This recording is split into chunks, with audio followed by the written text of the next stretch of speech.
Yo, what is going on, chat? Y'all are having a good Wednesday so far.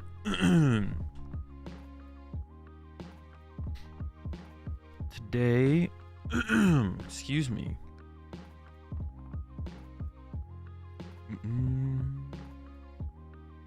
Is there even a giveaway? There is. And started it? No, I started the giveaway. Giveaway's live. Unless something in chat says it's not, but it should be. Yeah, exclamation point ticket to join the giveaway if you haven't already. Dude, don't listen to Akko. What? Actually, why is Akko talking, bro? You're timed out, Akko. You're on thin ice, like, consistently. When are we getting the Azul body pillow merch? I gotta come out with some normal merch first. Dude, what is wrong with my voice right now?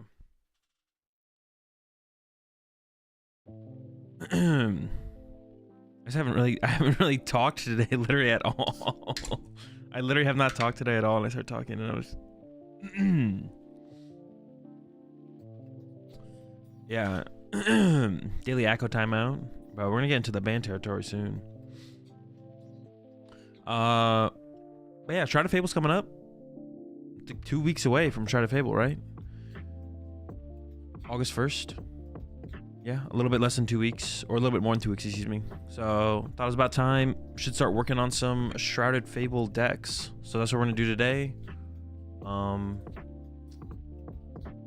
there anything else I was gonna do today? I don't think so. Got a giveaway going on. We hit our sub goal over the weekend. We got to the 800 subs. Appreciate the support. So doing a giveaway at 2023 LAIC pin. So exclamation point ticket to join the giveaway. Appreciate the 9 months there, Torres. And appreciate the 9 months as well, Elduro. And 3 months coming in from Cano is here. Appreciate the support as always. We're doing that. I got the show match on the Sunday as well. So make sure you come out for that as well. And I think that's it. Let's go and let's jump into building some decks. And what scene did I set up? I set up a scene for this. Oh no, I had a scene set up for this. Let me find it. Okay, hold up. I'll make a button for it.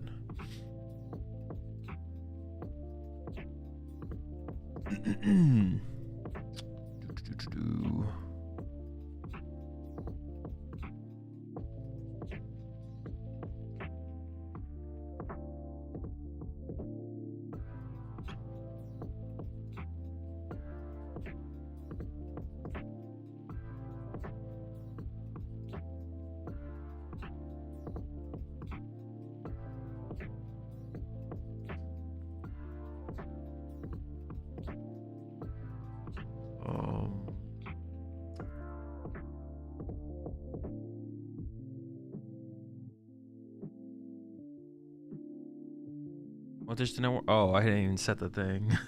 Hold up.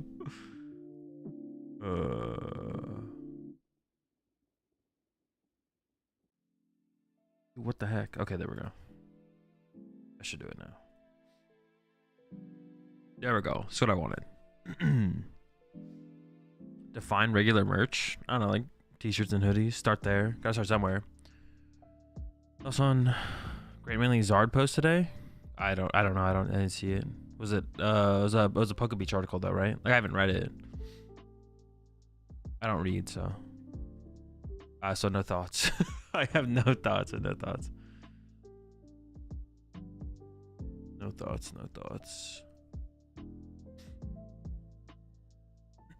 Zard does seem pretty good though. I assume he's talking about with Shrouded Fables. Charizard seems broken with Shrouded Fables. Which yeah, she's pretty good. All right.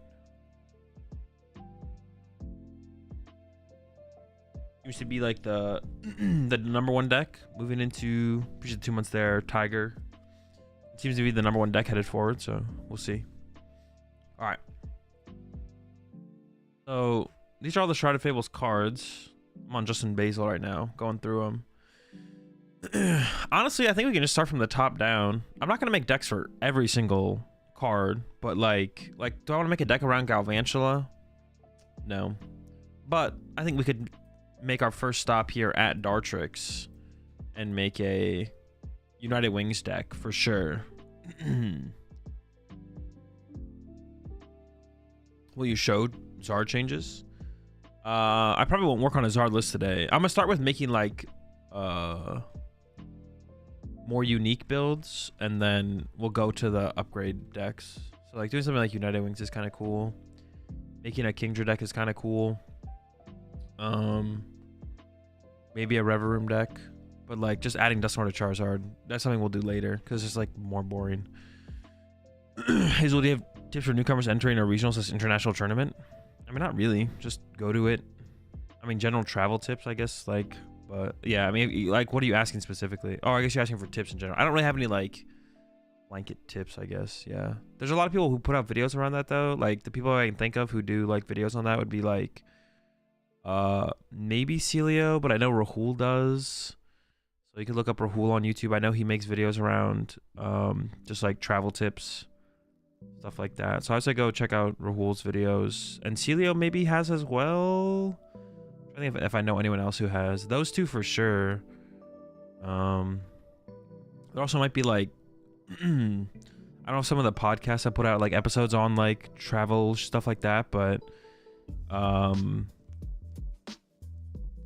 I know me and Chip really haven't, so we wouldn't find that. But like maybe Lake of Rage or the Tag Team podcasts have put out something about that kind of stuff. You could go check them out. Yeah, something like that. I mean, that's where you'd find it. I don't really have anything, to be honest. Omnipoke, have a good video. Oh, Omnipoke, yeah. Check out Omnipoke as well. Yeah, go check them out.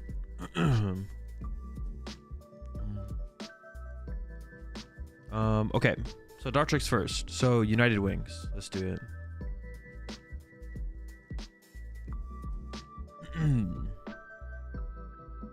Dude, I think my T key is broken. I keep like, did you see how there was two T's? Oh, you guys can't even see it. Dude, I think my T key is broken. Maybe not. Gosh darn it. I'm like spazzing about it. Multiple times today. Multiple times today. I have double T'd. Can you search like United Wings? Like when I've gone to type a T in a search bar, two T's have popped up. What are the, what is it? Murkrow?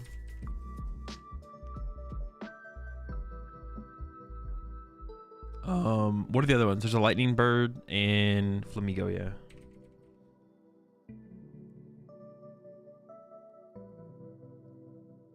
And what's the little lightning guy? Ditto? I mean, you probably have to still play Ditto.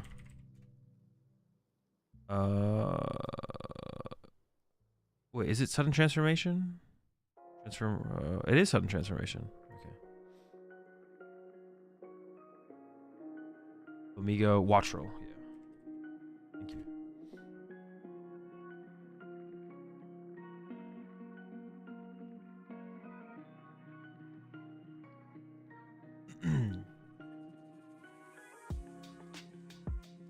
Does any deck beat Zard except Drago? Probably, yeah. Charizard's pretty exploitable as far as like control decks are pretty good against him usually. Like I don't know if like even with Dusknoir, I don't know if Charizard's beaten like double Ogerpon. Yeah, even with like that, like can Charizard beat double Ogerpon? I don't think it can. I could be wrong, but I'm pretty sure you're still losing to stuff like that, so. Not sure Drago has a favorite into Zard anymore. That's also true as well. He might not be favored into post Masquerade it was. But Dragapult has other problems besides being potentially favored against Zard. Like the pros don't outweigh the cons. Why is this Dusknoir still here? Oh, I have to click on another Pokemon to okay. Pitch control lacks Annihilate Zard. Lax control less so, but if you still have Ogerpon, that probably is just your win condition right now, right? You just play the Fighting Pawn.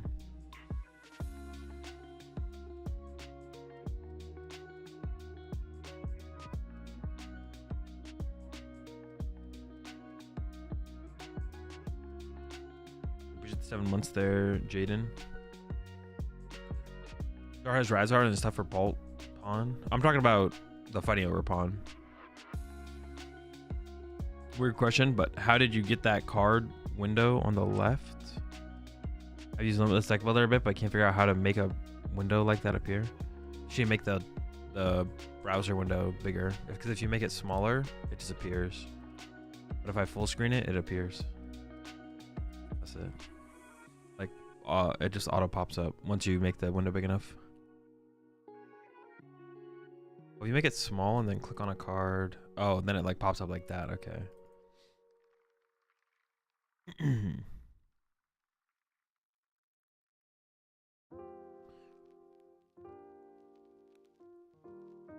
All right. Why? If I order it, does it do it? Oh, that is ordered. All right. I've seen most builds, and I think I like the idea of this. Like, Tatsugiri is the engine in the deck. I like that, I think. Yeah, basically Tatsugiri is the engine.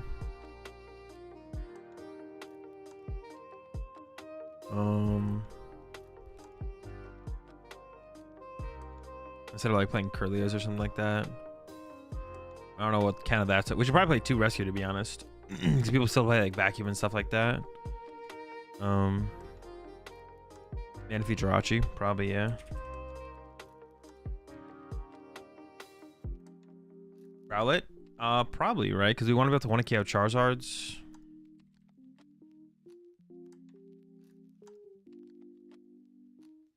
Rowlet. What are the attack costs? Double colorless, dark energy. What's the one thing that's kind of cool about Dartrix is you could play it with gift energy. Do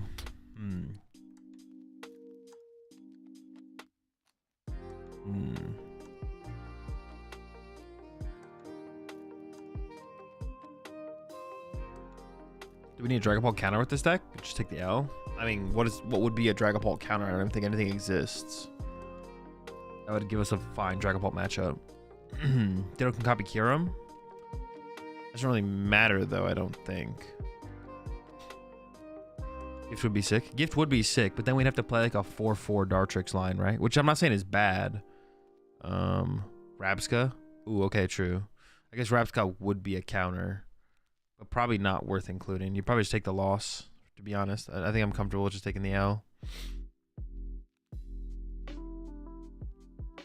Which route is this? The only? No, there's 2 legal routes. This one is the best one, right? Is this one legal? This one's technically legal. This one's legal. This one's got 70 HP. Oh, this one, the new one also has 70 HP, and it has collect. This one's rotated. Okay, so the new one is probably the best one. So we could do.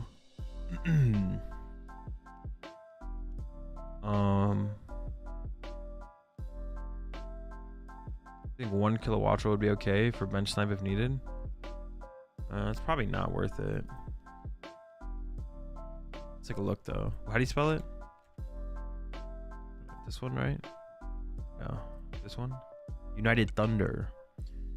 Dex does 10 damage for each Pokemon in your discard pile that has the United Wings attack to one of your opponent's bench Pokemon. We got like, we could have, if this evolved from this, max we're doing 120, 150, max 150. I mean, I guess it could be worth it. Is Rapska even a counter? Aren't the new Drago lists playing the new Dusknoir? Oh, well, how much HP does Rapska have though? It has 60, right? So they have to get to Dusknoir to do it. But that is true. I mean, nothing's stopping them from just gussing it and knocking it out. So yeah, I don't think it's worth it. It'll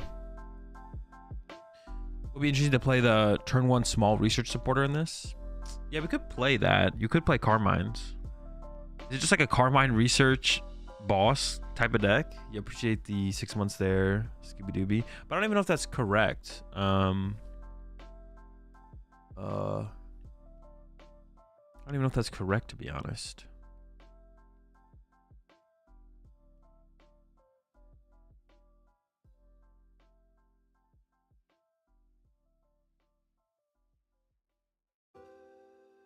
Someone last week trying to explain to me how Jirachi stops Dragon Ball. I've never said read the card more times in my life, and unfortunately those people increase in numbers.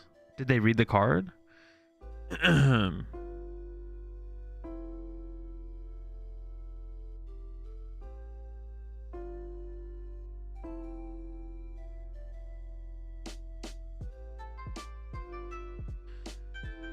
As well, I'm trying to create a testing group with some friends. What is the best way to test in your opinion? Do you play versus each other, or do you guys play in pairs to analyze possibilities with each hand? I don't have an answer for you. The answer's too long, so I don't have an answer for you today. I just need to make a video on that or something. I don't know if someone has a video out there for that, to be honest. I appreciate the 5 months there, FX. I don't really have an answer for you today. I'm sorry. Was there not an episode today for Uncommon Energy? No, it's gonna be delayed today. It'll be out tomorrow.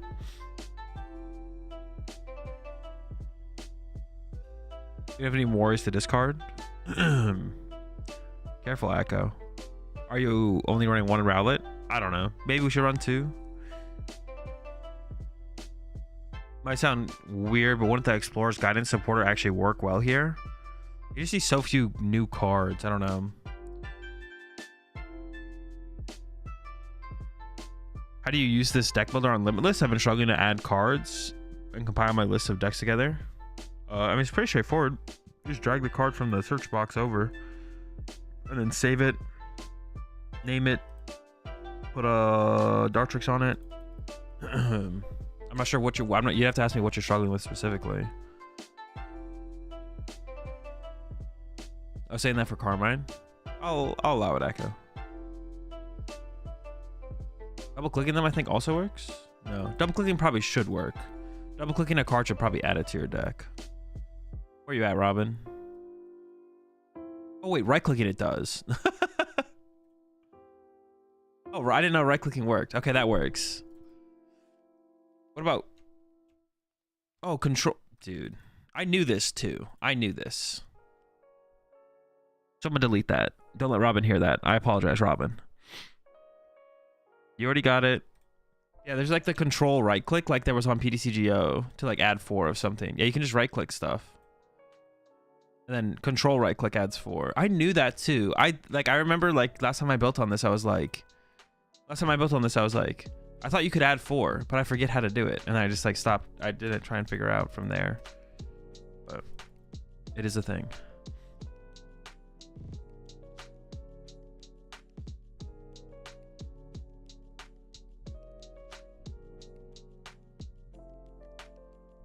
This Limitless deck builder is my most fave tool ever. It's so handy for saving lists. Yeah. The only thing I want to see changed with it. Click. Wait.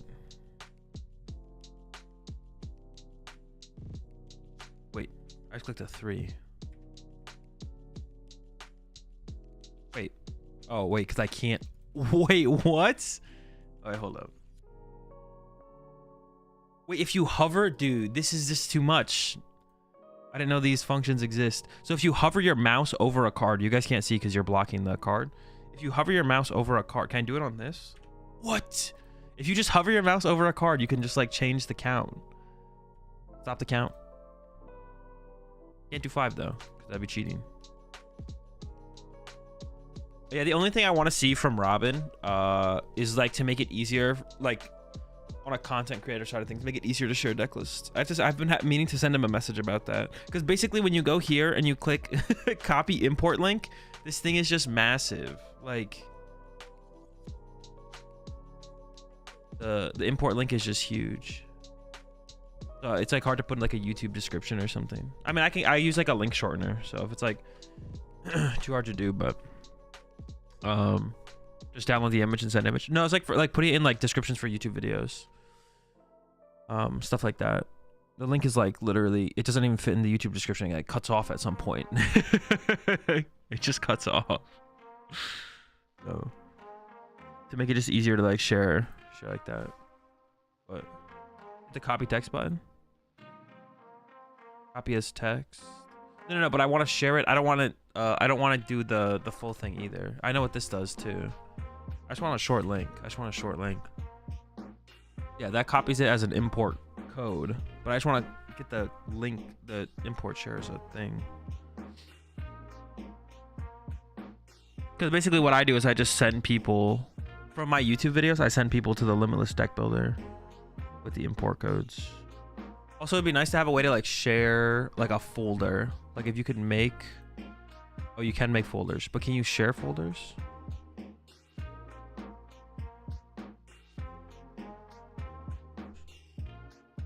Can I share this? No, I want to be able to like share the folder. My decks. Can I just drag him in? Where'd this guy go? Ah, cool. These are all YouTube decks though. Get them all in. And I want to basically like share the folder YouTube decks. That'd be nice to be able to do. I was gonna send Robin a message about it. I just haven't gotten around to it. Come on there. Okay.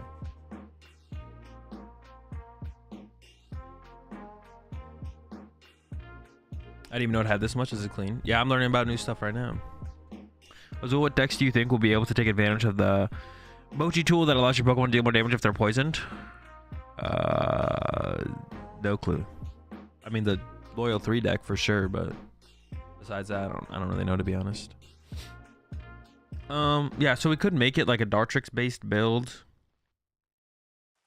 Or we could make it a Dartrix based build with Gift Energy, which could be really cool, but it might be unnecessary. That's one of the things you'd probably want to test. I'm gonna do 2 Rowlet though, because we probably want to be able to bench double Rowlet against Charizard.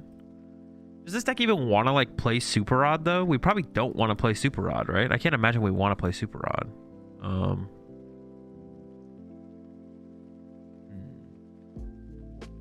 Yeah, I can't think of a world where we'd want to include Super Rod in this deck.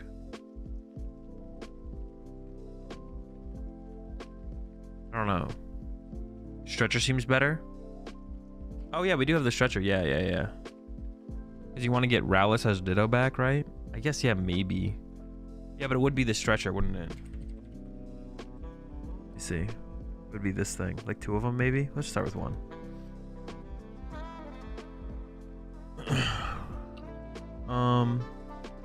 See, I'm also like looking at these attackers and it's like I don't really want to play double turbo energy, but then starting with one of these Pokemon kind of sucks. I kind of just want to play like basic dark energy and that's it. Basic dark energy works with Murkrow, works with Dartrix, works with Ditto, but it feels like that's probably incorrect because we want to take advantage at least of the lightning typing, and we need to put a Flamigo in play to get the other Flamigos, so we do have to play some double turbos. It did not work. Oh, I have to click the other thing. There we go. It was like 4-4, like that. Does Ditto change any of the math? Yeah, it makes you deal 20 more damage because you'll have 1 more bird. Instead of attacking with a Wattrel, you'll attack with Ditto with the Wattrel in the discard pile theoretically. So you'll have 1 more. You'll be doing 20 more damage.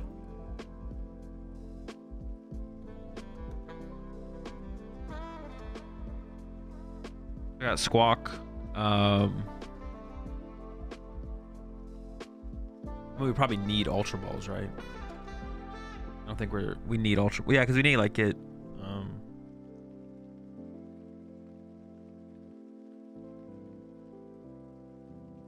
Maybe even 2 Heavy Ball. I could see playing 2 Heavy Ball in here, right? Because prizing Tatsu sucks, prizing this sucks, prizing that sucks. We're gonna prize one of these like almost every single game. Yeah, I could see. Didn't Shemansky play 2 Heavy Ball? I feel like Shemansky played 2 Heavy Ball last year. Was it last year? Whenever it was. This honestly could be a 4 Carmine, 4 Research deck. I think most matchups we're going to choose second. Like, we're going to definitely blind choose second. And then I guess like matchups like Charizard and stuff, we'd want to go first to have like the extra turn to do stuff. But 2 heavy, 4 great. I could see that. Nestball kind of seems mid. Because getting the Pokemon to the hand is just more important, right?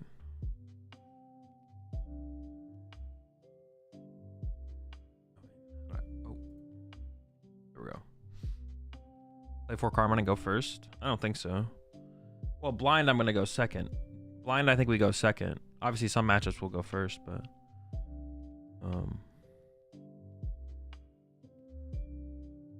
No Poffins? I don't know. The thing that we want to do is we want to get these Pokemon to our hand. We don't want to put them on the bench. That's like the thing. You ever need Maxwell or Kieran to help with math? I mean, we could play it. We probably play Research.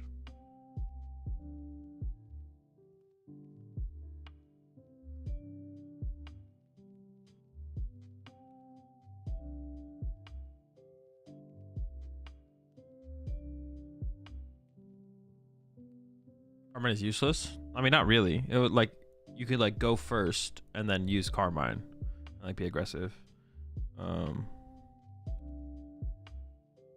an S or 2 is probably good. Yes. I mean, it could be okay. I mean, I'm not against playing Nest, but I think Great Balls makes it more like Great Balls make more sense. But Thornton plus Pogo Slowbro.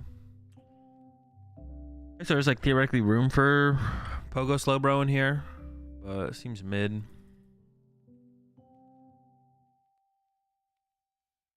At least 2 boss, right? But maybe we want more.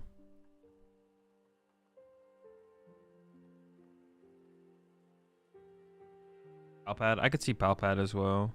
Is there a different way to like recover supporters or interact with supporters in the discard pile? There's not, right? Is it just Palpad?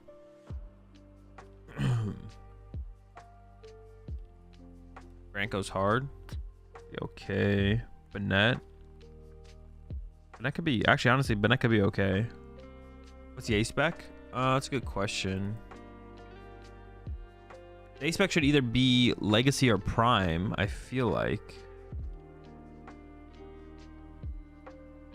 Yo, appreciate the 3 months there, Blue. Secret box goes crazy. You get the energy, you discard 3 cards. That's okay. A whole extra turn is kind of crazy though with Legacy though. The thing is like finding the Legacy energy is the problem, right? If we play Legacy energy, that's the problem. It's finding it.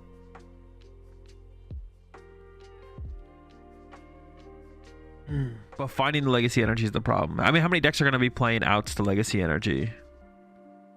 Like, does Charizard still play Enhanced Hammer? Gardevoir might. I'm not sure. We're at 52 cards right now. Thorn or Penny seems essential. I don't know why it'd be essential. We should probably play a Collapse here of our Billy, though. Or other... Wait, instead of playing... Instead of playing this, shouldn't we just play more Dittos? I guess it's like some versatility to get back Manaphy or Jirachi. And getting back Rowlet. Okay, maybe it is better than I'm giving it credit for, actually, to be honest.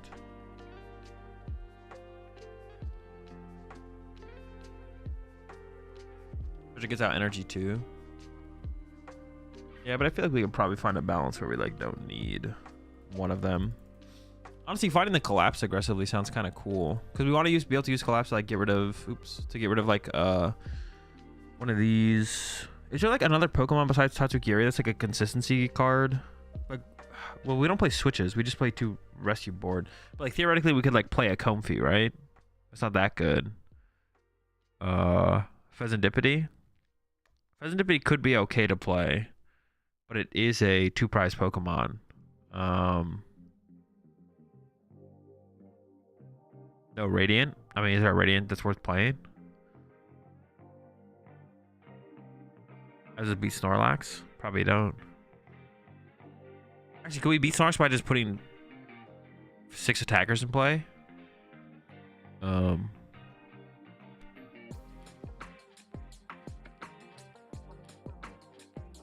Lost on your United Wings seems bad. I mean, why am I lost on my United Wings? I'm not trying to do that. Guidance? Like, guidance what? More draw supporter, right? Yeah, we definitely need to add more draw supporters for sure. Azul, do you think the new Kyurem is a big threat for Lost Box in general? Yeah, card's pretty good against Lost Box. Force finds energy, am I correct? You are correct, yeah. Explorer's Guidance? Oh. I don't know, that card just sucks. It might be correct though, because we care about so few cards. It's possible Explorer's Guidance is like the correct second supporter. There you could play Radzar, but you need to hold the Legacy energy for too long. Yeah, we wouldn't want to do that because then they just gust around it. If we play Colress and we're vulnerable to Kyurem, doesn't seem worth. Oh, true. That'd be like bad. That would actually be bad. Is there like another basic Pokemon that we can use? I mean, I guess it's Fez. Is there any other non 2-prize? I mean, including Fez isn't bad. I'm not against including the Pheasantipity for sure. Making Bloodmoon. We don't need Bloodmoon though. Our Pokemon at that point in the game will do just as much damage. Am I ever attacking with Dartrix? I mean, sometimes we got Rowlets.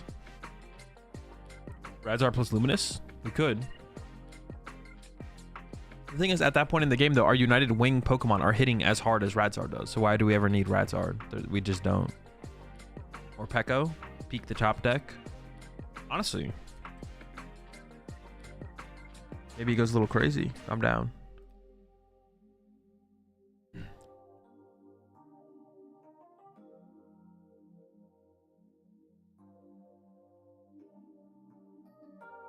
I'm kind of down for more Pekko. Because we have the bench space for it too, right? Or we should. Could we ever like run double more Pekka? What does our bench look like? Attacker. We technically don't even need 2 attackers in play, but it'd be best to have 2 attackers in play to help play around hand disruption. So Tatsugiri, double attacker. Tatsugiri, double attacker. Primary box angle, something like that.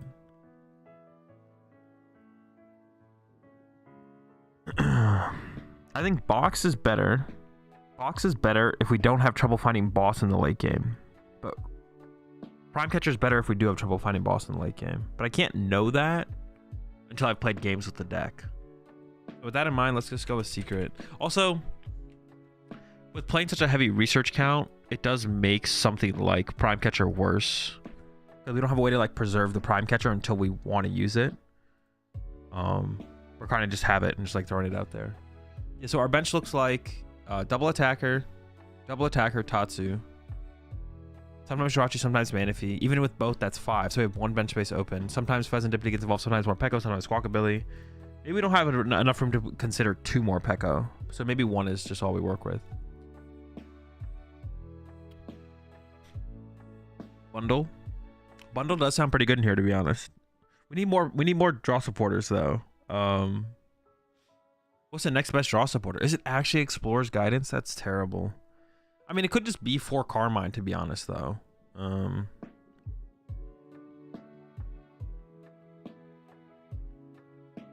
We could just play 4 Carmine.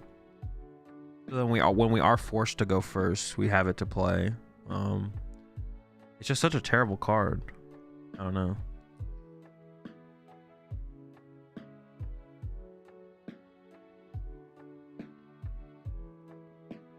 Honestly, without a very heavy nest ball count, though, the Squawkabilly is pretty mid as well.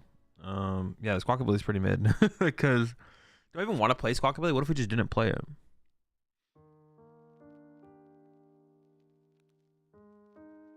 Does the deck work without Squawkabilly? It could, right?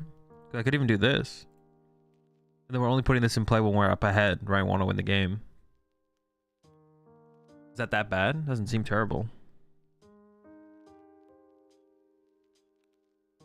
Do we still need to play stadiums to some extent, right?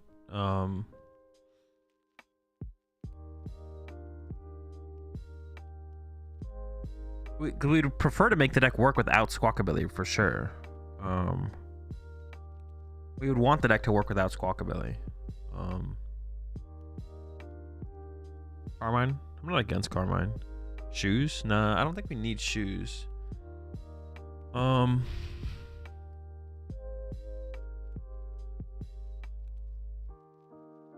You could play Thorn to get the 2 prizer out of play, and wouldn't Countercatcher be a must? I don't know, why is Countercatcher a must? Would I consider Pokegear for adding Carmine? Probably not. We have Tatsugiri. It's like the same thing on that first turn. Why no Carmine? I don't know. I'm just not convinced that we need it.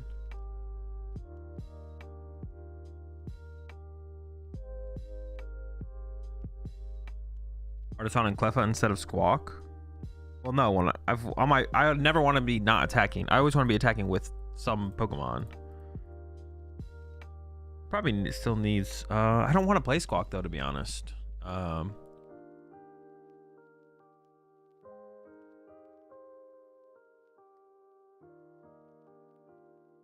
do you stop your opponent from playing the game? I don't think we do. What do Poffin times 2? Poffins would be a... Oh, I don't even know if Poffins are better than Nest Balls, to be honest, because this thing we would maybe want to be able to Nest Ball for.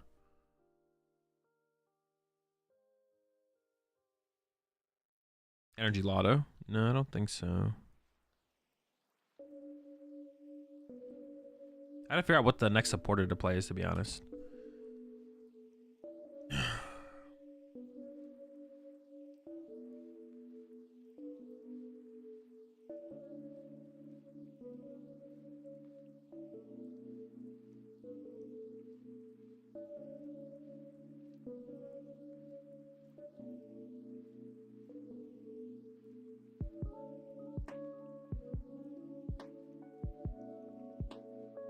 Why'd I run no switches? I don't. What do I need to switch for? Morty? What Morty does.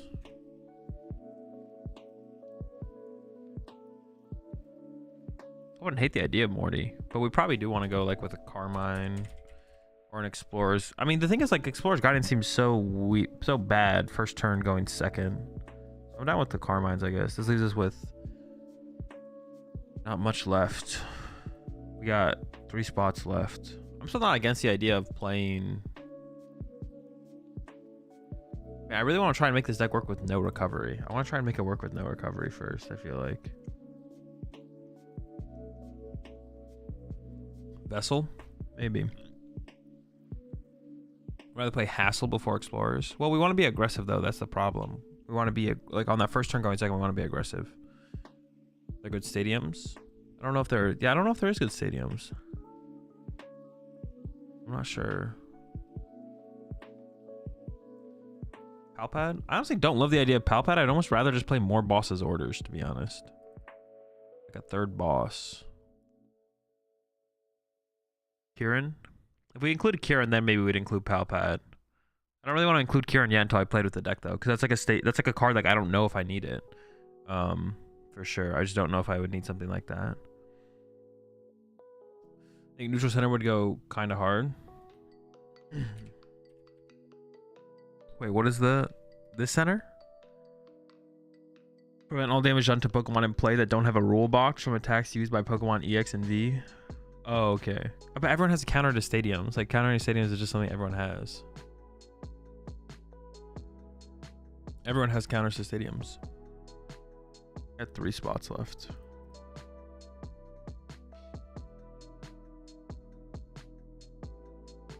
We just don't. I mean, we also just don't have to play a stadium, to be honest. We just don't need to play a stadium. Cool. I guess, like, it depends how popular Temple of Sinnoh is, right? Is there another tool to add box value? Oh, that's a good question. We could play like a Defiance Band, I guess. On Counter Catcher. That would be another thing to like add box value as well. Would be playing Counter Catcher.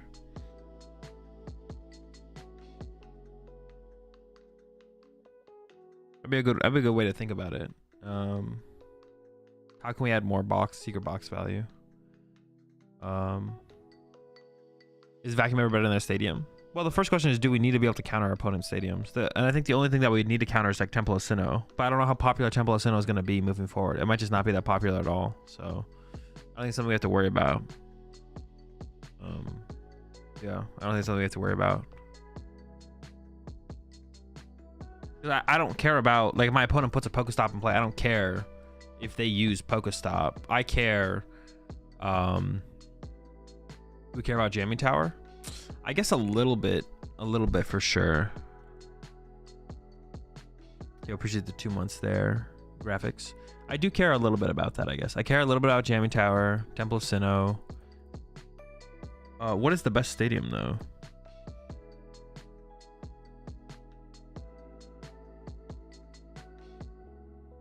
Yeah, what would be the best stadium?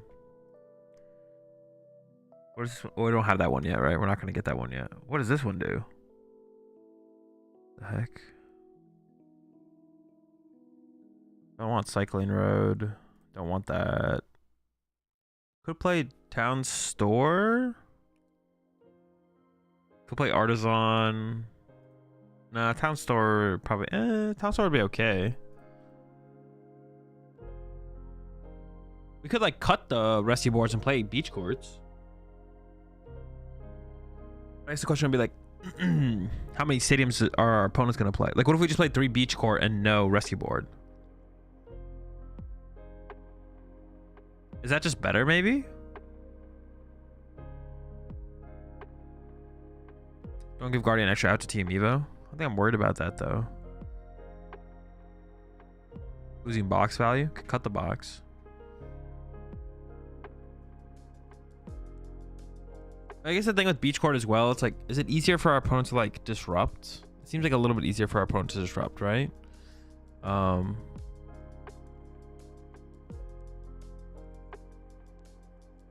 Alter. The player may look at the top card of their deck, they may discard that card. I guess this could be okay as well. Like just playing 2 alters just to potentially discard, RNG discard our top card. So we'd be playing it more as like a counter stadium. But at that point, we should just play beach courts. Because that way, like if our opponent gets rid of our vacuum, or vacuums away our rescue board, then we have like more outs to Tatsu. Like what if we did something like... And we could play both. Kind of cringe though to play both. It's kind of hard to tell for sure right now as well, because I just don't know. I guess we just don't know what are people gonna play in terms of like vacuum count and stadium count. In terms of like vacuum and stadium count, what are people actually gonna bring? If no one plays Jamming Tower or Temple of Sinnoh, we just don't need beach courts, right? We don't need them. Vessel. We don't have Vessel. We could play Vessel. I'm not against Vessel.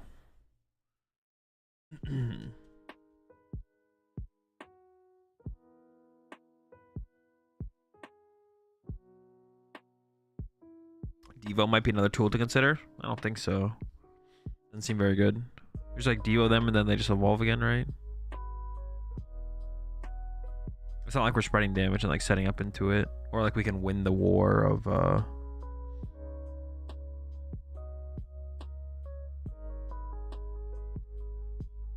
oh wait, I'm trolling here. Hold up. Alright, tool cards. This one comes out, right? A Pokemon GX's card is attached to has 20 more HP and does not get damage from your opponent's attacks while it's on your bench. Wait, what is this card? We just don't have this card. It has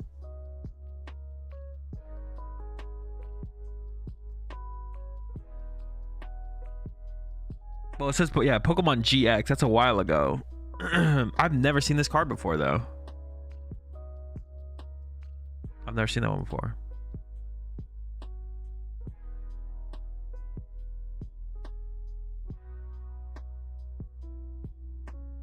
Let's keep looking through these real fast.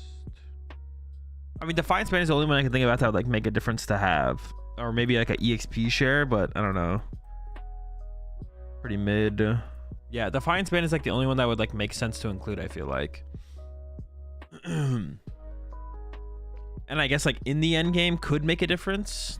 Yeah, in the end game could make a difference, but not sure. I don't think I'm gonna include any other tools though. We should definitely play some stadium to go with Secret Box, even if it's just like one stadium. I mean, I guess it could just be one collapsed in case we open something weird. Like, well, there's nothing that weird that we could open with, right? Like if we open a Flamigo or a Wattrel, we just plan to attack with it as soon as possible. So collapsing one of them away, and then from there we should be able to set up our board in a way where we don't actually end up with too many bad attackers in play, right? I feel like a collapse won't get that much value. If we played Squawkabilly, I would definitely include collapse, but if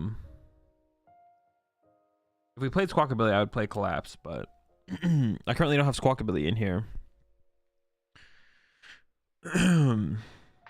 Honestly, maybe Aromas. Someone mentioned Aroma. I think I like the idea of Aroma. Oh no, but most of our Pokemon are basics actually. No, I don't like the idea of Aromas actually. For some reason I thought I guess there's Dartrix are the only evolutions, but that's the only evolution in here. I thought another one of these was an evolution for some reason, but it's not. Yeah, I thought one of these was an evolution, so I was like, okay, I kind of do like the idea of Aromas now, but they're okay, I guess. The problem is there's only 4 Dartrix in here. I don't really like the idea of Nest Ball though. Nest Ball seems terrible. Nest Ball seems terrible. Well, if we're gonna play Secret Box, we have to play a stadium. Artisan seems good to me. Yeah, maybe Artisan is just the play because it just finds a Pokemon. Although I don't know how much value I put on finding Pokemon. Although I guess I do put some value on like finding Tatsugiri and stuff. The thing is, like, nest balls seem like they fall off super fast. I don't really like the idea of nest balls, but maybe nest balls are better than I'm giving them credit for. So we could play like 2 nest ball, I guess.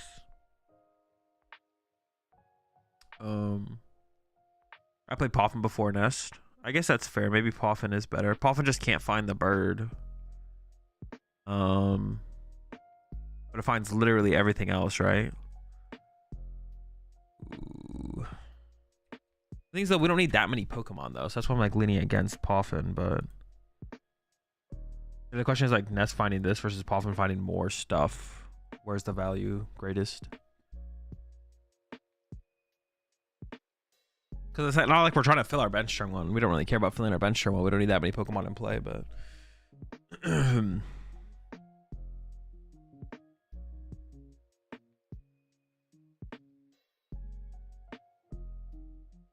One with Lipard. I don't hate the idea of including something like that still. But just relying on Tatsu itself would be nice. It's like Tatsu being our only thing we need to rely on seems good. Maybe we do play the Palpad. No, I think I'll just play more boss. So maybe like this plus... What's the best stadium? We need to play one stadium because we play Secret Box. Or we should just cut the Secret Box, I guess also could be the thing.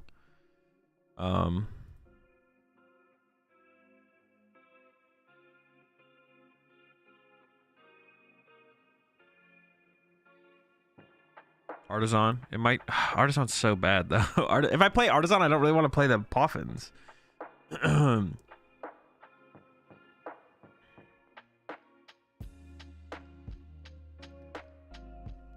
But Artisan probably is the best stadium overall, right? It probably is.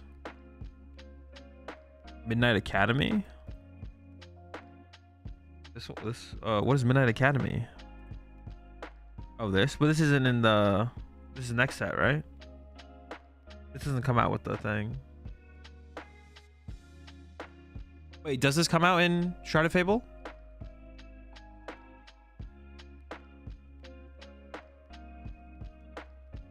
Oh, it does. Oh, maybe this is the play then. Oh, okay.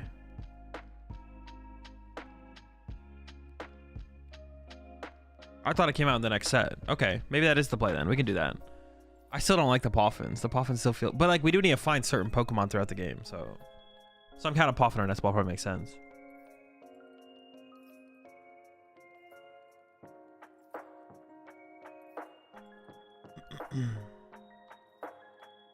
Are you gonna make a Poison Okidogi deck? I don't know. Maybe. We'll see how far we get today. I'm just going down the list of cards. Making decks. How far we get is how far we get. Stretcher? I don't know, we're at 60. I'd rather play this deck without Stretcher first and see how it feels. Then...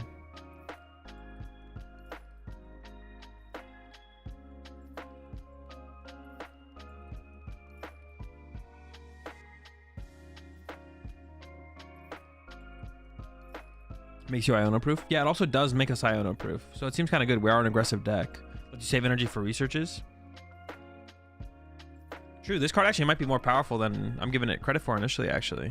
The more I think, yeah, the more like this also protects us from research. This card is actually just kind of sick. This card is actually just kind of sick. The more I think about it. Yeah, it works. That is a lot. Yeah. Maybe trying to get another one of these in here wouldn't be bad, but we'll just start with one. We'll start with one. All right, that's United Wings. I gotta go use the bathroom. I'll be right back.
So I gotta go.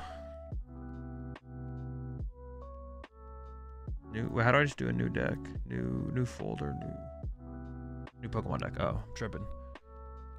All right, what should we do? Well, let's just keep going down the. That's what I said I was gonna do. I was gonna go down the. So Kingdra, okay.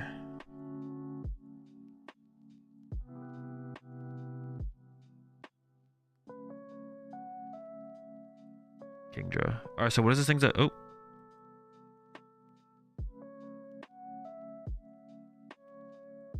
Hear me out. It's a Rosic Arbok. Time to go back to bed. All right, put up to 3 water Pokemon from your discard pile onto your bench. Okay, and then detect a 60 damage for each water energy attached to this Pokemon. Okay. So we're trying to get back Excalibur. Discard back Excalibur. Put back Excalibur into play, and then we're going to attack with this card. Okay. But we want to put something else cool in play as well. What else cool is there to put in play? And then they boss scale backs. Well, we could put 2 backs in play, right? Isn't it 3? Yeah, we could put 2 backs plus something in play. Are we not playing GM Pow at this point? Dude, alright. Stellar? Why would we not just... Why is everyone just not playing Gardevoir? Gardevoir's the BDIF. Was there a reason to play any other deck besides Gardevoir? I guess there's not, right? We should all just play Gardevoir. What are we doing? Why are we even thinking about new cards or new decks? Gardevoir's broken. Reveal the top 6 cards of your deck. This attack does 60 damage to one of your opponent's Pokemon for each water energy you find there. Then discard those energy and shuffle the other cards back. This isn't terrible. Okay, sorry. Alright. I'll accept your apology. Once in your turn, you may have either player shuffle their hand into the deck and put it on the bottom of their deck. If that player put any cards on the bottom of their deck, they draw 4 cards. This is decent. Was there something better? What is E? Right, so this rotated. So I just have to look up like water Pokemon, right? What if you played it with Swim Freely instead? Well, you can't, right? Because then it's water energy. It's water energy attached to this Pokemon. This Pokemon doesn't have Swim Freely. Is there a combo I'm missing? Do you like the Seething Currents, Kingdra? Is that this one? Yeah, it's this one. Seadra has it? Oh, does it actually?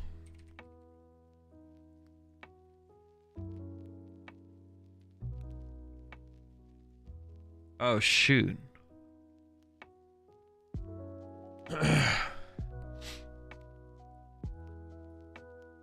Oh, wait, what the fuck? Is that just good? Is that potentially good?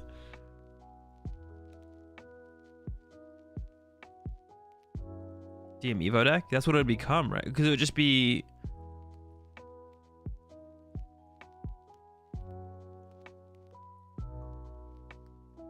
Well, that's like a different deck though, right? Because we wouldn't use this... In that kind of deck, we wouldn't use this attack. So I guess there's like 2 Kingdra EX decks, right? You can... There's one that plays around Swim Freely Seadra. There's one that plays around Swim Freely Seadra. And then there's one that plays around this Royal Decree. Okay. Well, let's start with Royal Decree. I guess we can make 2 Kingdra decks. I'm fine with that. Let's start with Royal Decree.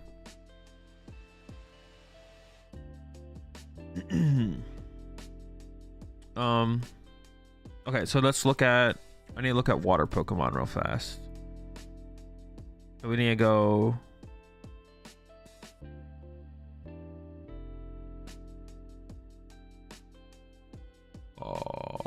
Water.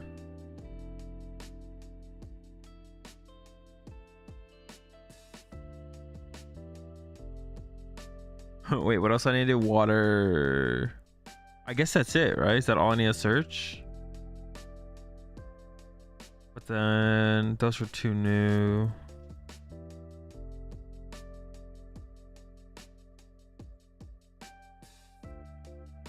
Yeah, what other water Pokemon would be worth putting in play?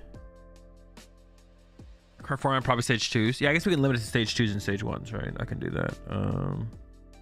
Basic stage. Oh no, my bad. Stage 1, stage 2.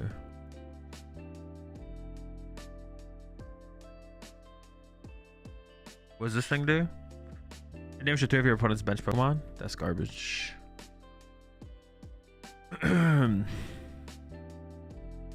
Hey, okay. Wait, what if we just got 3 Palafin EX in play? Is there something there? You can't? Oh wait, the ability still stops it? Even if it's in the... Really? I guess it does, right? I would think it doesn't, but I guess it does. Garchomp? There's gotta be something worth putting in play. There's gotta be something.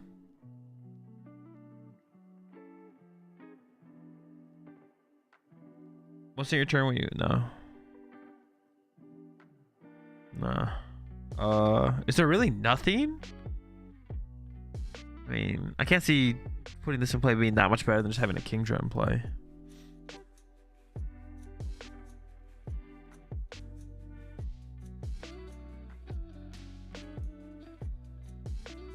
Maybe there's literally nothing else worth putting in play.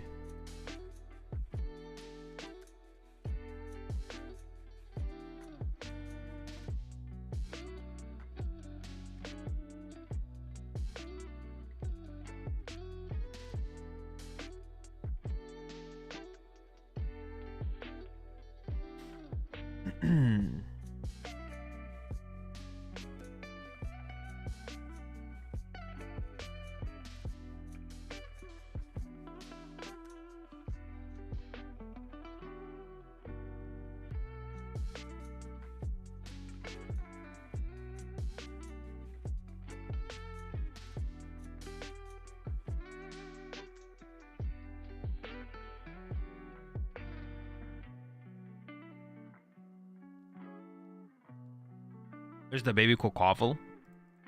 But that's still bad, right?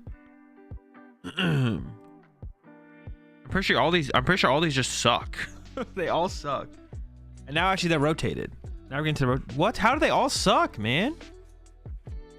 There's literally nothing. What? Alright, so it's literally just backs Kingdra. Okay, so I need 3 of those.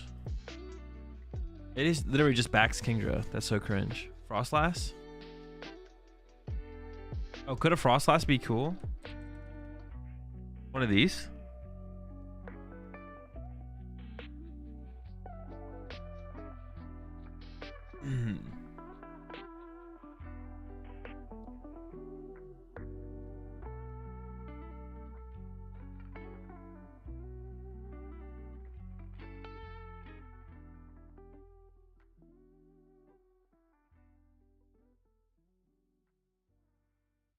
Honestly, setting up 2 of these wouldn't be bad.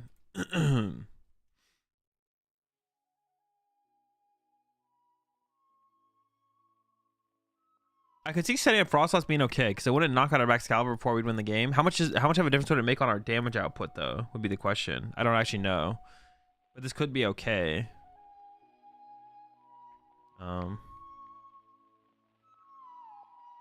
Okay, so we need.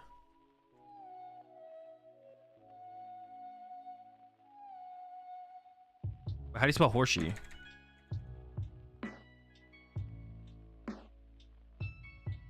$61 retreat, $61 retreat, $61 retreat, 20 for 1. Going to the bench doesn't really matter that much, I can't imagine. Free retreat! Rotated? Yes. Horsey? That's how I thought I spelled it. Horsey? Is it Horsey or Horsey? Horsey? Oh my god, dude, I literally spelled it like Horsey's name. It's Horsey. Wait, is it How do you pronounce this thing? Never mind.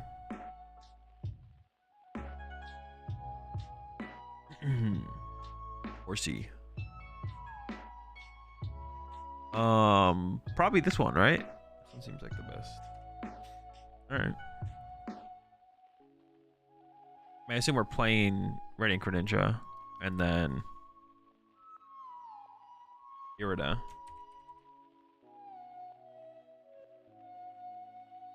And then it seems like a good Pokestop deck. What is our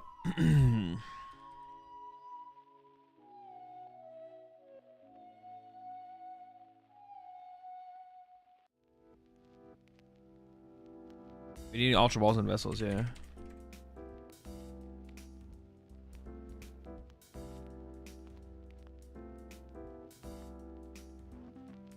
Poffins, right?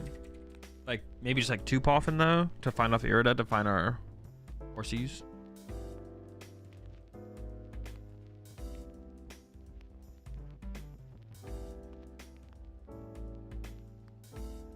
So what does our bench look like? Radiant Greninja, 2 Horsey, 2 Baxcalibur. That's 5. So it's basically all we're playing then, right? And we just, this is our draw engine, is the other Kingdra. Capture Aroma? I don't think so.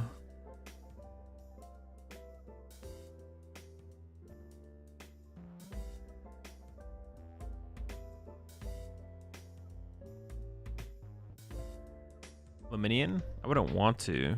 A Spec? Yeah, what, a Vessel? Probably need some kind of Vessel, right? Or a decent count, actually. Also, more ways to discard cards isn't bad.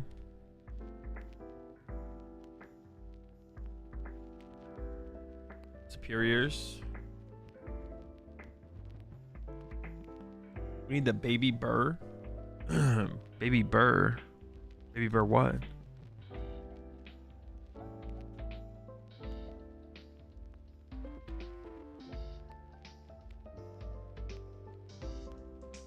Prime Catcher just broken, right? Might be, yeah. Do we play hands? No, I don't think so. I guess we could. Nothing really stopping us from playing hands, to be honest. No stage 1. I mean, we could play like 1 Seadra, I guess. Wouldn't hurt to have a Seadra. What's the new one do? Reject for up to 3 Pokemon, reveal them, put them to your hand, and shuffle your deck. Probably the one to go with.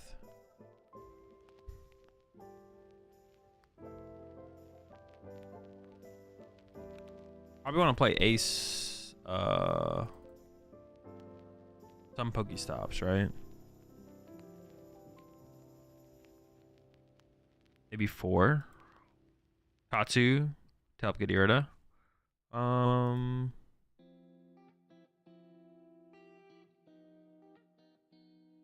I don't hate the idea of Tatsugiri, to be honest. Do we have bench space for it?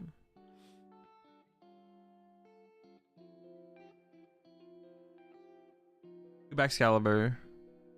2 to 3 Kingdra pieces. We have 3 Kingdra pieces plus Greninja. We don't really have room.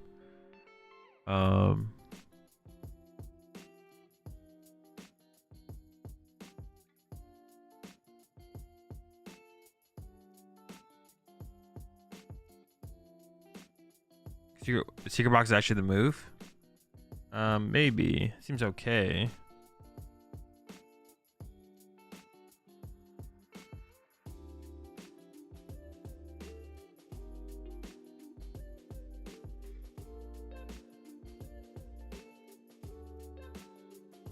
Secret box in every deck.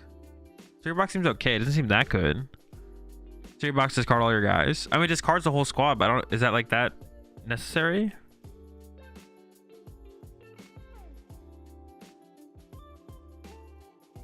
We need a lot of water energy, right?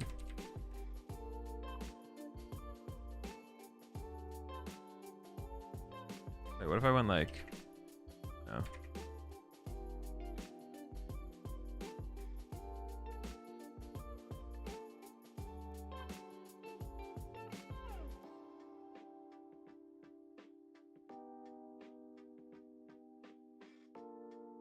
And the guy seems like the hardest part to get this to work. Yeah, like getting this into our hands does seem hard. Maybe we just play 4 of them because of that. Do we just play 4 Baxcalibur because of that? Maybe that's the way. Just 4 Baxcalibur. Great Balls? Great Balls could also work, right? We could also play some Great Balls. I'm down for that.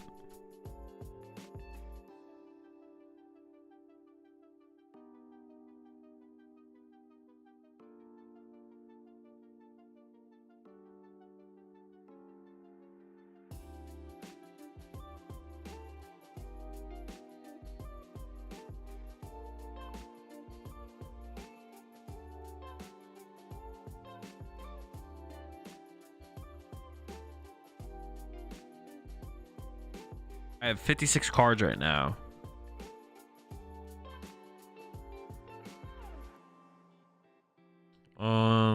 Should we play like 4 Iono? I kind of want to like do like 2 Pokestop. Or actually no Pokestop. I hate Pokestop.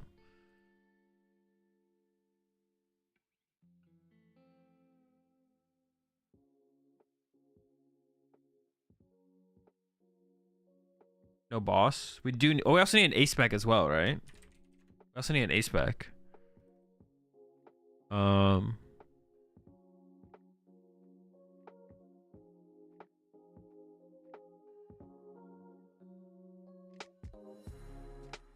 Is it just Prime? Is Prime always the... Besides, what's it called? Was it Prime Secret Box? Prime? Prime seems like the move probably, though.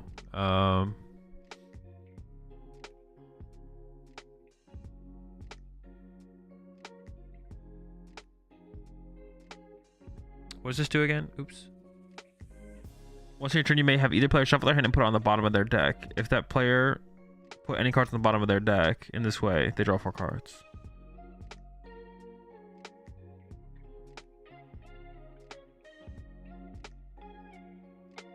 Can we ever like set up so we can have 2 of these set up?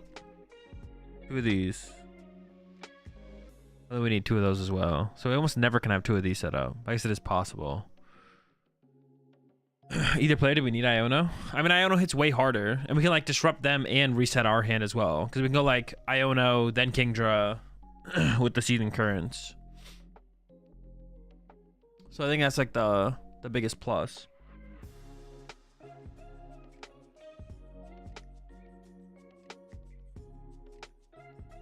That's like the thing.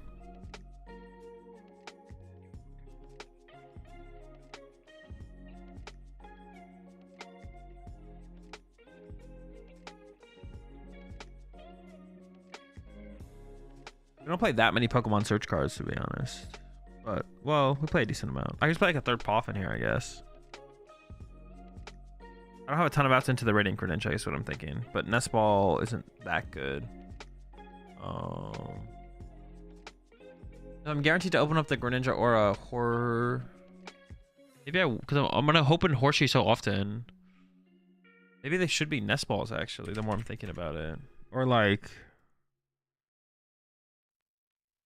We should play at least 1 Poffin to combo with Irida for sure, right? Maybe it should be like 2 Nest, 1 Poffin. Alright, now I'm at 60 now. Oh, I need like a Super Rod probably, right? I should play like a Super Rod.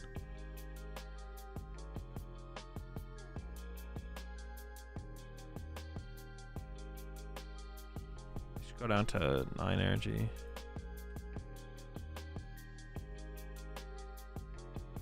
Also, maybe don't need 4 vessels. We can maybe get away with less. Probably don't need 4 superior. I don't know. We need like... Oh, it's 50 plus 50? Well, we need like 6 energy on this thing to take 1 hit KOs, right? I guess we aren't discarding the energy, though. That's true. Wait, is this 50 plus? Yeah, it is 50 plus. So we need 6 energy to KO anything. Yeah, maybe we don't need that many superiors. Well, we'll need like 2 or 3 of them throughout a game, though. Kind of makes me think we should maybe just play 4. 6 energy on our active. Want to KO anything. Well,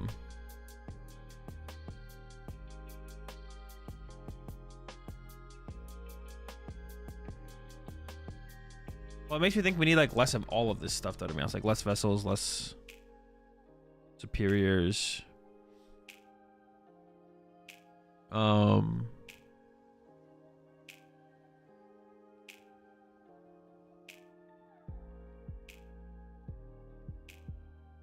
There's no other energy recovery cards, right?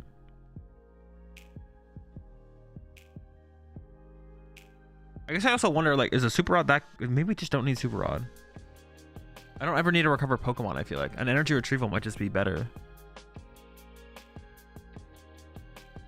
Maybe we can get back on the vessels as well. Like, what if we had 2 vessels? Honestly, like, a letter seems kind of good. Maybe I just really like this card. I don't know. Yeah, letter encouragement almost seems like a good inclusion. What about Stretcher? I don't know, Stretcher versus Super Rod. I don't even know if I just don't know if we need anything, to be honest.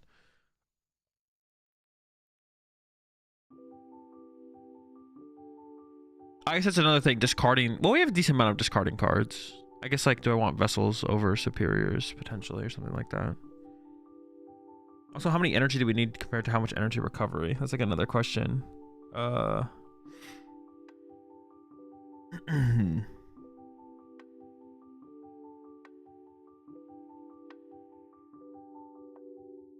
maybe we do like this. Maybe something like that. 4 vessel.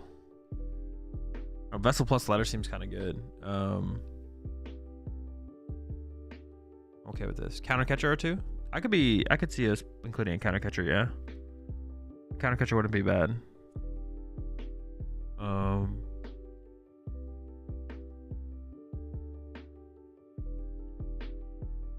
Sorry, Azul. That's where I stop reading the rest of your question. If you apologize, I'm not going to read the rest of your question. I'm not going to answer your question. You don't need to apologize. Nothing to apologize for.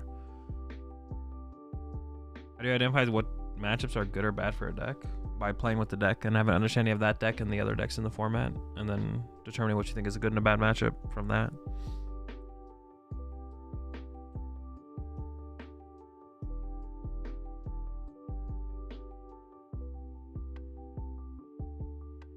Six. I think we need at least 3 superior. We might just end up going back to 4 anyways. A counter catcher does seem good though. I'd be down with a counter catcher. But we just cut up. I think I still want 2 boss though. Maybe this is just it. This is it for now. This is 60 cards. Might be good enough to start with. Candace. What does Candace do again? The top 7 cards of your deck, you may reveal any number of water Pokemon and water energy you find there. Probably not. Probably not.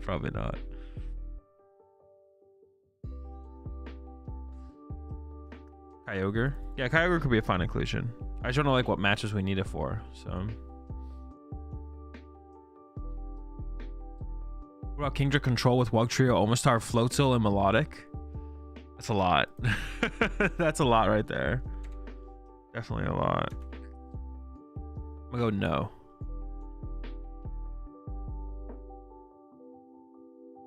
Anything that hit multiple 1-prizers? Yeah, that's Red Ink Greninja. Alright, we'll leave it there for now, I think. Honestly, I'm gonna cut the letter and go back up to 4 of these, though. Just keep it simple for right now. Until I actually play games with the deck. Kingdra. So we're gonna make another Kingdra deck. Or we can swim freely Kingdra deck.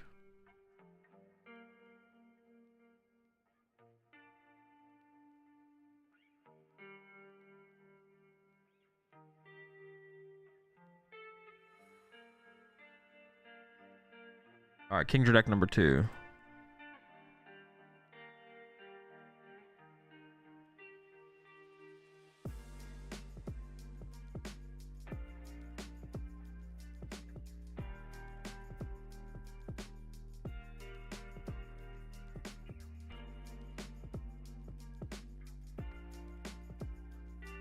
Yo, what's up, Chris?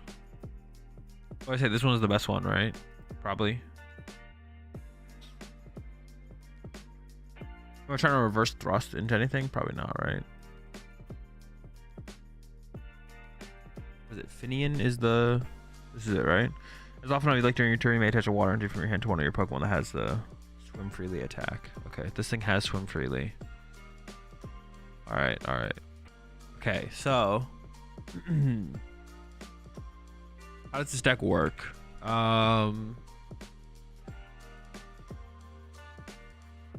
We just grab the whole deck, or are we just building a new variant? New variant. I hope I didn't by accident scrap it. There it is.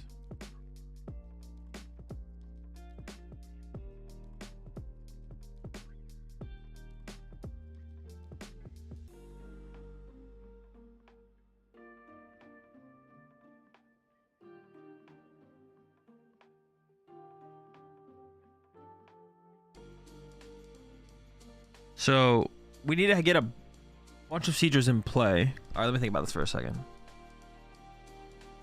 We need to get the Horseshoes. Then we need to get a bunch of Seedra in play. And then we can Finian to the Seadros, and then evolve into Kingdra and attack. Okay. So Aroma. Aroma would be good. TM Evo would be okay. We can only use it when we go second, though. And with how good Irida probably is in this deck, we probably want to lean towards Aroma and not TM Evo. Although if we go second, wanting to use TM Evo is something we do want to do. Because then we can actually attack on the next turn, which is interesting. What should be our draw engine in this deck, though? We can't afford to use the other Kingdra in this deck. We have to only use this Kingdra.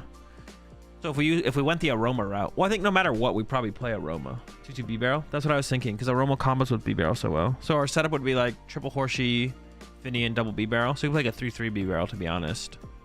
Because if we go Aroma, we have to go Arven. I mean, our deck could be 4 Arven, 4 Irida, but I think we probably want to play some Ionos, right?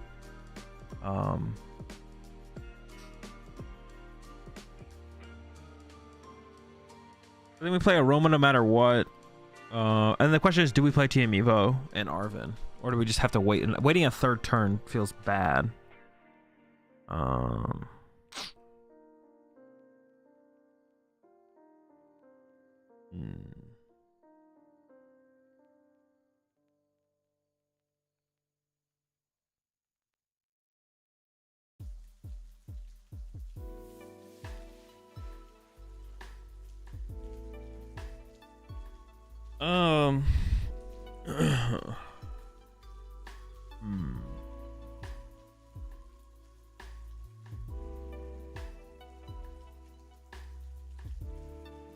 Maybe it is a Arven TM Evo angle.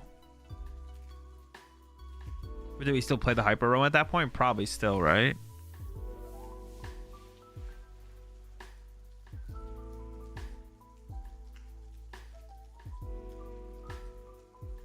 Irida does seem really good, but I guess we have to give up on it.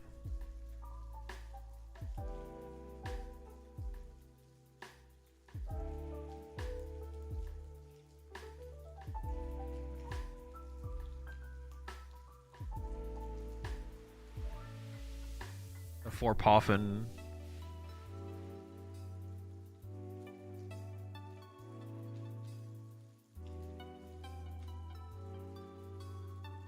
How many water energy do we even play? Like 10 maybe? Probably have to play some vessel count, right? Probably like 2 vessel at least. Alright, because we want to RB out the Arven for vessel for more energy. What does our bench look like? I said it looks gonna look like 3 Kingdra pieces. A Finian that's 4. And it could be 2-2 B-Barrel because we could play Radiant Greninja, but honestly Radiant Greninja doesn't even seem that good in here. So maybe we just don't play Radiant then, which is fine. We just maybe don't play Radiant. Manaphy? Ah, they ain't sniping. The fun letter card seems good over Vessel. Letter card is okay. Honestly, I want to go to like a 3-3 B-Barrel. Because I think we can always consistently set up a 2-2 B-Barrel. I want to go like that.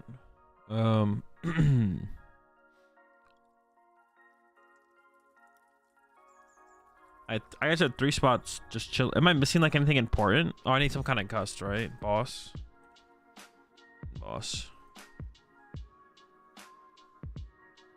Alright, and I got 1 spot. Candies? Nope, the deck doesn't function that way. So we're just completely skipping the first attack on Kingdra, giving up on it? Yeah, our setup is through the Swim Freely Seadra now. Devo? For what?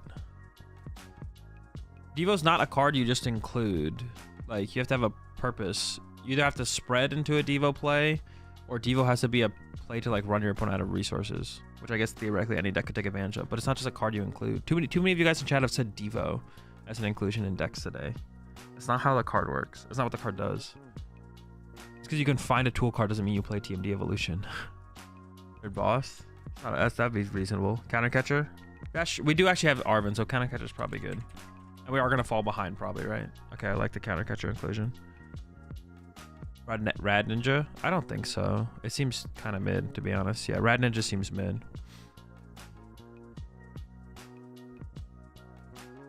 Rotom V with 4 Sealstone? I do not like the idea. I have no nest balls in here. I don't want to have to play nest ball. That sounds bad. Another tool card would be good though. Now that you mentioned Forest Heelstone, another tool card would be good. Let's see, tool.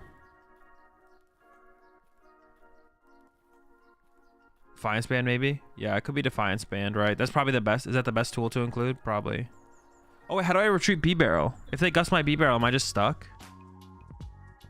That sucks. Do I really not have a way to deal with that? Could we not play B-Barrel? Is there a different draw Pokemon besides B-Barrel that we could play that we don't get bodied by? You attach once and rescue board? Dunsparce. I don't want to play. Dunsparce sounds so much worse. Dunsparce sounds considerably worse. Like not even close. The draw power of B-Barrel is unmatched. Such a broken card. Bipart Engine. That's so bad. All these cards suck. All these cards suck compared to B-Barrel. They're all so bad. I guess we can like manually attach to B-Barrel at some point. Maybe we have to play rescue boards though. Maybe the answer is rescue.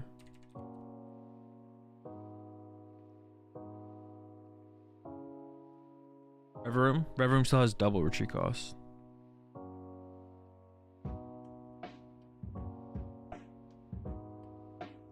I don't know, Dunsparce is kind of cracked if you run it constant, but I don't think this deck would be it. No, not in this deck, I don't think. Yeah, maybe we just go down to a thinner B-Barrel line and play more switch cards. But I think I'd rather play rescue boards, to be honest. Curlia and Buddy Catch Gallade. But then it's really hard to build up a hand size that can... playing Curlia and like Lipard, like theoretically... Well, we wouldn't want to do Curlia because it still has 2 retreat costs. But doing Lipard would theoretically work. The problem with Lipard still, though, is it's really hard to build up a hand size where we can actually utilize superior energy retrieval. Like if we get Iono down to 2... draw for turn, we have 3. Then you have to Lipard 1 away to get 2. Lipard 1 away to get 2. Like it's just hard to build up just cards to like actually utilize superior energy retrieval with and like Ultra Balls with and stuff like that. Arzon would be good. It's okay. The thing is, all of our basics can be found with Buddy Poffin. I'd rather just like maybe just include my own nest balls. Unless I don't think we need to be able to counter stadiums probably, so.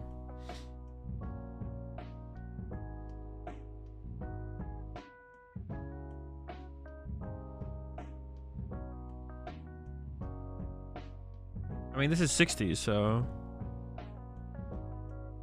Curlia Gallade? No, Curlia still has 2 retreat cost. That's the problem is 2 retreat cost. Problem is 2 retreat cost. Noctowl? No. I don't think so. I don't know what Noctowl you're talking about, but I think you probably just don't know what Noctowl does.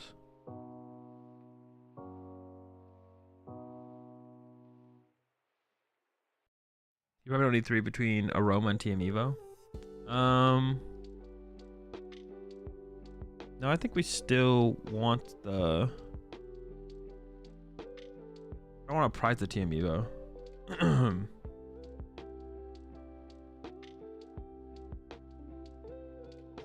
You definitely don't want all those superiors? No, I definitely... What? I definitely do.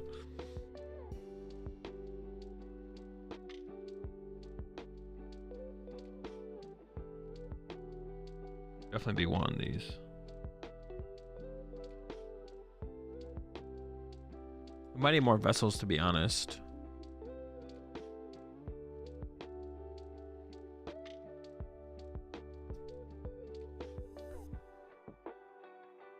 Tatsu would swim in here. I mean, it's like... I mean, Tatsugiri wouldn't be terrible, I guess. Nah, I don't think it's good, though. It wouldn't be terrible. But I'd rather have another B-Barrel set. That's the thing is, like, I'd always rather just have another B-Barrel set up instead of a Tatsugiri or something like that. I'd rather just have another B-Barrel every single time. I don't think it's close. Arven over Irida because it finds TM Evo, which is important to get enough Seadras set up to actually be able to like chain Kingdras.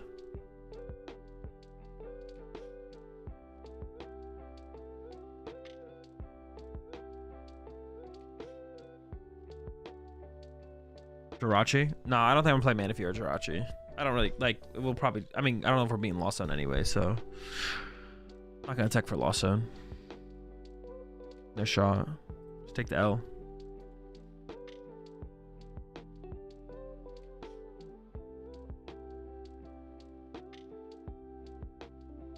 Ask them for early setup. No, it's not worth it. I don't want it to get stuck in play. Because all I have to do is boss around Basculin, and then for me to play the prize trade, I have to attack that turn, and then Basculin's on my bench the rest of the game, and then I can't set up second B-Barrel, and then I lose the game. It's not good. Not worth it, I don't think. I don't think so. Okay. I think it's good enough. It's good enough. Kingdra swim freely. I feel like we need another attacker. Echo, I don't think you know what this deck is. What attacker could I possibly play? This is my energy acceleration. What attacker? Give me a recommendation. 1-1 Palkia? No, I don't think we had the bench space. I think if we ever had bench space for 1-1 Palkia, I'd rather just play more B-Barrel. Like, I just want more B-Barrel set up.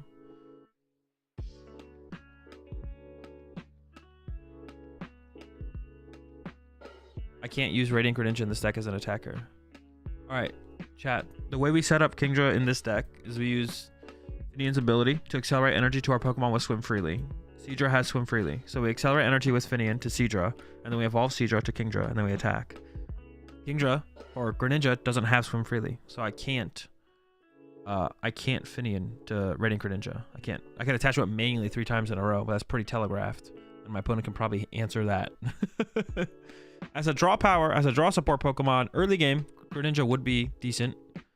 As a draw support Pokemon, early game, Greninja would be decent. But like it gets overshadowed by B-Barrel like really, really quick. Because we want the energy to attack with as well. So B-Barrel overshadows Radiant Greninja really, really quickly. Like, it's like only for turn 1. And then past then, if we'd rather have a Bidoof in play, that could become a B-Barrel, probably. So, what does Kingdra do? 50 plus 50 for each water energy attached to it. Is the Pulp matchup just really bad because of Finian's HP? I mean, maybe. But like, if we can get a Kingdra set up and 1-hit KO a Dragapult, they can't 1-hit KO us back. And then even if they KO our Finian, we just don't have to bench another Finian until we need to set up another Kingdra. So we can just load up, and then we can go bench Finian, load up a Seadra, evolve to Kingdra, and then that's protected from getting sniped as well.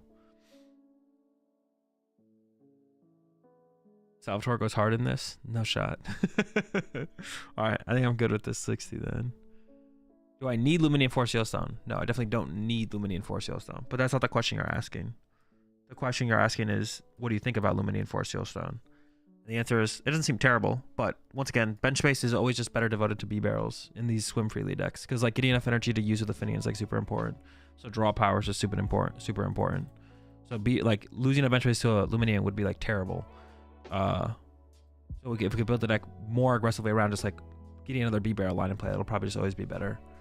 Then we'd have to play 3-3 B-Barrel, which would be fine, I guess, like theoretically. Like actually, I'm kind of seeing the room for a 3rd B-Barrel line. I don't know. We could cut like on. We could maybe do. Super Rod's not that important. It's still necessary. And maybe 2 Super Rod's still good. Maybe I'm not sure. Letter of Encouragement, another card that could be good, but we'll probably need to test some games first to see if it's that consequential to just Earthen Vessel. Because Earthen Vessel is like always good, whereas like Letter is like limited. So theoretically, we always want to play more Earthen Vessels, but if the efficiency of Letter is that good, then we'd include it over it. But I think it's something where I'd want to test with the deck first before I'd make that call. Do you need Heavy Ball with only 2 B-Barrels? I think I would always add a 3rd Bidoof before I added a Heavy Ball, just to increase our odds of getting the 2-2 B-Barrel online. Because like Heavy Balls can do that, but the problem with Heavy Ball is you need to find the Heavy Ball first, and we have less outs to Heavy Ball than we do. Like Poffin becomes Bidoof, Bidoof is Bidoof, Heavy Ball is a Heavy Ball, and if we open with a Heavy Ball and there's not a Bidoof prize, it's not a Bidoof. So what if you prize 2 Finian? I ask my opponent to concede the match, and then they will, and then we win. What do you about one of Heroic's plan? The card just seems kind of powerful. I mean, it's like, okay.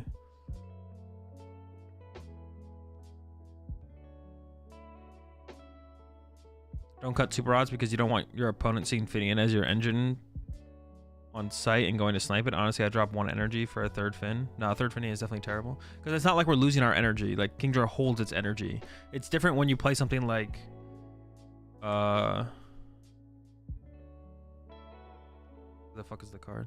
It's different than something like this, like the Dugong. Because the Dugong shuffles any amount of water energy from your Pokemon into your deck. So all your energy goes back to your deck. So Dugong itself isn't a big threat if you have another Dugong in play. So then like the better things to knock out would be like a B-Barrel or a Finian if you're playing like a Dugong Swim Freely deck. But if I have 6 energy on my Kingdra and they go boss KO Finian, I still have 6 energy on my Kingdra and I'm just going to knock them out again. So less often will they be able to chase Finian, and if they do chase Finian, I have more time to get another Finian set up, whether that be getting second Finian or super auto recovering Finian. So Finian's not that big of a liability in this deck because Kingdra just maintains its energy. So Finian's like, yeah, like compared to other Swim Freely decks, yeah, the Finian's not really that big of a liability because our energy just stays in play. Why doesn't TCG Live allow you to play Shrouded Fable in non-ranked? Because the set hasn't released yet. The set isn't out. There needs to be having release dates for stuff and building hype around release dates is like a thing for any product ever. It's out in Japan, yeah, but it's like not out here. It's out in Japan, but PTCG Live isn't a Japan product. Product of Japan. It's a product of TPCI. Their release date is the other date. Like you need release dates for things. It just shouldn't be like. I mean, as soon as like we knew what the cards were, we could theoretically have a simulator with the cards, but Turo in this deck would be a good idea. Are you asking me, or are you saying it would be? And if you're saying it would be, why would it be? I think you should play into Royal Command first attack. We already made a build for the Royal Decree.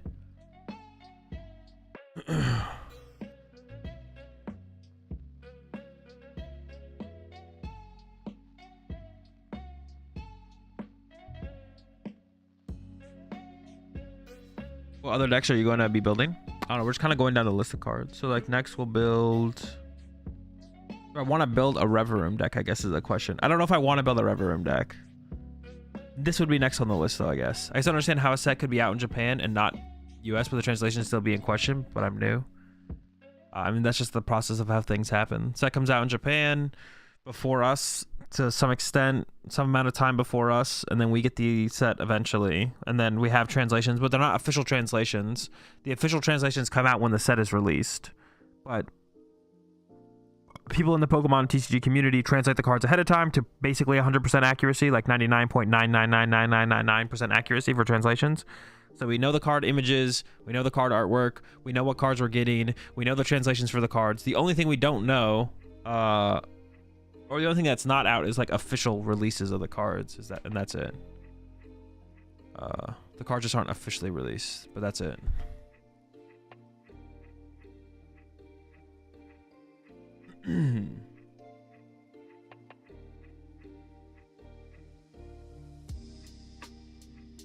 Is this Kingdra version better than Excalibur Palkia? Dude, I don't know. I haven't played with the deck yet. I'm literally making lists for the first time.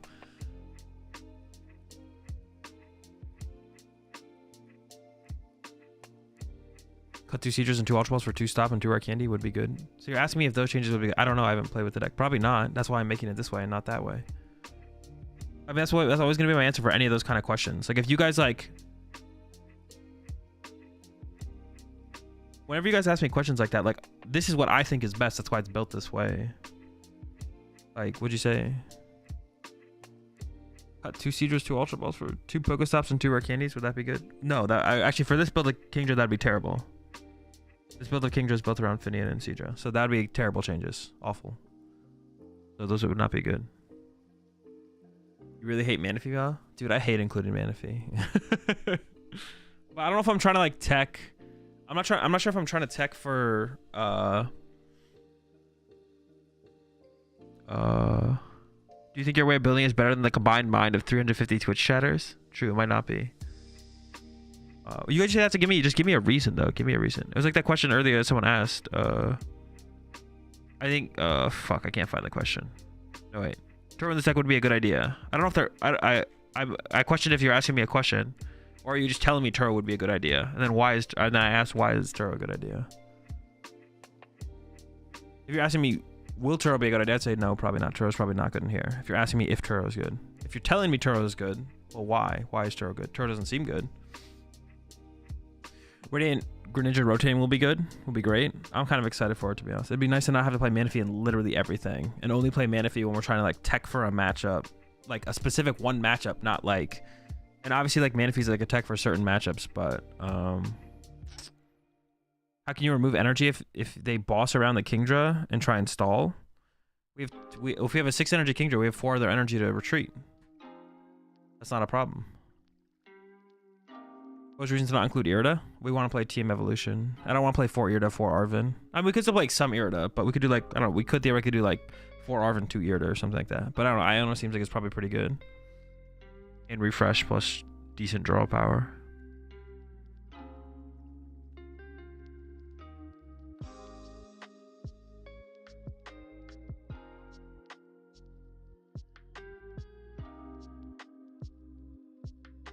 No, I'm not going to cut an Ultra Ball.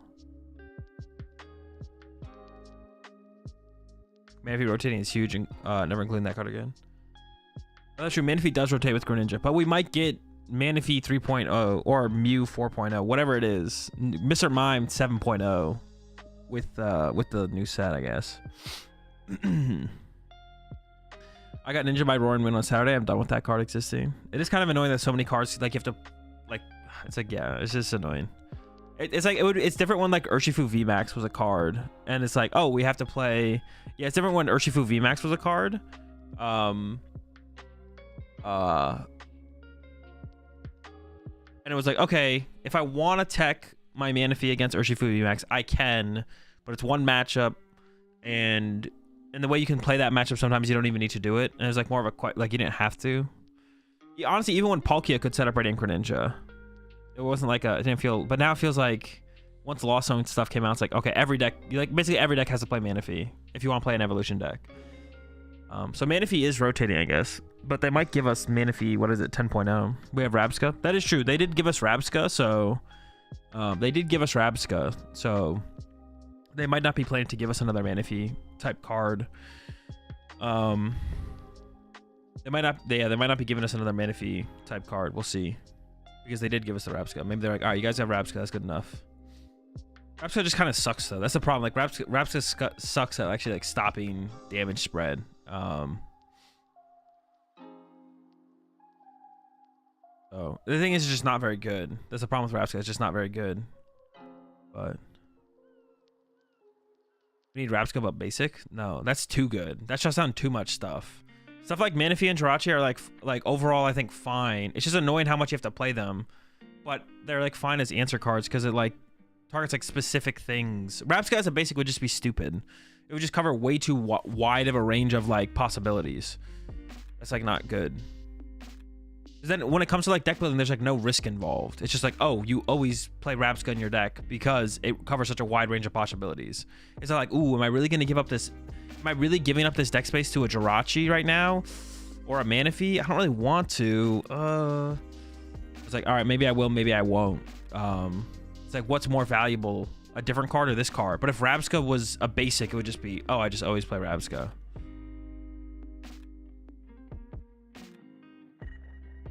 Because, yeah, it being an evolution is like the... Yeah, Rabsca as a basic would just be... The evolution, whatever, restriction is like good for the card. But it makes it pretty bad. Overall makes it pretty bad, but it'd be way too good if it was a basic. I think we won't get a new basic bench barrier because it would devalue the Terra trait. I mean, that's a good reason as well. We have the Terra trait plus we have Rabsca in the format. Yeah, maybe they won't give us a new Manaphy. Isn't Evo plus Hyper a little bit of an anti-synergy? Not really. Evo, Hyper Aroma's there for when we go first. Team Evo's there for when we go second. But even then, even when we go second, there's a lot more of a stage ones we want to find. Like if the Team Evolution gets out 1 Seadra, 1 B-Barrel, next turn we still might want to get second B-Barrel and then like 2 more Seadras possibly.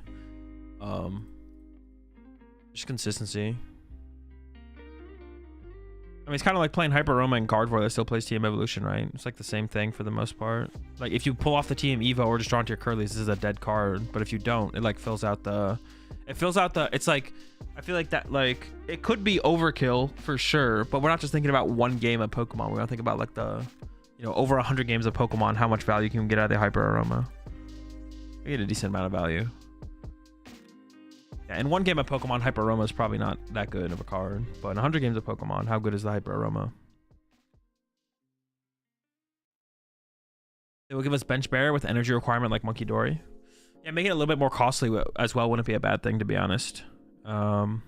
Yeah, I'm cutting it for Master Ball. Genius, locked in. I like it. Am I playing any games today? No games today. Just deck building. All right, I'm comfortable with the 60. Lock it in. How many decks have we built so far? 3. United Wings, Kingdra backs, Kingdra swim freely. Gotta get both Kingdras in there. All right, do I want to make a Reverum deck? Accelerating Flash, 20 damage. If this Pokemon moves from your bench to the active spot this turn, you do 120 more damage. So you're doing 140 when you go from the bench to the active. And then for triple metal, 250, discard this Pokemon and all cards attached to it. So the speed break is like the good part of this card. Like a speed break Reverum. So it'd be like Reverum Matang. You punch, they punch, you knock yourself out. And then they don't get prize cards. You push up another Reverum. Super odd, the rest of the Reverum's back in the deck. I don't know. Could that be good? Is 280 HP good enough? Or are people always playing around it? Are you either going to get one hit KO'd or are they just taking knockouts around you? I'm not sure. Promote Cornerstone or Mimikyu? I mean, probably just promote another Reverum would be the idea. Push Mimi or Cornerstone? I don't think we have bench space for that. I think you have to push another Reverum. I'd rather push another Reverum. Doesn't do enough damage? Oh, 250 is a decent amount.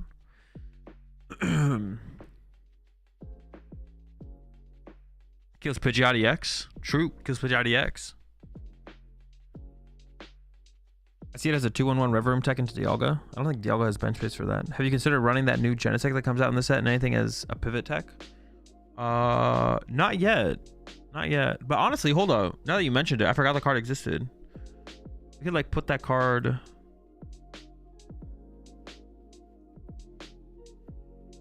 I forgot about the card. Well, if we put Genesect in here, put a Rescue Board on it, shut down Unfair Stamp, shut down Prime Catcher. I don't know, shut down whatever other A specs there are. Those two at least though, right? Thoughts?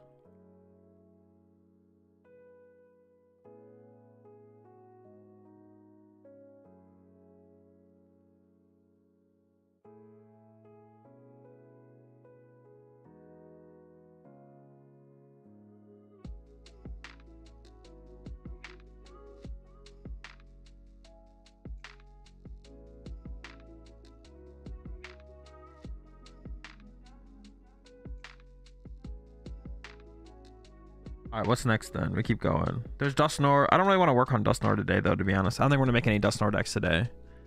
I'm just like not. But like obviously we need to like add Dusknoir to Charizard and add Dusknoir to Dragapult, even though I played 0 games with Dragapult, so maybe I should start with that. Maybe I should start by playing some games with Dragapult. Once active as an evolution Pokemon, this deck does 90 more damage. Bloodmoon Ursaluna. Didn't we actually see a pretty cool deck with this card? It was like what? Bloodmoon Ursaluna plus what is it called? The switching Pokemon to deal 2 damage counters card. I forget what it's called. Someone knows what I'm talking about, but I forget what it's called. Iron Valiant. Yes, Iron Valiant. Yes. You could try that. I'm down. I'm down. Let's do a Bloodmoon deck. So we need like 4 of these. A 1 prize puncher deck. Maybe 1 normal. Need some Iron Valiants.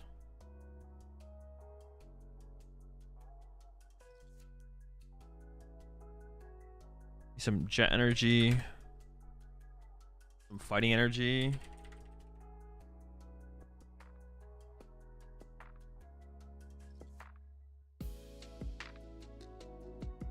King Ludus Spread. You take it up to bench phase is kind of annoying though. Sure, forgot about the Robin's cool control right click. I don't know, I just like right clicking. I have one hand up here, like I'm leaning on one hand up here. I'm not using both my hands right now. I'm just right clicking.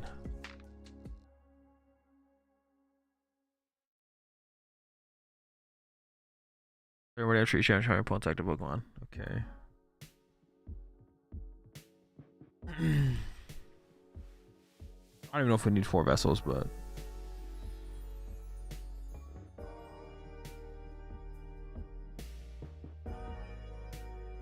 I guess like whenever I go search a card though.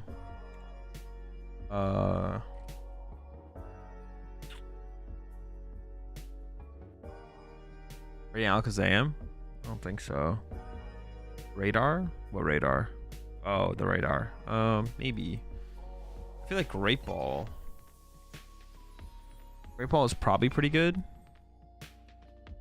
Because it can put, like, it finds Pokemon obviously, but it like specifically puts this into our hand, which is like also why we want Ultra Ball. Because we need to not only just get this card.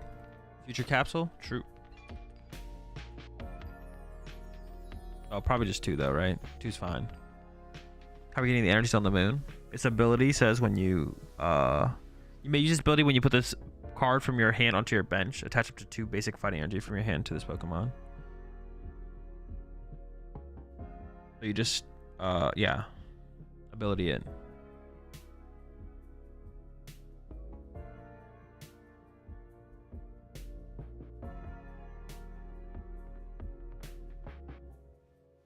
That's a good question. What we got vessels. Radzam.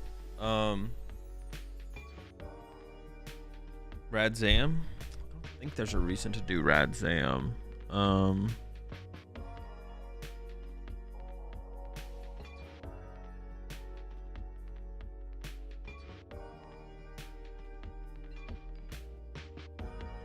We need like researches, right?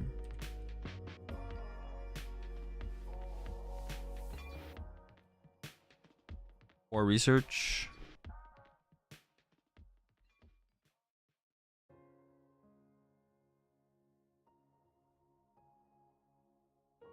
So Lucha Everworth? No, we'd rather probably just have another Iron Valiant in play to utilize. Billy? What does our board look like? Oops. Let's say 3 Iron Valiant, 2 Bloodmoon Ursaluna. Of this one or this one. That's 5. So we do have 1 bench space to work with. So I guess Squawk is probably correct. Mew. Mew for draw power would be pretty good as well. Penny Loop, which is fun. I was only at 150 HP though, so it's always dying, right? I mean, Prime Catcher is probably our best. Our best one, right? Mew. Mew seems chill for draw power.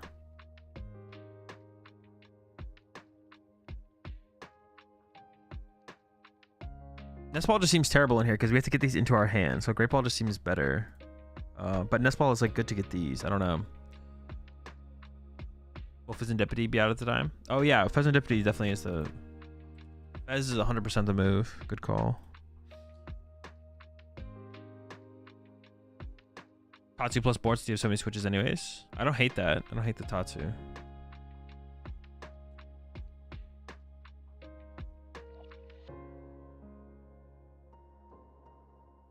Rowan probably has a higher chance of hitting the Great Ball. Nope, you're wrong. Kieran? Probably not. Radar to get Val. I think I'd rather just play more neutral Pokemon search cards, to be honest.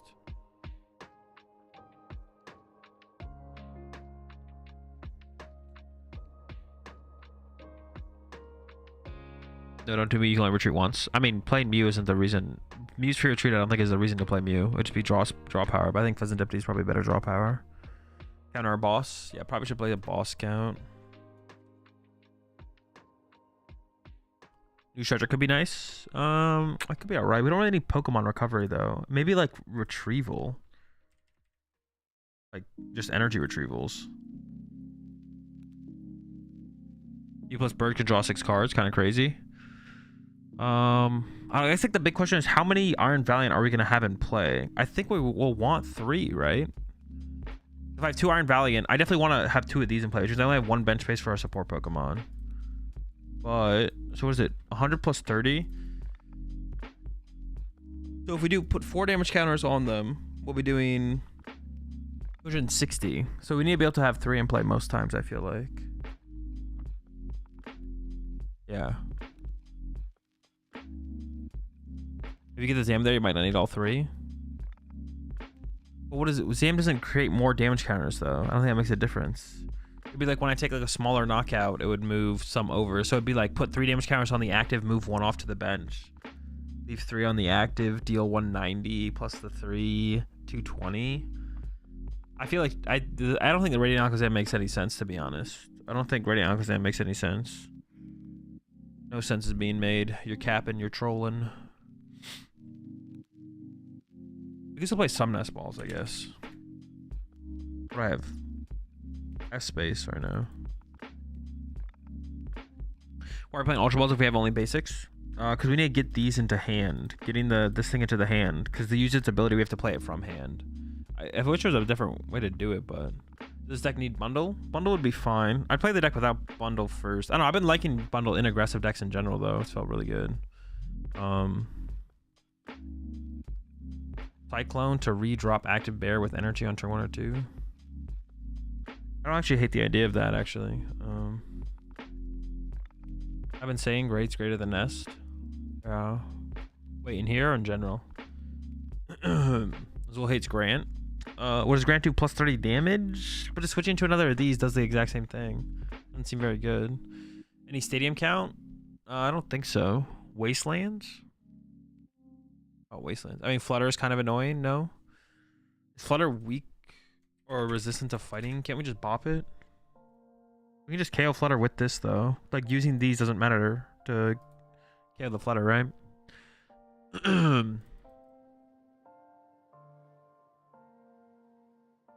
Gearnet any good?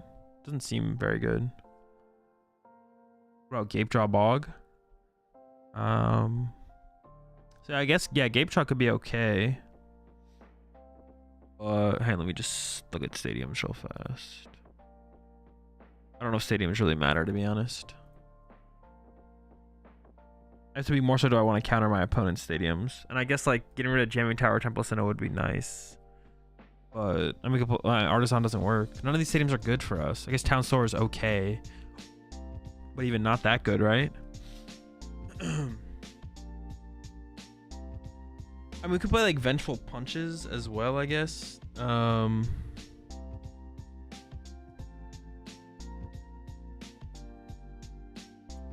Huge Core. Pokestops? We do play a lot of items.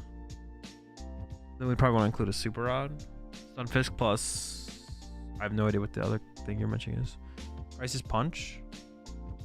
Well, Ursaluna is our Crisis Punch. I don't think we need Crisis Punch. Vengeful doesn't seem terrible. Yeah, Vengeful doesn't seem terrible. Then we probably want to play something like Town Store, right? +4 Retrieval might be good. Is that ever the route to go? Maybe. It's gonna mill our Jets, which sucks. I don't want to mill my Jets. What if we played Arvins? Is Arvin ever good? What do I do? Okay.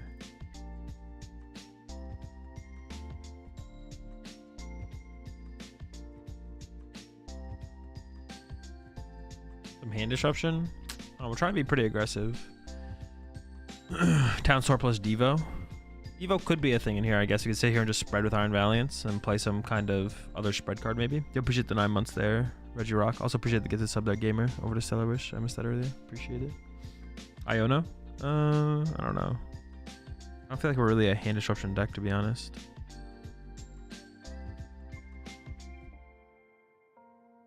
What if we could... Maybe we should just do... like this.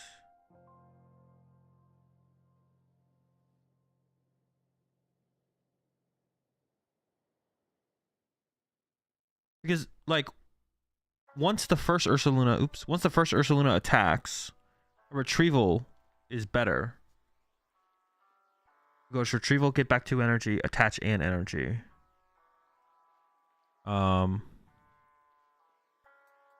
Maybe that's just better to play these energy retrievals. So search out 2. So I only need like 2 vessels to find the first energy initially. Gutsy Pickaxe? No, that card sucks. Lana's Aid. Honestly, I don't hate the idea of Lana's Aid. Kind of awkward though. Heavy Baton, keep the energy in play. It could, but where am I putting the energy? There's nowhere to put the energy though, right? If we're playing Arvin now, there's got to be more tool cards worth playing, right? Like maybe playing some of those. Stop seems too good in here. I don't know. Maybe it is. Maybe.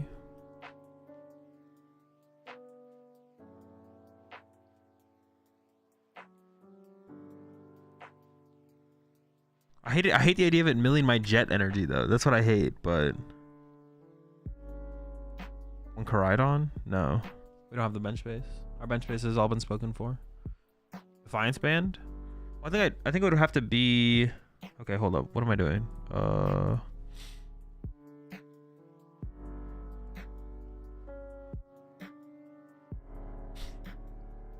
Yeah, like what about Vengeful Punches? EXP share? No, because I'm not planning to have just a bear sitting on my bench with no energy. So there's nowhere to put the energy to. Like, I'm gonna bench the bear with its ability.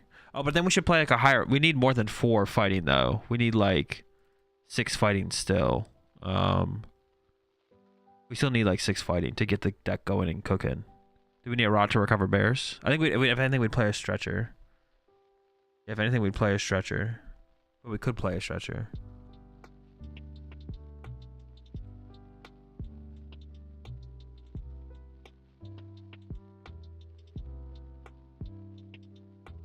We may play 2 stretchers. Now I do kind of want to include the Pokestops.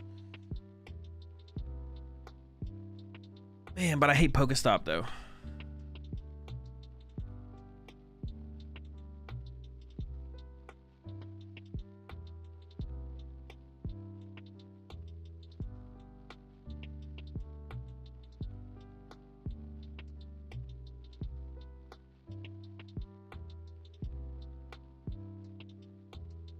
I mean, how many bears do we need to set up? Like, this energy is enough to set up the first 2, then like 3, 4, maybe if no, this will come in the end. So it's 5 attackers. Or maybe we don't do this. Maybe we still just do that. Could I ever play 5 energy and hope I don't prize 2? Doesn't seem that good. Like, not that ridiculous that we ever prize 2. I think I have to go to 6. Then we have room for some Pokestops now.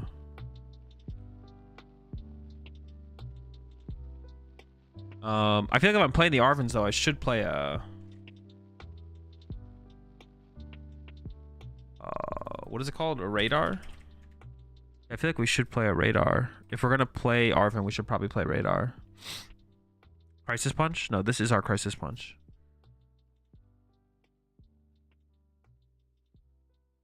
If I really need the extra damage at the end of the game, we can include one, but Special Punch makes you less reliant on Iron Valiance. Well, yeah, but I'd rather make, like, if I can make the Iron Valiance more consistent, like, we definitely need Iron Valiance. So if we can just like make Iron Valiance more consistent and make it so, and then also when we do it, we don't need Vengeful Punch, then that's better theoretically. Because Iron Valiance are always good, whereas Vengeful Punch is only good if they punch that Pokemon. Right, so it's like definitely just worse overall. You know what I'm saying? We have the Lotto in here as well, though.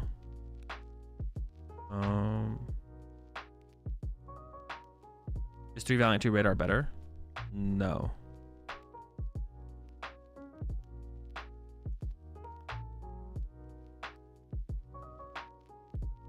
I might want to be able to Arvin for a Nest Ball, right? I probably want to be able to go Arvin for Nest Ball. Damn, dude, this bear having to be in the hand just sucks. What a bastard.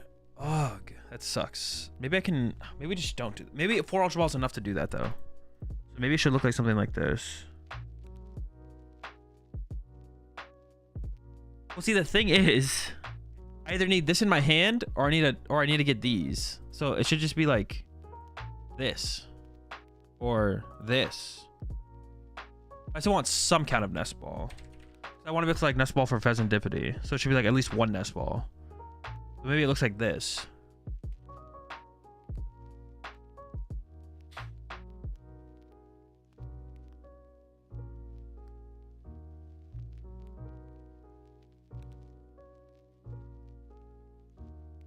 Squawk. We don't really have bench space for Squawk. Add 1 bundle while you're at it. I'm not against bundle, but I'm not going to include it immediately. I'm not against bundle. The problem with Squawk is our board wants to look like Double Moon. I want to be able to have 2 of these set up, so when I get Iono, I don't have to be as... I'm not as scared of Iono. So we need 2 of these, 3 of these, and then Dippity. So we don't have room for Squawk. Squawk, there's just no bench space for Squawk. So I don't really want to... I don't want to play it. I guess our board could look like 2 Iron Valiant, 2 Moons, Dippity, Squawk, but that's still like... the 3rd Valiant's like relevant. Yeah. 1 penny might be helpful to hedge against starting the bear. Give some flexibility into removing liabilities.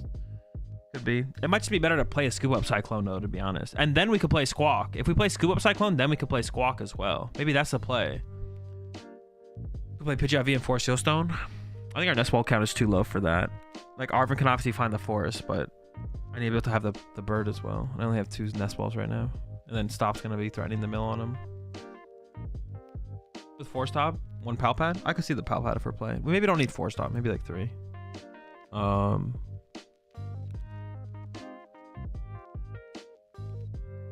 We could play Squawk, Scoop Up, Cyclone though. I actually kind of like that.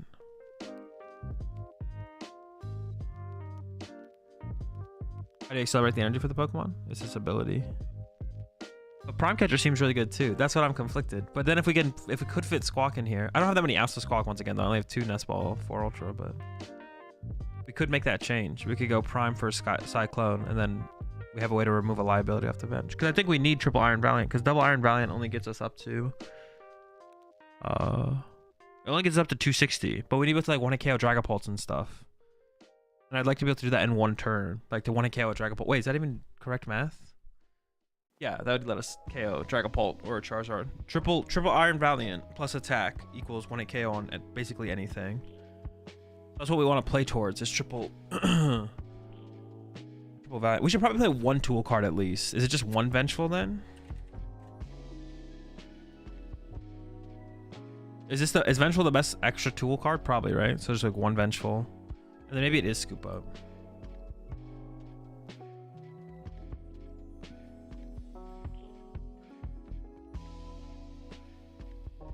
That's just 280, no? Well, no, plus the pings. So we ping 6, and then we do 280. The attack does ping 6, 180, 280, yeah, 340. Evo? Nah. Yeah. The Valiant pings are still there. We could cut back on the switch cards a little bit, to be honest. Wait, what do we even need to include at this point? Is this just it? Well, Palpad. Palpad would be the card, right? Palpad is it. Jet Energy seemed too good to not include, but maybe it should just be all fighting energy. But Jet Energy seemed kind of broken, so maybe it should be like all fighting energy and superiors or something. Because we could just like go like with like 8 fighting energy, and these could be superior energy retrievals. Need the bird? Oh yeah, we need Squawk if we're gonna play that, right? So I have to cut a card anyways now.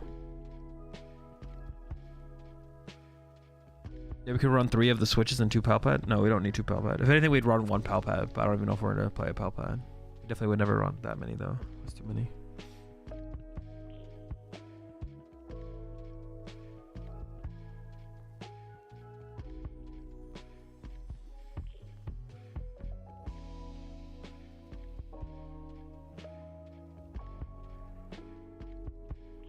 Is Jet even that good? You need attach return to attack with the bear, no? Well, yeah, but you attach the Jet to the bear because it's 2 fighting and a colorless. Yeah. You want access to more bears? No, I think it's enough. We have 1 stretcher in here, so that's 4 bears plus Ursaluna. That's 5 bears plus a stretcher. I mean, that is like theoretically 6 attackers, but I don't know if we can support 6 attackers in the deck. I know, I guess theoretically we do support 6 attackers, but I guess the things we'd maybe need now is like Palpad. Your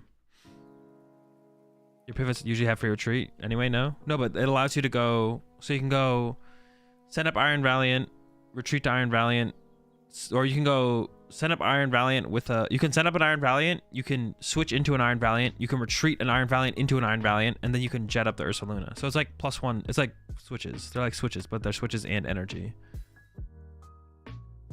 So you can go Iron Valiant, retreat to Iron Valiant, switch card from the Iron Valiant, you just retreat into another Iron Valiant, and then Iron Valiant again, and then go Jet Energy up, and then attack. So just like more switches.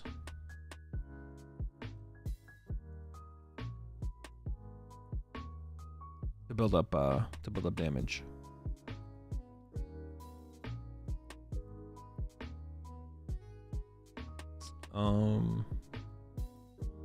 Maybe I just kind of Pokestop. Maybe just do Pokestop. I mean, Pokestop seems really good in here. I kind of want 4. Let's cut a switch actually. We'll try that. Counter catcher? Maybe. I mean, I wouldn't be against it, but I think we're gonna leave this one at this point.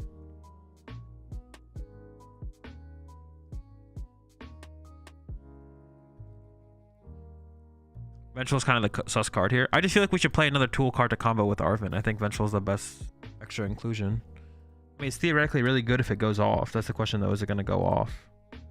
A lot of decks like play vacuums and stuff, but it's like one more tool card my opponent has to like worry about, I guess. We could also just like play 3 future capsules and then we just mill them less. We could also just like play more future capsules and still have more, like a 3rd future capsule wouldn't be bad. We have stops in here that could mill them and then our opponent could vacuum them. So just having like another one to work with could be good, right?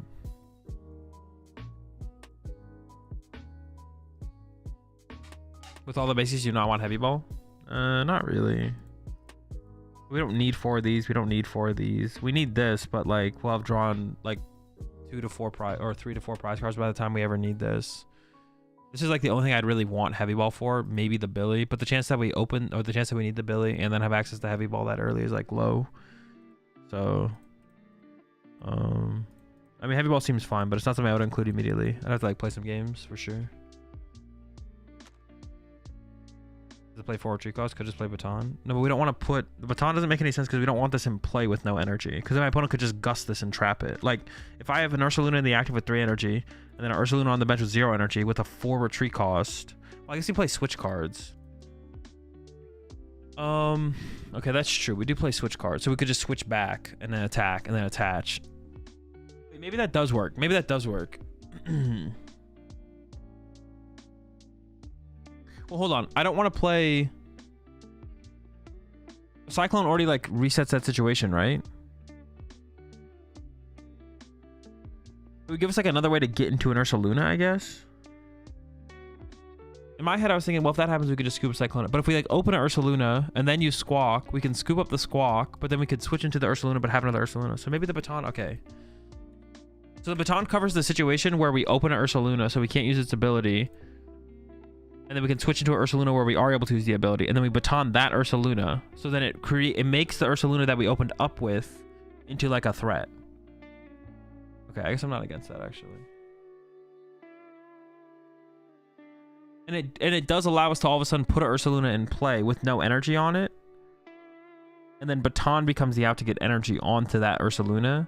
Instead of having energy right then, right there. The Baton becomes the energy.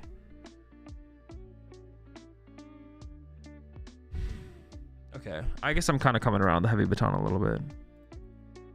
Probably just 1 though. I don't think we'll need more than 1. We shouldn't need more than 1. 1 should be enough. Also, like, it could just get vacuumed as well. Well, that's a problem though. It could get vacuumed. That's why I don't like it. It's like it's gonna get fucking vacuumed, right? Or they'll just play around it. It's like, so it's never something I'd want to play into. It's never something I'd want to play into. It would just be a situation where it's like if I open an Ursaluna, switch into an Ursaluna that's used its ability and has energy, or jet it up, whatever, I could heavy Baton that one, and then when that one dies, its energy would go to the other one. But if they KO it, if they vacuum it and KO it, I don't have another... So like then Scuba Cyclone has to get involved anyways. But it doesn't mean it like couldn't help, I guess, right? But you already discard the vacuum? That's not a fix for... That's not a fix for a problem. That's no.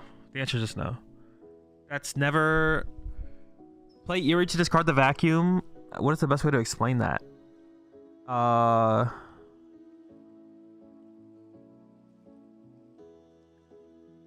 That's one of those things that seems like a solution, but it's not. Basically, what you said doesn't mean anything. Like, play Eerie to discard the vacuum doesn't... It's not... You think you're solving the problem? It's jokes, man. Oh, I thought you were being serious. I was like, it's not a solution. I tried to explain it as not being a solution.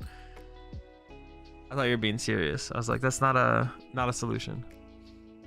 Virtual Punch seems like it would be helpful to try in more games. Probably. Well, if we play the Scoop Up Cyclone, then it probably is, right?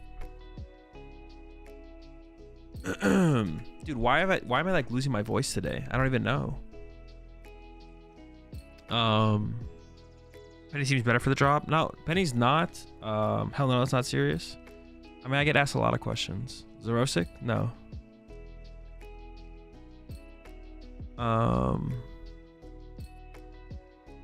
Eventual Lunch, I think, is definitely the better of the two. I mean, we have Scuba Cyclone to cover. The Penny's not good. Penny's bad because it's just too slow. Penny's just too slow, and we can't find it when we want it. So, what about Legacy and Penny? Penny's too slow. Penny's too slow. Scuba Cyclone just like covers all the situations. Obviously, like it kind of sucks if we open Ursaluna and then have to use Squawk as well, but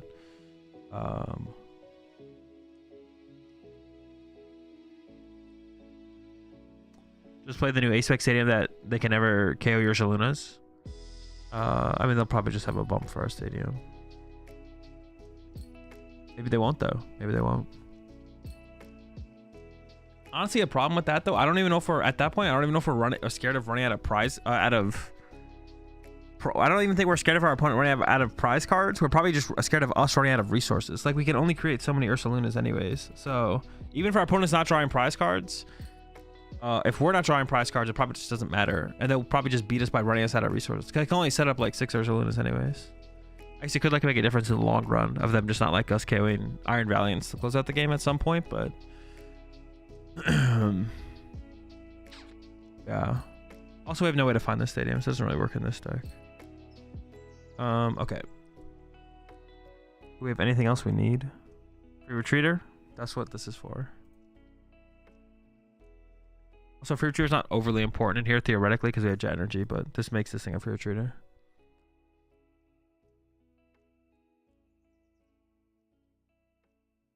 I own a Roxanne. I'm not overly concerned with disrupting my opponent, but we could add a Roxanne in here. I wouldn't hate. I don't really love the idea of Roxanne though because of the Pokestops. That's why. If we ever like cut Pokestop, I'd be like down for Roxanne for sure. Like Roxanne plus a couple gears or something maybe, and a pal. Well, at that point we don't need Pal Pad, but yeah, we have the Pokestops in here, so it makes me like not overly. I don't love the idea of that. Magby. Magby what though? Are you just saying things at this point?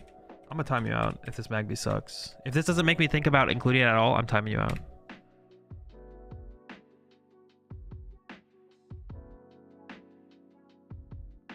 Okay, you made me think about it. So if we go second, we could Scorching Heater. It's terrible, but you made me think about it, so. Yeah, it's not good, but you made me think about it. Still like to Mew here if possible. I don't think it's possible. I think if, well, we play Pheasantipity or Mew, whichever one's better. Pheasantipity seems better, so we probably keep the Pheasantipity. But if Mew is better, then we'd play Mew. But I don't think we can play both. We don't have bench space for both. All right. Ursaluna's done. Are we good? Everyone's happy? All right. Locked. All right, what's next? What about this Crobat? Your opponent's active is not poisoned during Pokemon checkup. Put 2 damage counters on that Pokemon instead of 1. Once in your turn, if you play Janine's Secret Technique from your hand during this turn, you may draw until you have 8 cards in your hand. I mean, that's like consistency right there. That's a lot of draw power.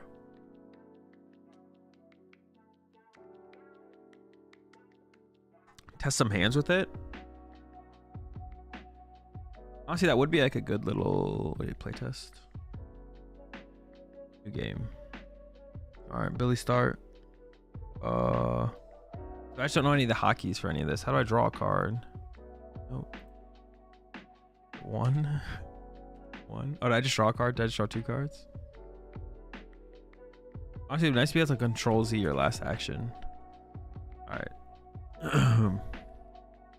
Is Janine good enough though?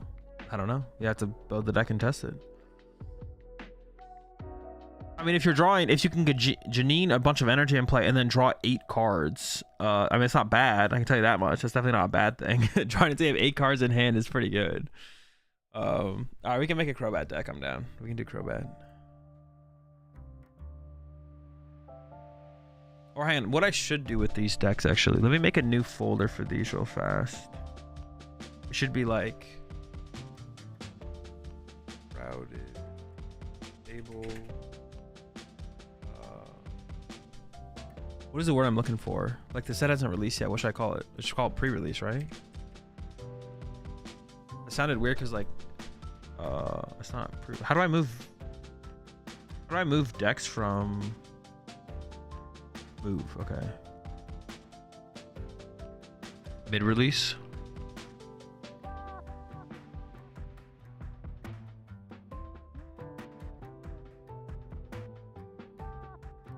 Oh, like saved my last. Very good, very good. Robin's done it again. The problem with the Crobat is if you get Iono'd, you have to find Janine to be able to draw. We got Tatsugiri, bro. Well, we probably play Tatsugiri, right? Gotta get Tatsu involved.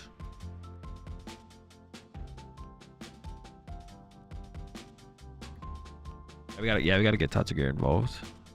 It's not a problem, it's a feature. Gotta throw a critical bite Crobat in this one. I will definitely get. We'll see what kind of. There's a couple different Crobats, right?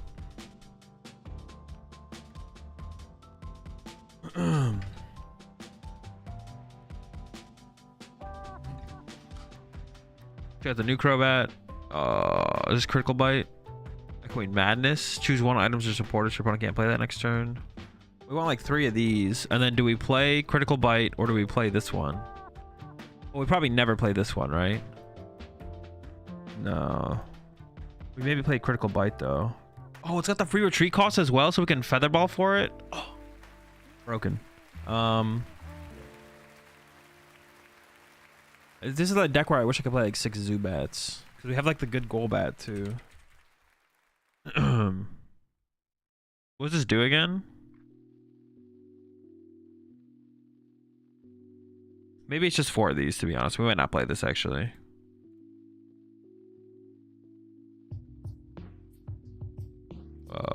The broken Golbat.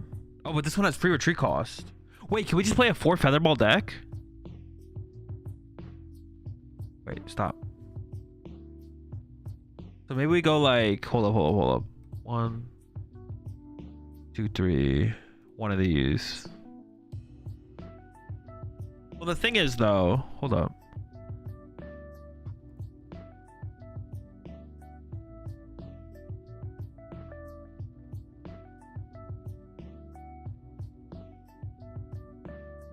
That rotated? Oh, this one rotated? I can't even play this one. Oops. Unlucky.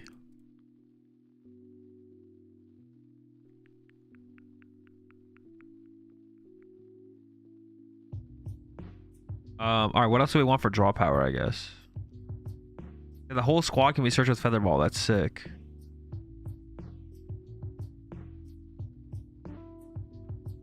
Isn't Echoing Madness pretty good? On what? Crobat?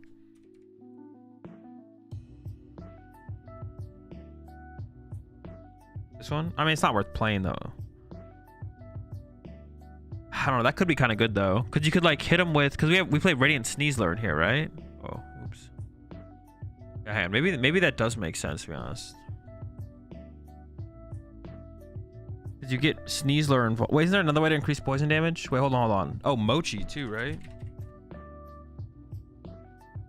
Oh shoot, how much are we swinging for actually? Wait, we're not poisoned though. No, the Mochis don't work, right? Wait, what does Mochi say? Oh, but we're not going to be poisoned, right? No, we're not going to be poisoned. Oh, wait, no, Janine poisons us, right? Okay, maybe we are going to be.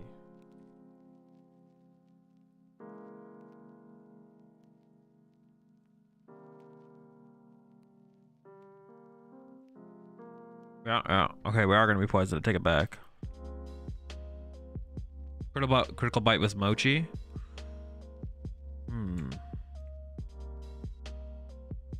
Yeah, I mean, that doesn't seem bad. For sure. That doesn't seem bad.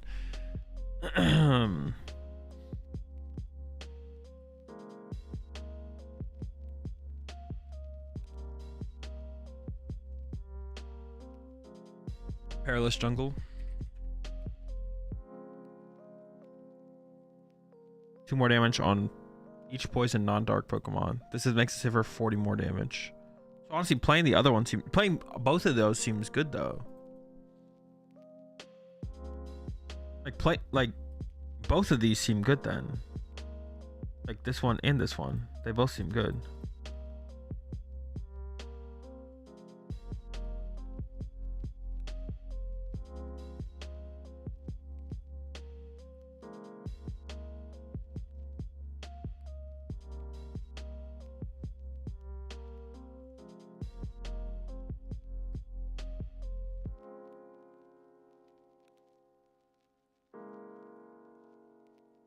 And there's duet that lets you see your opponent's hand. Yeah, but it doesn't have free retreat.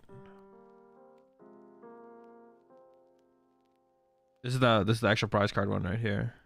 So theoretically, this one could hit. We could Janine to this Crobat, Mochi it, and then we're hitting for but Mochi says Mochi it, and then we're doing 70. We need a way to like recover bats like super aggressively. We need to be able to recover bats super aggressively. So we at least need 2 Super Rod. We're like playing Janine every single turn. We need more here though. We're like missing. We need more. We need more support draw power.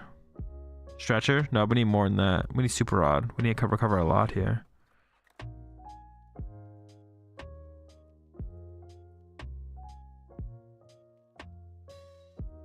Lipard might have to be it. I don't know, like 10 energy even, to be honest. Dude, Pokemon, how do you summon Excalibur if you don't play pre-evolutions? If you're talking about the Kingdra deck, it's with the Kingdra's attack. The Kingdra's attack puts it in play.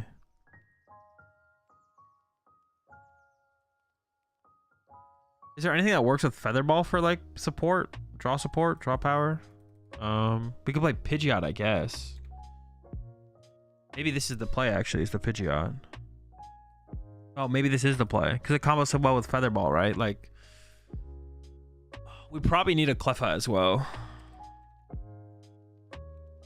The whole deck is like, we have to play Janine like every single turn.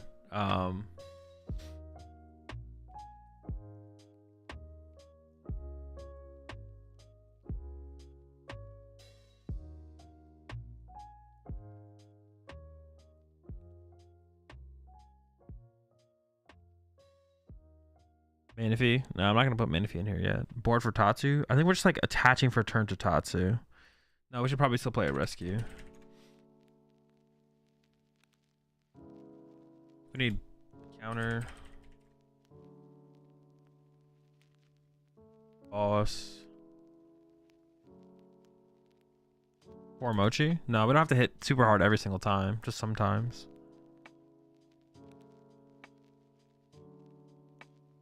Could probably play some Arvins to set up with, right? I don't know about 4, but maybe we like go 1 less Palpatine, especially if we're playing the Pidgeot. 1 less energy. I don't want to play Arvin though, because we have to Janine like almost every turn, right? Any Dark Patch? Maybe like 1. Yeah, I mean 1 Dark Patch wouldn't hurt, I feel like.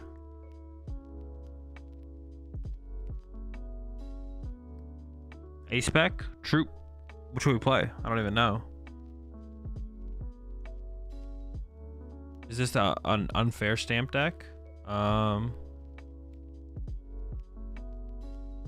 I don't know. Is this an unfair stamp deck? We can probably cut back on the nest balls a little bit, to be honest. Can we just go like no nest balls? Just 4 Puff and 4 Feather? Maybe that's fine, actually, to be honest. 4 Puff and 4 Feather might be enough.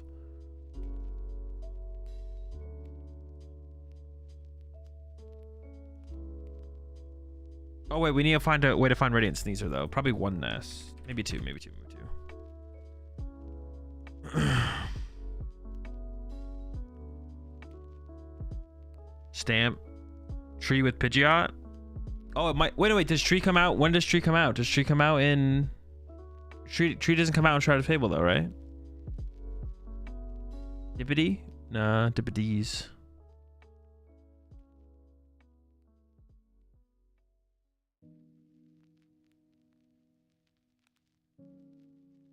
Is Radiant Caesar better than Radiant Greninja? Yes, we don't want energy in our discard pile. Janine gets out of our deck. Yeah. Stamp sounds better. Stamp might be the best, to be honest. I just want to look at all the A-specs real fast, though. Where is it? There we go.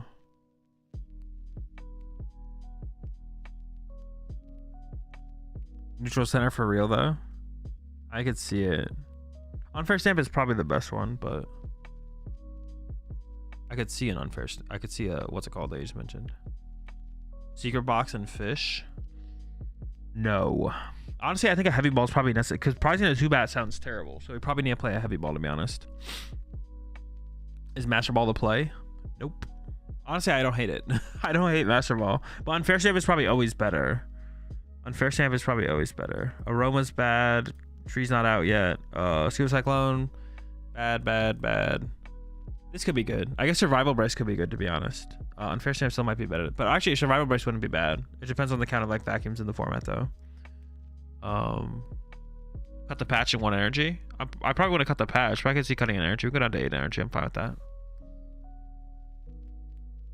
Veteran to promote into for the extra poison. I just don't want another 2-prizer on my bench, to be honest. I just don't want a 2-prize Pokemon on my bench besides Pidgeot. Survival Brush when we are poisoned. True.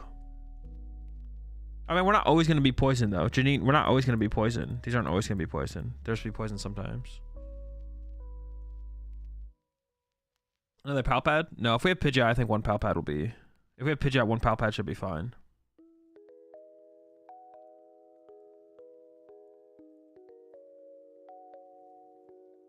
It is a single prize Petrot. Oh, you're talking about a single prize Petrot? Well, no, it does. I don't think it does anything for us, though, right? What does the new Crobat do? Dark colorless 120. They're poisoned. They take 2 instead of 1. And then if we played a Janine during our turn, you draw until you have 8 cards in hand. It's probably just unfair stamp, to be honest. Legacy Energy, I guess, could be good if we can chain enough bats. Legacy Energy would be good. But maybe just being aggressive with unfair is the way to go. Ooh, I don't hate it. I don't hate Legacy though. I don't hate Legacy Energy.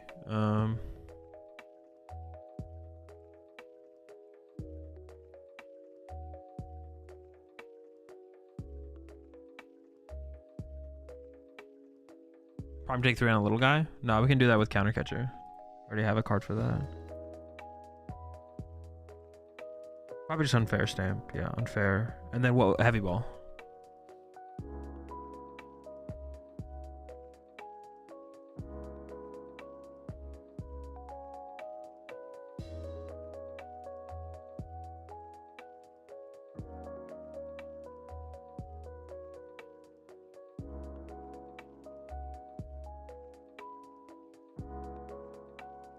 Legacy is underplayed. Lugia sucks and people only play Hammer because of the stupid whale.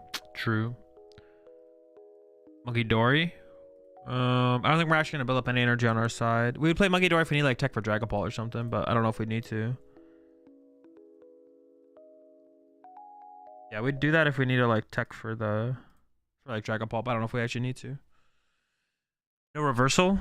I mean, I'll try to make it work without reversal first. Reversal like only works that really good with this, although I guess it kind of works with all of them. This guy's ability works with Janine.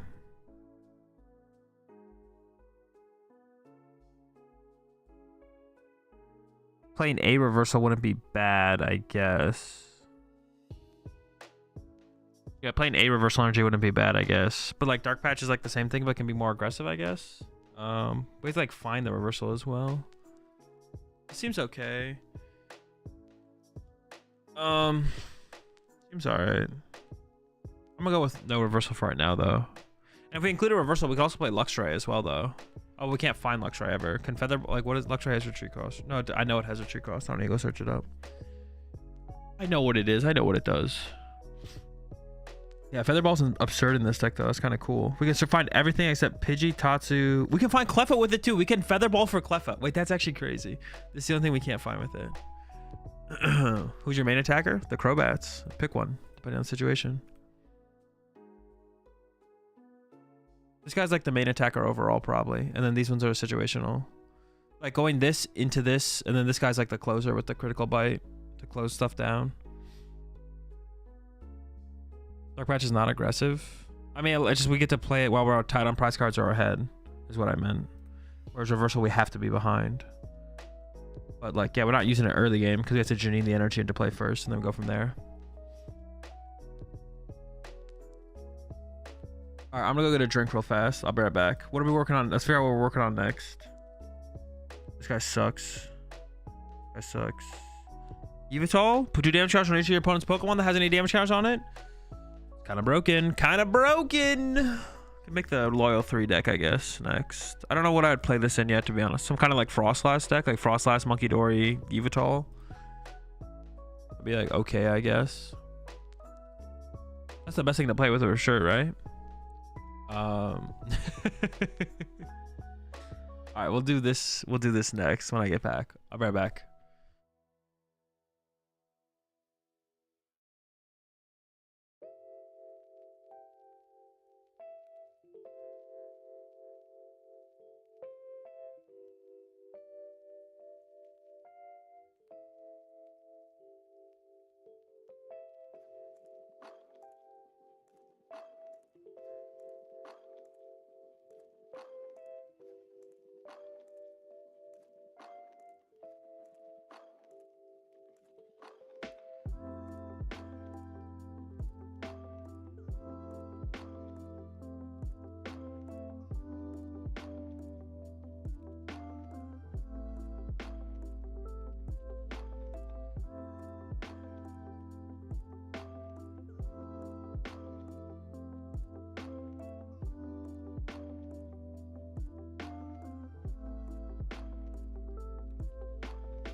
Yveltal's a good card. Monkey Lass.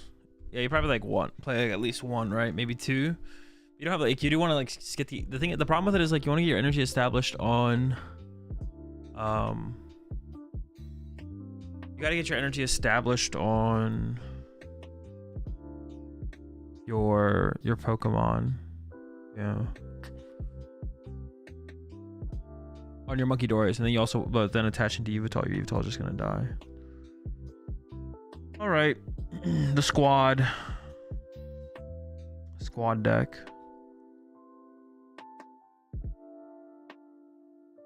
I have no idea what this deck actually ends up looking like, but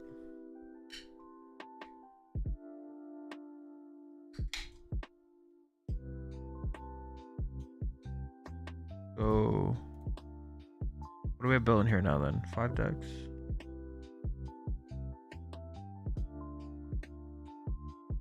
Is it Oki? Is this how you spell it? Okay.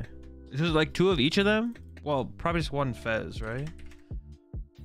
1 Fez. What are the other ones even called? Monkey. Oh, I know Monkey Dory's name. And then Pecharunt.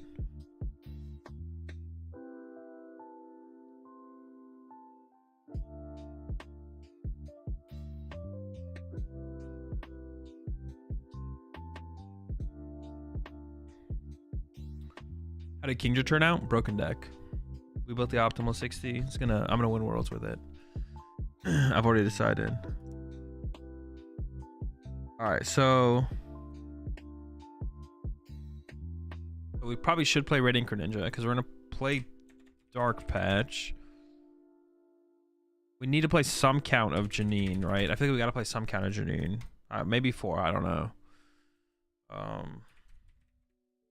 But you said you're playing Blissey at Worlds? Yeah, playing Blissey Kingdra.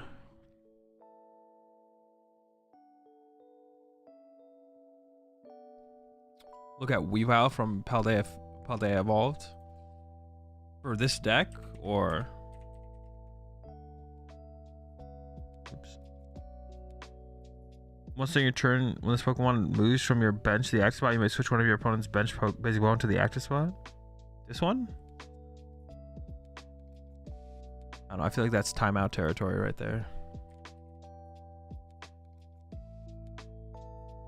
So what does this thing's attack do again? If we're poisoned, we do 260. Wait, isn't there a way for us to poison the opponent's Pokemon or no? Am I tripping? I thought there was a way for this deck to poison our opponent's active. But we'd have to, there's like this bit, like, I'm tripping, right?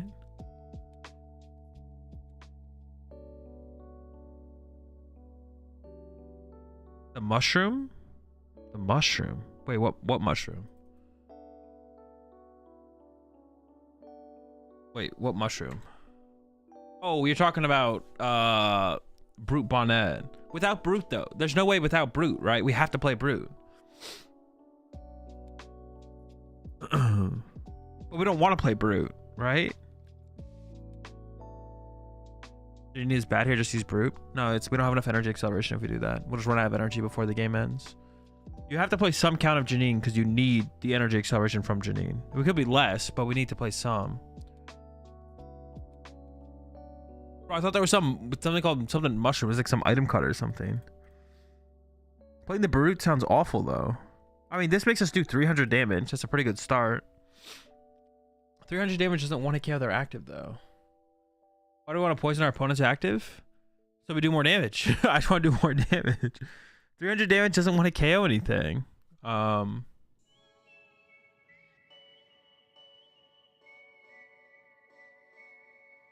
300 damage isn't enough. We're coming up a little bit short here.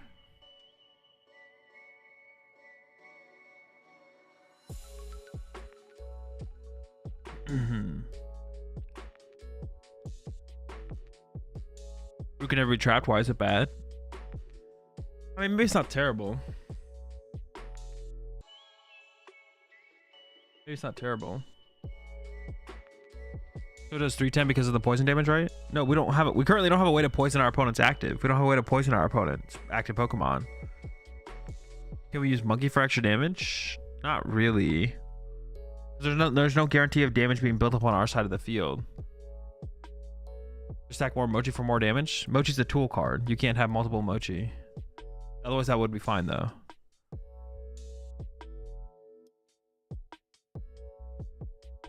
There's not really many ways to go to 330. Just maximum belt. Maximum belt doesn't gets us to 310.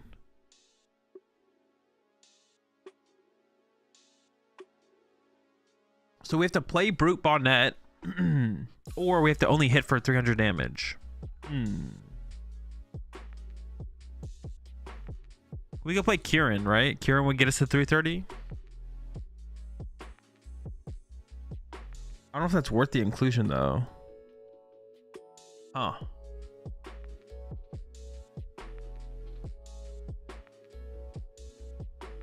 Yeah, I'm not sure how I feel about this situation. To respect Zard? Basically, yeah. Like a way to one-hit KO a Charizard. I mean, it sounds pretty good to be able to like KO Charizard and Dragapults, but...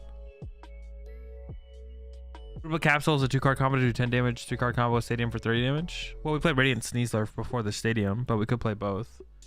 The problem is still like including those cards, and then we have to do more. It has to be more than a 1/1 inclusion though. It has to be 2 Brute, 2 Capsule, and then even then it's really easy to isolate those cards, which means they don't sound very good. So I feel like I like the idea of just playing Kieran better, to be honest.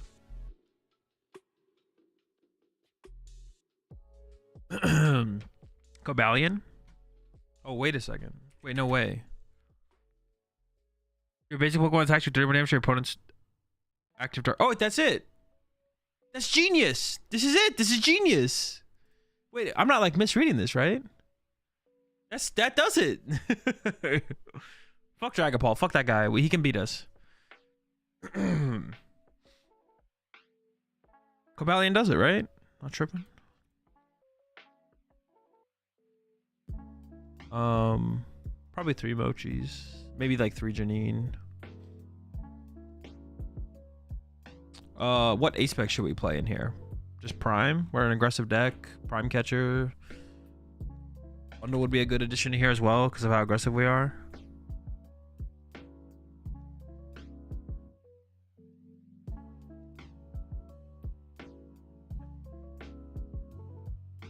What if you prize Cobalion? Concede. Might be a quad Mochi angle, to be honest.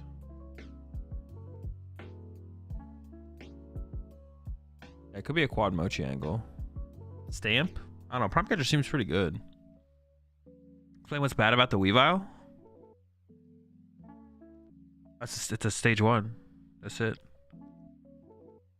Technically, we don't even need to play Ultra Ball in here, to be honest. We could just play Nest Balls and 0 Ultra. That's not a ton of Pokemon Search, though. We probably do need to play more.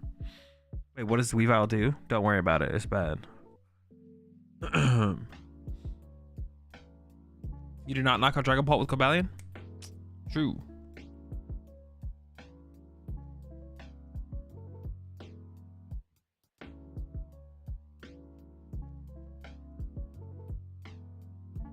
Stage 1 that gives you Gust every turn? On basic Pokemon specifically, yeah. Is bad. If it was good, people would be playing it right now. If it was broken, people would be playing it right now. Ultra Ball Energy for patch? I mean, we got concealed cards. I'm not that concerned about getting energy in the discard pile. I mean, we are an aggressive deck. We probably got to bring on Billy. All right, get in there, Billy. I mean, it probably, honestly, it probably is just 4 Ultra Ball.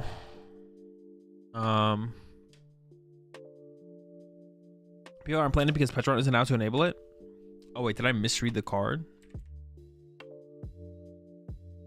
Oops. Once in your turn, when this Pokemon moves from your bench to the active. Oh, so you have to Petra run it to the active. You may switch one of your opponent's bench Pokemon to the active spot. Bench basic Pokemon to the active spot. So you have to Petra run it to the active, and then you have to retreat it, though. So you need like an extra energy in play or double Petra run. And then your board looks like double Petra run Weavile. Attacker. No room for Fez at that point. Attacker, Radiant. Or board. Honestly, that sounds decent with Iron Hands. Iron Hands, Petra run Weavile, but how do we set up the Iron Hands?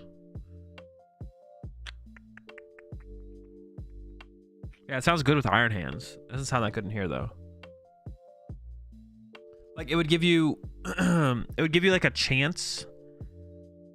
You can only use one Petron ability per turn though. Oh, so it requires playing Weavile, playing Rescue Board, or being able to accelerate enough energy into play that you can hard retreat it. That seems pretty bad. I could see this being good with Iron Hands, but even then, I don't know if that's good. This seems pretty bad. That's a lot of cards. It's bad because it's a lot. There we go. That's why it's bad. It's bad because it just requires a lot.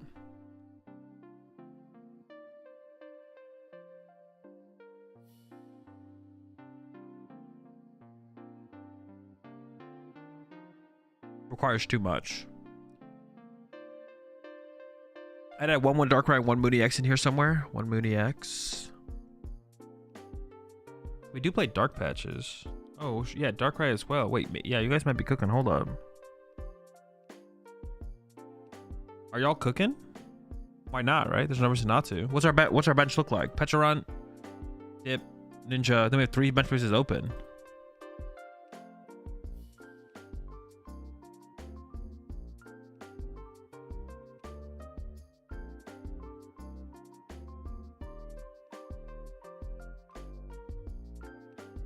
Moon?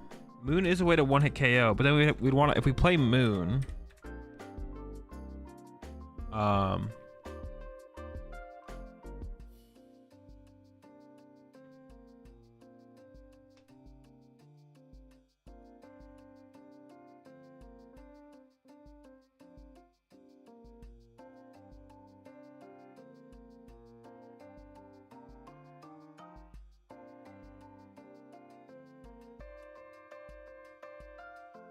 no, Penny, want a Penny? Why Penny? Why do we need Penny? Why do you guys want me to include Penny into here?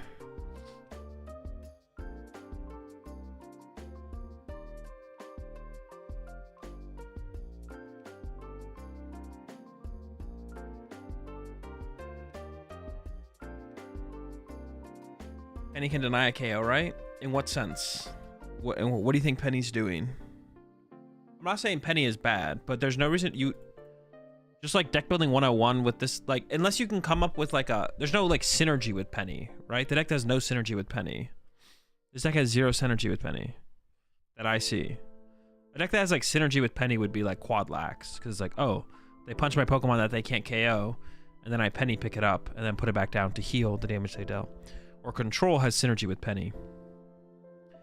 A deck that plays Penny that like neutrally has, I guess has like limited synergy with Penny is something like Regidrago.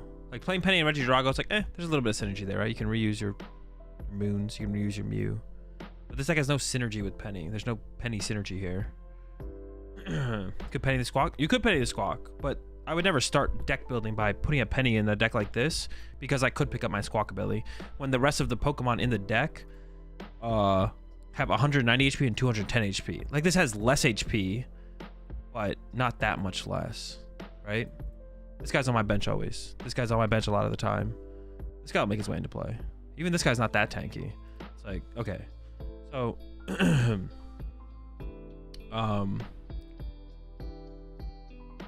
like just deck building 101, we would never add Penny to this deck before we actually play games and test against matchups.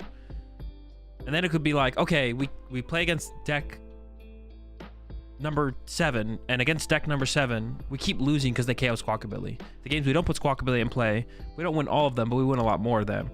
But we do have to sometimes put Squawkabilly in play, and we are losing those games. And we can directly tie our loss percentage to Squawkabilly. It's like, okay, at that point, it's like, okay, we need to get Squawkabilly off our board. It's like, okay, well, we could play Penny, we could play Collapse Stadium, we could play Turo, whatever. Pick one, put it in there, test it, go from there. But you would never, in this kind of deck, initially, you would never include it. You would never include a Penny. You never should include a Penny before testing at all. Now, no, that's all I have to say, to be honest. You just wouldn't ever do that. I don't even want to include Stretcher, to be honest. Gear and Boss. Well, we definitely want Boss. I don't know about Gear. I don't know about Gear. Guru V.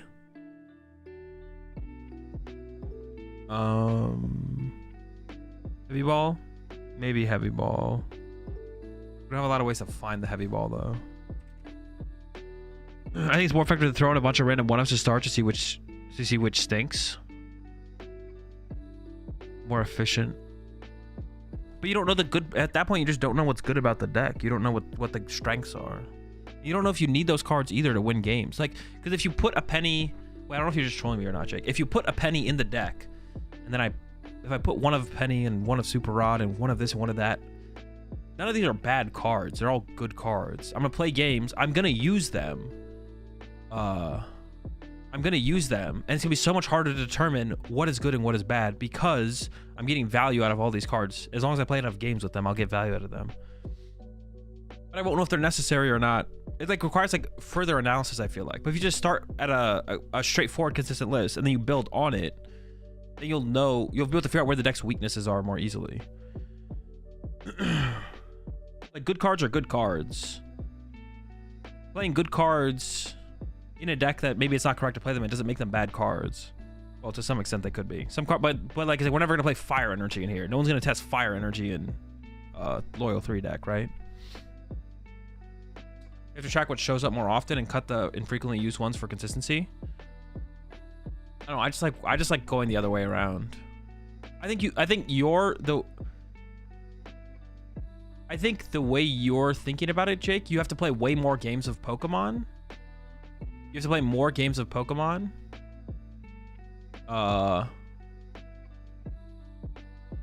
But if you took, let's say the way I'm building out the deck, I have to play 50 games of Pokemon. You have to play 100. If I play 100, I think I'm gonna end in the same result from my side, but I also get to my conclusion quicker with less games. So when I play 50 games from my way of thinking, I'm gonna be further along than you are at 50 games. But by the time we both get to 100 games, we're gonna be at the exact same situation. So the less games we play, the more value the way I build the deck is gonna be. But by the time we both get to the 100 games or 1,000 games, we're in the exact same spot. But you just made it harder to begin with to end in the exact same situation. I think by the time we both get to 100 games, you still miss something. It's possible. I don't think so though.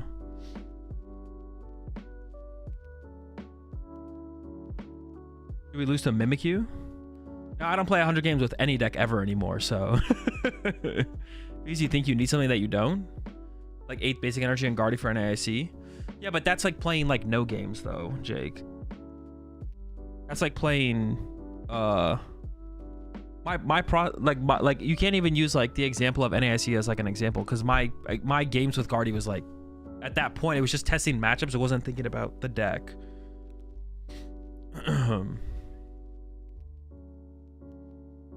But I would actually have to go through my process to see where I got through if I applied it. I don't do that anymore, so. Or it just doesn't come up very often, if ever. I'm trying to think of the last time I actually like truly grinded a lot with the deck and then came to results. I can't remember.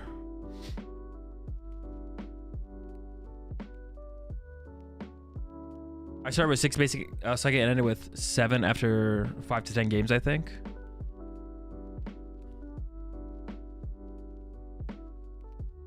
That's a little bit different though.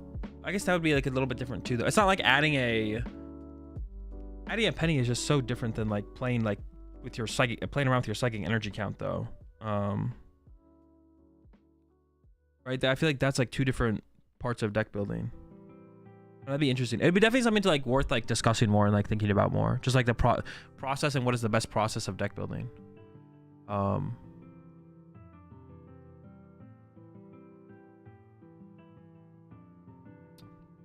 I can see it going that way as well though, Jake. Because if you start with 4 Iono, how do you ever cut an Iono?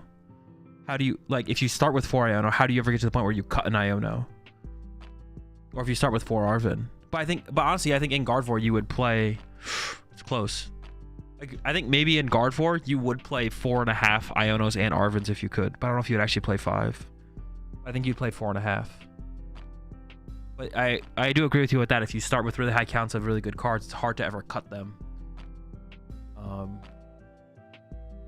But at some point, that's something you have to like mentally make sure you're checking yourself on that. That's what I try and do whenever I spend a lot of time on a deck. That's why when I start to like cut down on consistency, it's like I start with consistency, find the tech cards. But when you're cut, you have to figure out some consistency to cut. So you still have to think about that at some point. That's why I think it like ends up in the same spot eventually.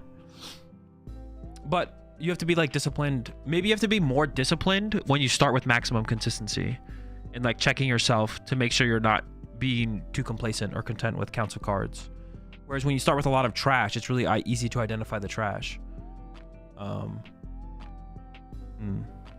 It's cutting to 3 Arven and Zard a bad idea. It's close. You definitely feel the difference. And that's like another thing as well. Like once you've played with, that's like another thing to add with like deck building, I guess, as well.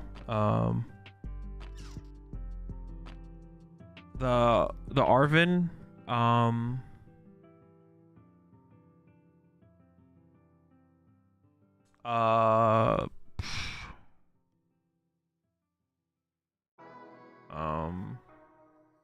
and Zard, you can definitely feel the difference between 3 and 4. That's for sure. There's a decent amount of games where you want to go like back-to-back Arven, so you just see them that much less in the early game. But 3 doesn't feel terrible. It's close. I feel like Charizard wants to, like, actually that's like a good way to think about it as well. I feel like Charizard wants to play 3.5 Arven, but I don't think you'd play 5. I don't think you'd play more than, you wouldn't play a 5th Arven if you could in Charizard.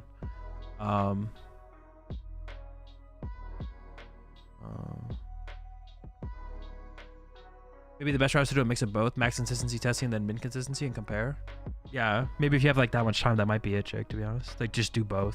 I mean, I guess like that theoretically is, or like have like a really good method of like moving along your progress, right? Like have like things in place where it's like once you played a certain amount of games, or like already have an idea of like what the next cut is to try. Be like, well, I'm gonna play 10 games with this, and I'm gonna cut an Ultra Ball and play 10 games, then I'm gonna cut 2 Ultra Ball and play 10 games. Like you could get to that point as well for like every like a theoretical process for every single deck, or just like generally that you can apply to every deck. So you haven't played Zard on stream since San Antonio? Do you not enjoy the deck? No, Zard's chill. I have been wanting to play some Zard because I haven't actually played Zard with Unfair Sam. That's not why I do or don't play with any single Pokemon deck though. There's just a lot of Pokemon decks to play with. I've played more Zard than most decks, so generally decks that I play in tournaments I don't play on stream just because I've already played them, so I'm less, I don't know, it's just like less exciting to play with more of the deck that I just played. So yeah, generally the reason you don't see me playing decks that I play in tournaments on stream is just because I've played them in tournaments, so I've already been playing with them. They're not as fun to play with. It's not as interesting or unique. It's not something new for me to try out.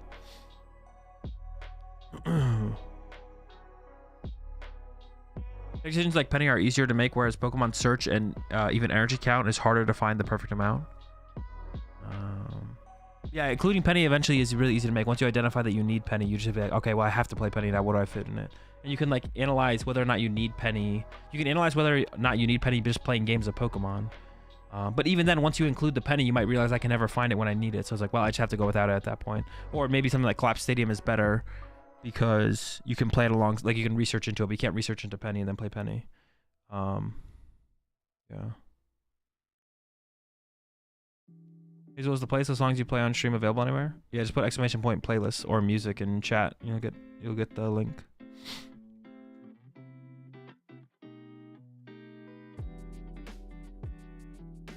But yeah, I think Charizard wants to play like 3.5 Arven, so it's like hard to, like 3 versus 4 is like definitely they're definitely contentious, so it's definitely contendable as to like what the correct count is, for sure. For finding the correct amount of consistency, I think it's always more efficient to start min and then work towards max. If you play 2 Ultra Balls in a deck which needs 4, you can more quickly tell that you can skip 2 to 4 rather than in a case where you start with 4 and go to 2.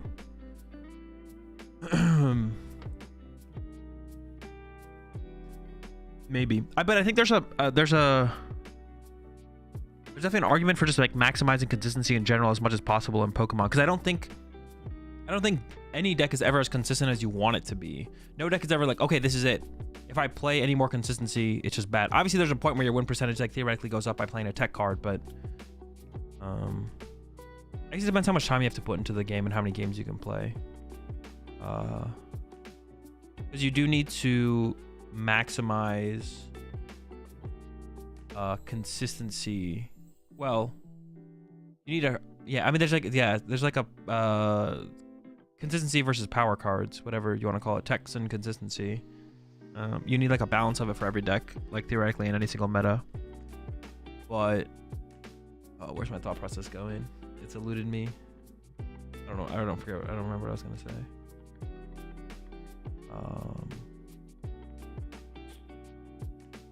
I guess like definitely. I guess like the less games you play, probably starting from 0 techs is better. I could see that maybe, but I think you'll end up in the same spot at the end of the day. I don't know. If you start from min consistent and had Penny in there, you'd both be able to tell that you're not finding Penny enough and already know where to replace it with more consistency. I could see it, but what if you find, the thing is like, what if you find Penny? That's where I feel like Penny could like alter your perception of it, because like what if you can find it as a decent amount and it does like win you some games, but it's actually not worth it overall, but now you have like this, you're tied to this card. See, and I feel like, well, maybe this matters more for the general player base than I'm thinking about, because a lot of people like have crutch cards where like, oh, I always play Super Rod in this deck, I always play Palpad in this deck because sometimes I want to recover supporters or Pokemon. It's like, well, no, you probably shouldn't play either of those cards or some of those cards in your deck. But because they play it and then use it, they feel like they should be playing it because they used it. But yeah, I guess. But I guess that's maybe more of a bad thing for newer players. I know it's off topic, but are your guys thoughts on new Upper Energy and Luxray EX control instead of Unfair Stamp? I don't have any thoughts. I mean, you have double turbos. Double turbos get you there. You may as well play a more powerful card. I feel like this deck lacks draw so far. Well, we definitely need to include some more draw power for sure. I don't know what we're gonna include, but researches maybe.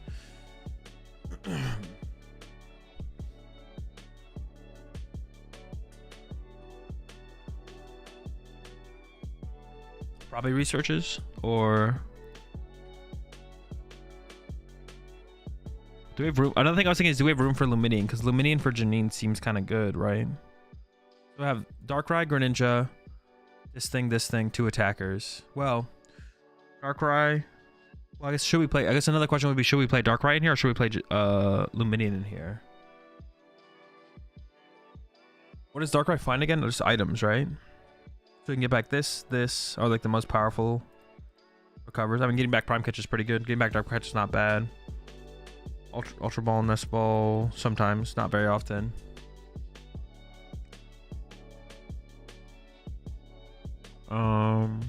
So we're always gonna have this in play. We're always gonna have this in play. So that's 2. If we play Darkrai, we always want Darkrai in play. That's 3. Serendipity will make its way onto the board a decent amount of time. That's 4. If this comes to play, that's 5. And obviously one of those could be subbed out. Besides this is never getting subbed out. And this almost never gets subbed out. And then we did have room for, we do have room for like 2 other attackers alongside that, I guess. Serendipity draws 3 cards if one of your Pokemon were knocked out during your opponent's last turn. But you can't use more than one of the abilities. What about Roaring Moon EX and Earthen Vessel? Someone mentioned Roaring Moon EX. I don't hate Roaring Moon EX. Earthen Vessel is not that good, I don't think. It's like okay. Because we want energy in hand for, we want energy in the deck. We don't want to thin all the energy out of the deck. Yeah, Vessel seems actually just bad, to be honest, the more I'm thinking about it. It may be okay to play 1 so we could like, the more I think about it, though, I don't like the Darkrai that much. It's like there's not that much that it actually finds. And I almost would rather have the bench race available for Luminion more so than anything. One Super Rod is a must. I think we'd play Stretcher before we played Super Rod, if we played at all. Stretcher seems okay. We definitely play Stretcher first, though.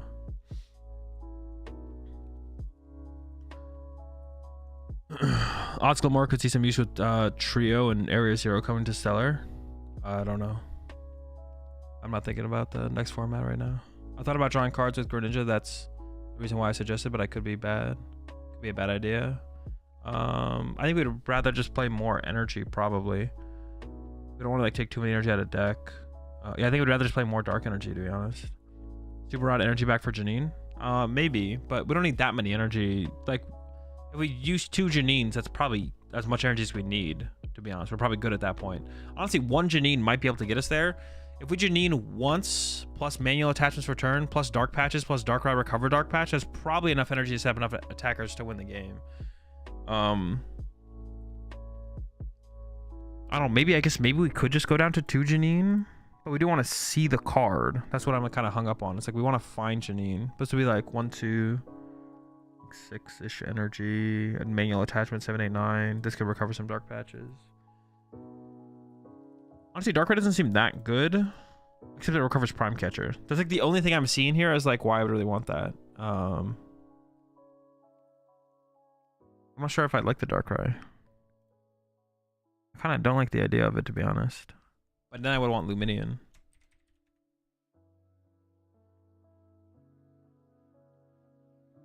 But then maybe more Janine. Also, I probably don't need 4 of these, right? Well, is this guy to 330, this guy 190 to 230.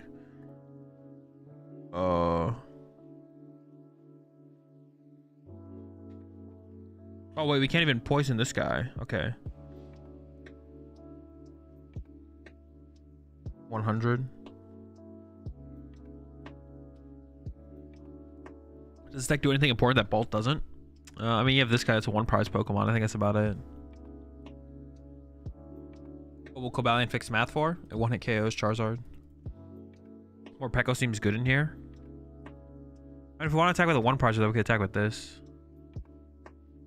Otherwise, we should maybe just cut this guy. I assume.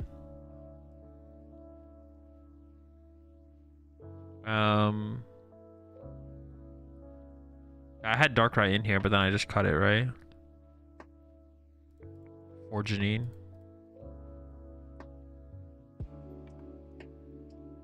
We only have 49 cards in here right now. The skateboards? Well, no, this guy just moves us around, though, right? What does this do?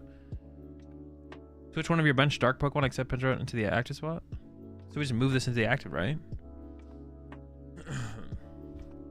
No answer to Mimikyu. None of these get through Mimi. That's true. I don't really know if we need an answer. Although I guess we'd want to be able to beat Sky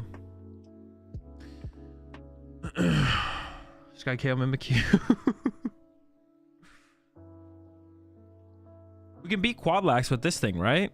So we can just like push this up over and over and over again and just go knockout, knockout, knockout. Then we need an answer to get, we need a way to get through Mimikyu. We probably want to play a way to get through Mimikyu.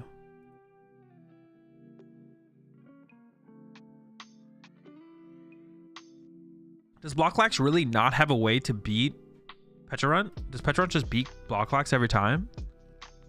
Well, no, you need like an attacker, but close enough, right? It basically just beats it every time.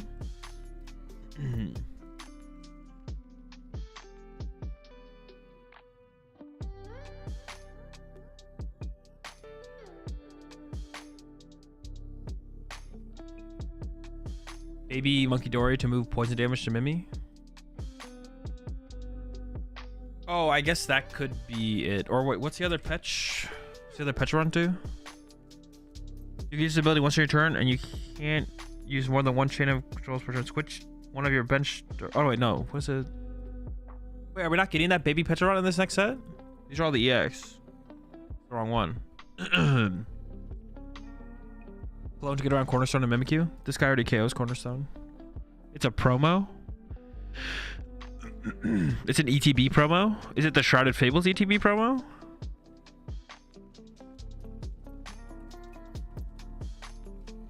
Mimikyu, Noivern. I mean, this guy KOs Cornerstone. So this beats Cornerstone. Noivern, I don't really care about Noivern, to be honest. No. Mimikyu, maybe a little bit. It'd be nice to be able to beat Quadlax with this deck for sure. So we need some kind of dark Pokemon that just one hits. Let me see.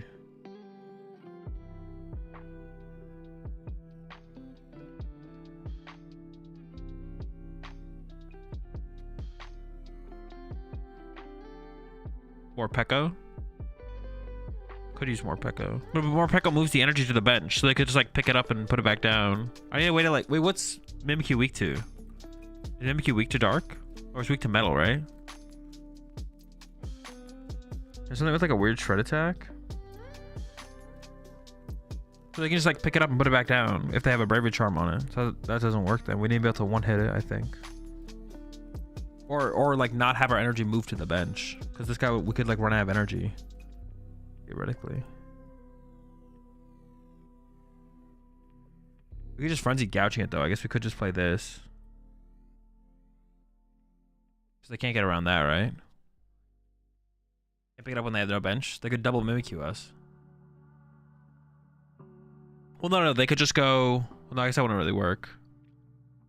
But yeah, they could send a Blax. They could double Mimikyu us. That would be a way to do it. Cobalion as an attacker.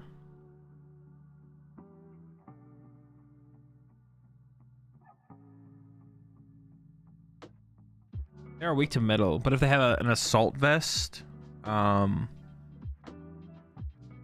have an assault vest. We wouldn't quite KO them.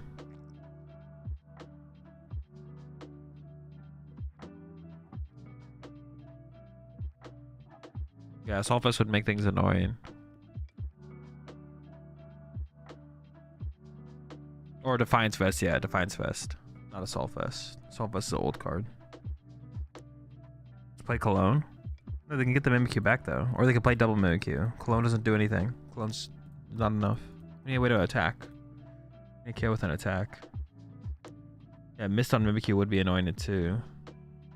But do they play Mist, Mimikyu, and Assault Vest? Is a question. Probably not, right? Yeah, Mooney X might just be the way. It also does other things.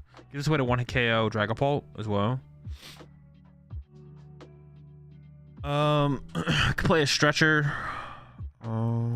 Stretcher would be like another thing to do, maybe.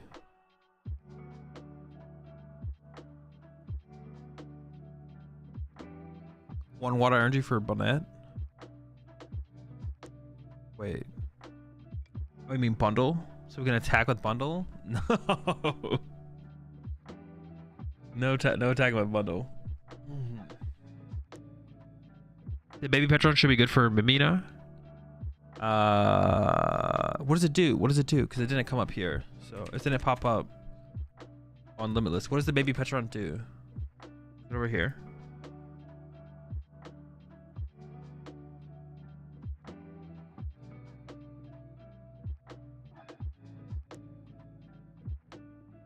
As long as this Pokemon is in the active spot, put 5 damage on your opponent's poison Pokemon. Oh, we don't have a way to poison him though.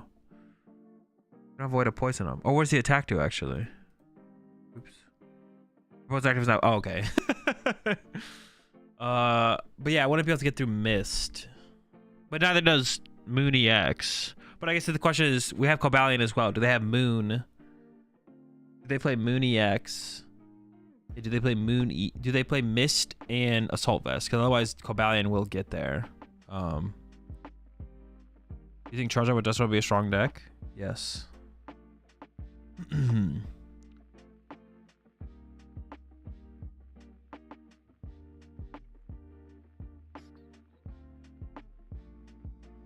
Maybe Run can hit 50 plus 50 poison with Mochi. Yeah.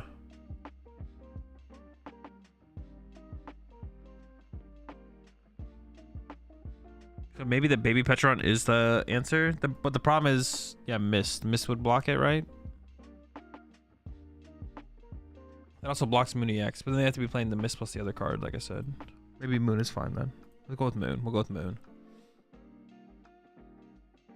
Baby Petron versus Mimikyu is still a penny mangle, isn't it?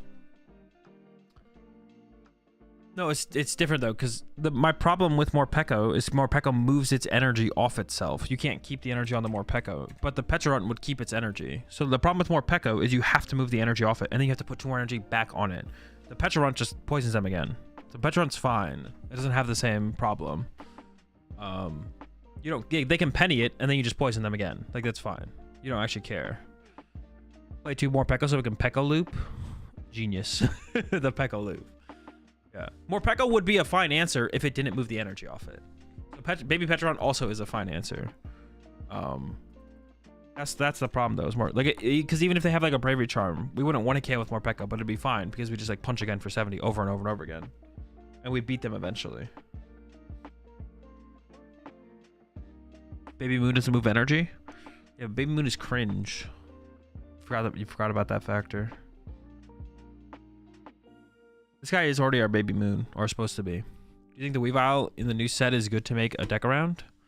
I'm not sure what the Weavile is.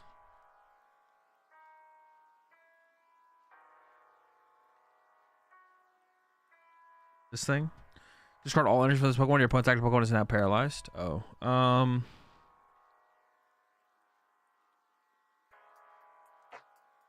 I mean, it doesn't seem bad. I guess like it doesn't seem bad.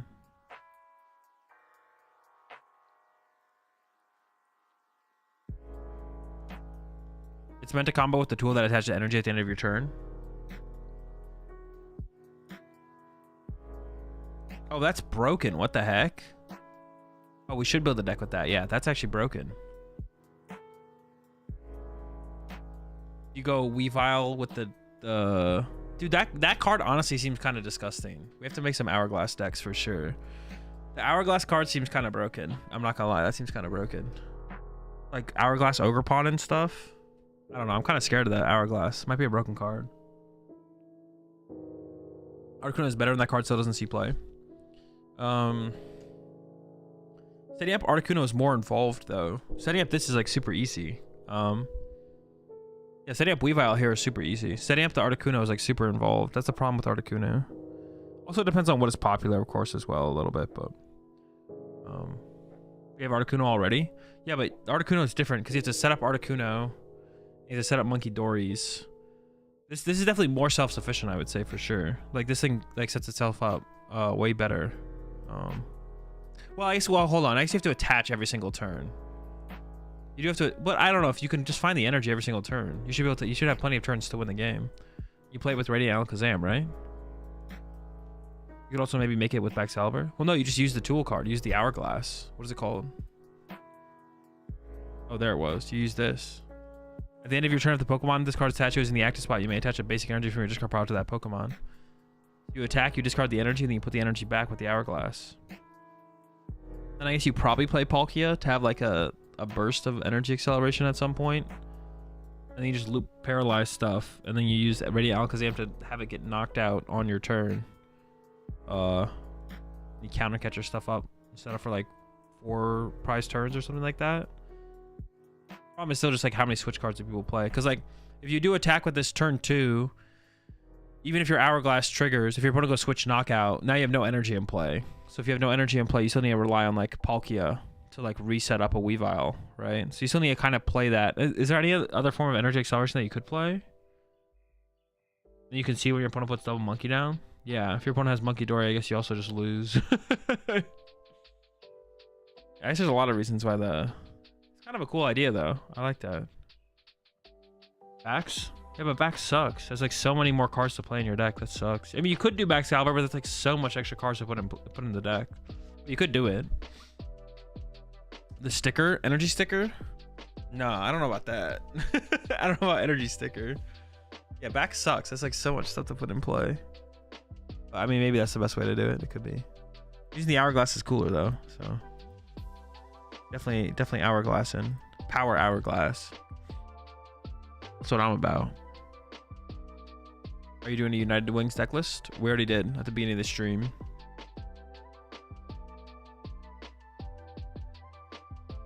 Kingdra plus Blacks plus Weavile. Set up everything with 1 attack. Genius. I'm in. Let's do it.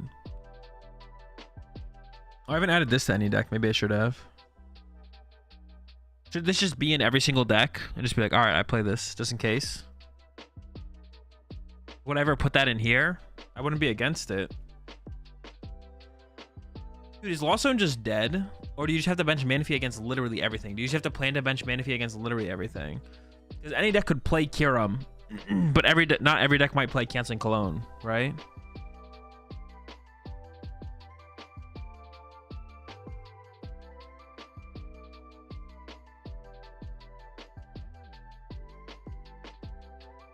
Depends on how prevalent Lost Box is, right? I guess. It's going to be a game of chicken. Like the Lawstone, people want to play Lawstone, but there's too much Kyurem. And then once Kyurem stops being played because no one's playing Lawstone, you play Lawstone. What do you think about Absol from Shrouded Fable being the anti-Mimikyu in the Petron deck? Is it from Shrouded Fable? This one? 20 plus 50? It'd be okay. It'd be fine. I think this is still a little bit better though, because it has more utility in other matchups. Yeah, I think this is still a little bit better, but It'll be fine. It really depends on like what's playing Mimikyu and what else they play alongside the Mimikyu to find the perfect answer, I guess. But wouldn't be bad.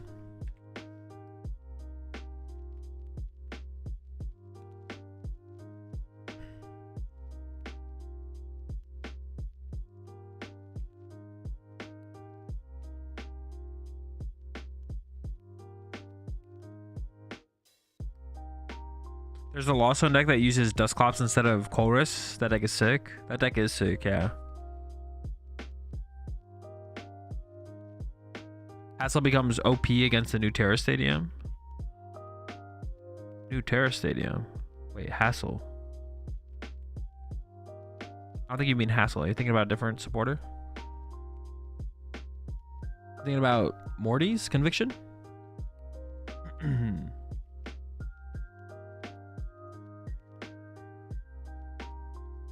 As a Lost Zone enjoyer, I don't think it's very viable going to the next format, at least. We'll see. I mean, if it ever becomes, you know, Lost Zone probably becomes one of those decks. Lost Zone becomes one of those decks where it's like, it definitely won't be like a constant threat in the format, I feel like, for sure. But it'll probably have its moments overall. I guess like next format's not very long. Like Shrouded Fable's format, it's not that long though, right? It's, well, I guess just moving forward until rotation, I guess, in general, right? Not just Shrouded Fable format, but just like moving forward until rotation. Lost Zone will become one of those decks where it's not always good. It's just sometimes good. Is Shieldstone good here? I don't think so. We don't have enough. We have one V Pokemon. It's probably not worth it. We have no way to find the Forest Shieldstone either. And we don't want to put Luminate in play. It's just kind of there as like a safety net. Dude, I still have 10 cards left. What do I don't even know what to do. I also want to like cut a Mochi too, but maybe we do play 4 Mochi. I have I have 10 cards left. I don't even know what to play. You survived multiple Lost Zone counters. Lost Zone can 5-1-2. I mean, you might be a little bit unique with that. Would you add Genesect in this deck? Probably not. Pokegear, Stretcher, Vessel. I don't really want Vessel. Stretcher seems okay. Heavy Ball. I don't think we see enough for our deck to play Heavy Ball. Maybe though. Rod. We played Stretcher before we played Rod. You want a stadium of your own? I don't know. Do we want a stadium of our own? What stadium would I even play? I don't even know. Cycling Road? 1, 2, 3.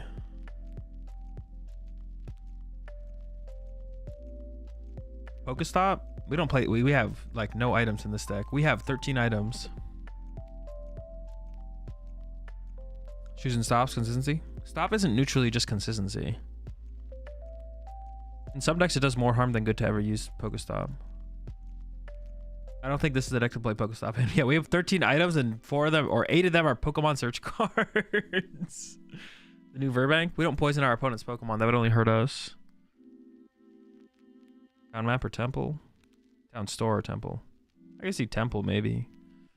There's no like just neutrally good stadium in this deck though, right? There's not just like a neutrally good stadium. Any useful tools? I mean, we got Mochis. Pretty good.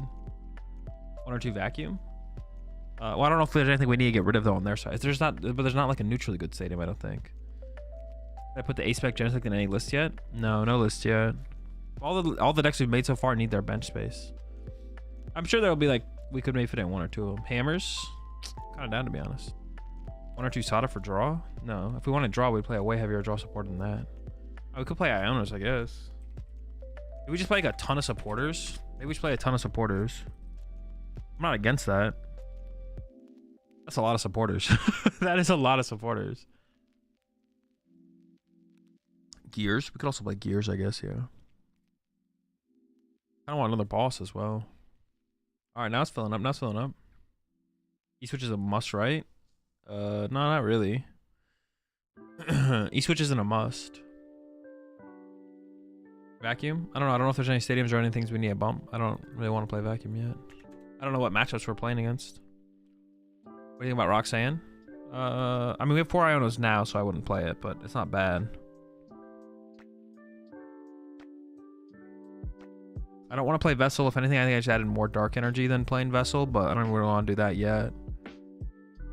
Switch, Stretcher. Well, we don't need Switch. This is Switch for everything. De-evolution? No. E-Switch is in water energy? We have no way to accelerate water energy into play. So So no. Janine only gets dark energy to dark Pokemon. Thornton, you're fired. Gears? I don't know, we should play so many supporters, I don't really want to play Gears. Switch card? No, we don't need any switch cards. How do you power up an active Okidogi turn 1? You don't. You bench a different Okidogi and you power that one up. Wait a second. Yeah. Bench a different Okidogi, power that one up, and then Petra run it into the active. Honestly, Nest Balls kind of suck in here. I mean, Ultra Balls kind of suck in here. If I could play like 8 Nest Balls, I'd play 8 Nest Balls. Turbo Energize if you can't turn one attack off? No. We could just use this thing's attack or this thing's attack. E-switch to turn one attack, right? No, we can go Janine attach Dark Patch. I don't think we need E-switches. I guess it could help a little bit. We could play some E-switches, I guess. Doesn't sound that good though.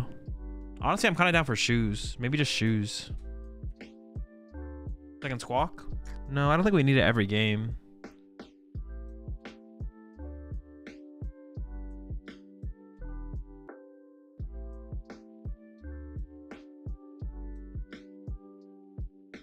Honestly, I just want more Pokemon Search. But there's no other good Pokemon Search. Right? We're playing the best Pokemon Search, right? This is it.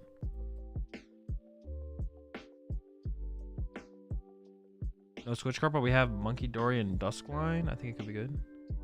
Wait, I'm not sure what you're saying. More Pekko? You're banned. Neutral good stadium because Lost City? Not really. It's still matchup dependent. That's like a super matchup dependent stadium. Like I'm saying, like neutrally good for us. Like a stadium that we could play that just says like, oh, this is good in this deck. Like sometimes Pokestop is just good in a deck. So like putting a third or fourth Pokestop in a deck if you started with 2 wouldn't be bad, but. Rescue board? No, we have infinite. This is infinite pivot. We don't need any other. We don't need any other card. This is infinite pivot. 11 energy. I'm down. I like that. Yeah, this is infinite pivot. This literally moves us just everywhere all the time, all at once.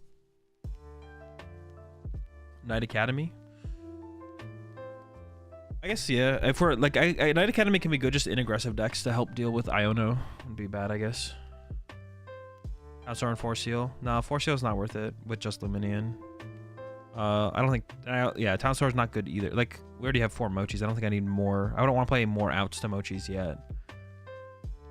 If we did add Townstar though, because we wanted more outs to Mochis, then I would play a different tool for sure. I don't know what it would be, but. One of Collapse or Temple. I'm not against the idea of Collapse, but I'd want to see how liable, or how much of a liability our liabilities are. He's not reading YouTube comments, just the purple YouTube ones. No, I am reading YouTube comments.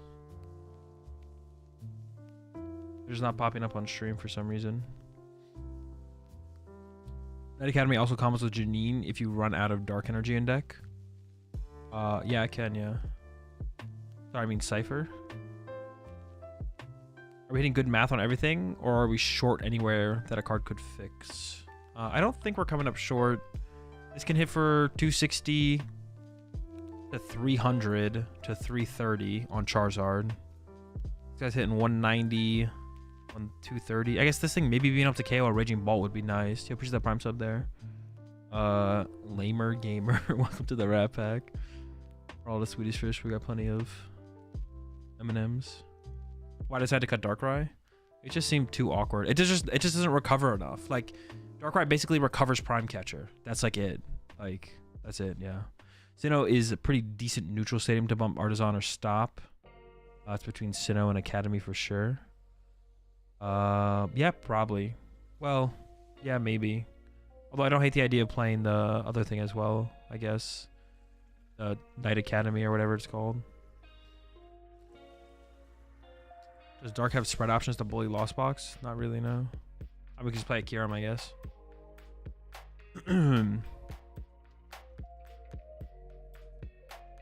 I feel like some research should be cut for some endgame recovery. I just don't know if we need any endgame recovery. I mean, maybe like one stretcher. I mean, well, like playing like a stretcher wouldn't be bad for sure. Yeah, playing a stretcher wouldn't be bad. Do we want Vessels to combo with Ninja Draw? I think I'd rather just play more energy because we don't really want to take that much energy out of our deck. We want energy in the deck, and we want like a couple energy in the discard pile, and that's kind of like it. Because Janine takes energy out of the deck. It's only Dark Patch that goes out of the discard pile, so.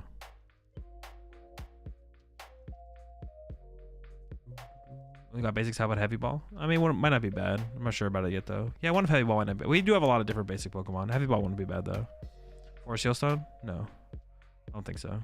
Lumini is not something we're trying to put in play. It's just a good card to have. Arven for Mochi? No, I would never play the Arven for just Mochi. I don't think. One Roxanne ever better than for one of the Ionos? Probably not. Just more consistency. It's probably just better. Because a lot of our energy like comes from using Janine. So just being consistent is probably just correct. Down sort of find Mochi. I mean, I don't know if I need more outs to Mochi. If I feel like I do need more outs to Mochi, then we could include Town Store, but I just don't know. I haven't played any games, so. All right, I think we've locked it in then. One rod to recover energy back into the deck.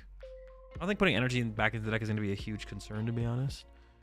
I think if we include a recovery card, it'd just be a stretcher. Like if we play, we shouldn't have too many energy in the discard pile by the time we play our second Janine. If we even use the second Janine, then we should be good. Use the prime sub there. The Fallen Glory. Welcome to the right pack. We're all the stilts. We got plenty of Skittles. One Blood Moon just because. Genius. I'm in.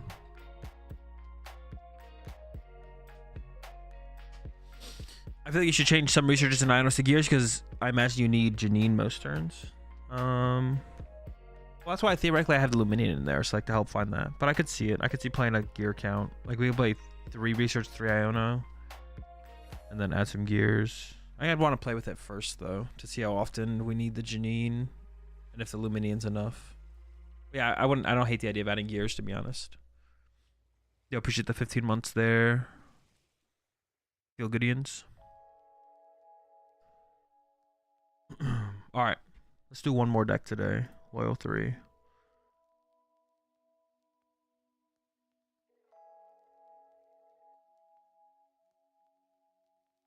Some kind of cheeky energy switch could be cool, but there's a deck list you gotta test first. I think it's solid as well. Yeah, we might not need energy switches. We might need a little bit extra though of like energy manipulation. Yeah, because like the Janine does have to go to 2 separate Pokemon, so theoretically moving that energy over could be a big deal. For sure. I could see that. I could see it, we need to add some energy switches. The thing is, like, we always play 4 Dark Patch. We might not even play 4 Janine. We should maybe even cut on the Janine count, possibly. Like, if maybe we like just 1 Janine gets us there, we're like, yeah. We don't even need it, to be honest. Hey, what's up, episode? First time I'm thinking of decks before the site is out?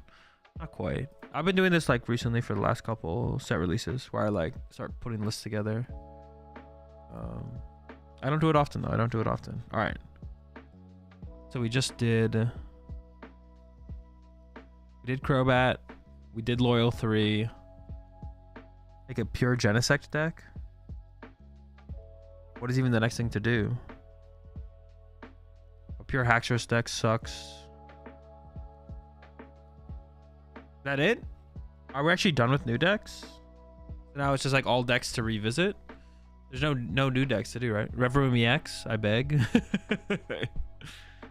Weavile? Oh, we could go back and do Weavile, to be honest. We could do a Weavile deck, yeah. Yeah, we could do Weavile.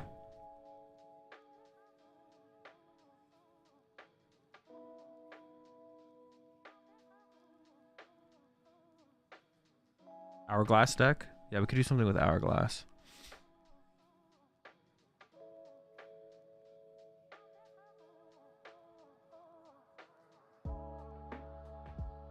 Frostlass Yveltal?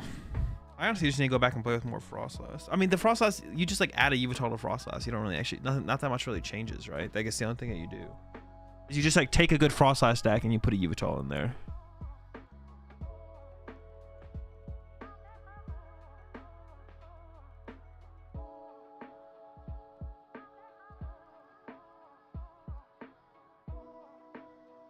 Card under Weavile? Does Frostlass play Dusknoir now? Probably not, no. It's too many prize cards too fast. Oh, Reverum. Oh, wait, you're just trolling me. I don't know. This card just seems like it sucks. I don't know.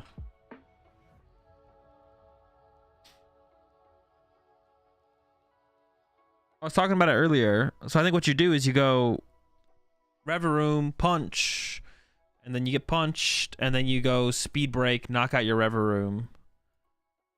Go to the discard pile, and then you push up another Reverum. and then they punch it, and then you speed break again, set up another rev room. You just kind of like chain rev rooms over and over again.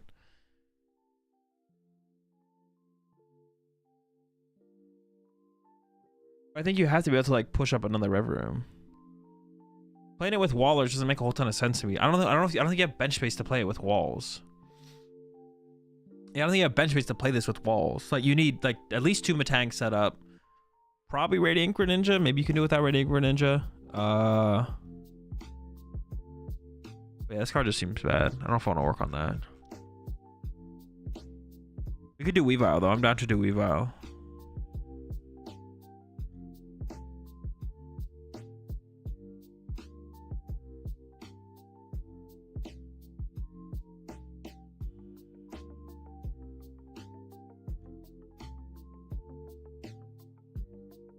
Oh wait, what is the best Sneasel? Actually, I don't know. Well, we probably want the water one anyways. Think ahead as well. It's a Terra Pokemon, so you can use the area 0 for 8 bench spaces. Oh, true. Okay, sure. Maybe that's the missing piece. But right now, it doesn't make a difference then. Dude, every deck is like, every deck's gonna play that stupid thing. Stupid card.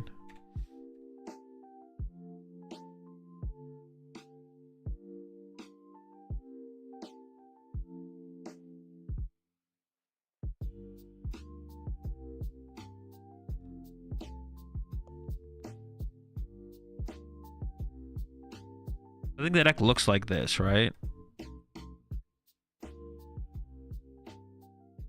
Why can't I right click the Alakazam into the deck? Oh, wait, I can't play Radiant. Oh, shoot, I have to pick between the two. Well, we have to play Radiant Alakazam, right? That's like the whole point of the deck. Like, why can't I add this? 2 Radiants. That'd be pretty good. That'd be pretty good. We can't do that, though.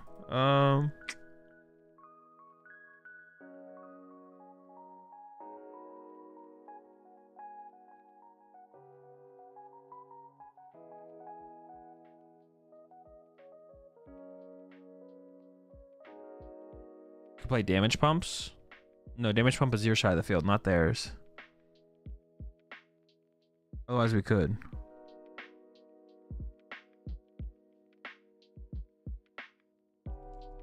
I'm actually like thinking, does this deck want to play like 4 Iridef, 4 Arven?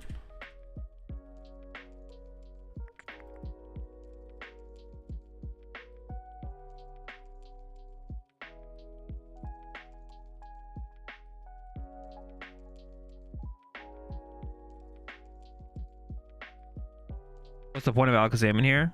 So we paralyze them, but we want to knock them out going into our turn.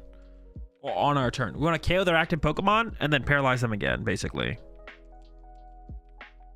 We're going to try to maintain a paralysis lock, so we need something like Alakazam. Or, hold on, we could play... But this is like way more involved.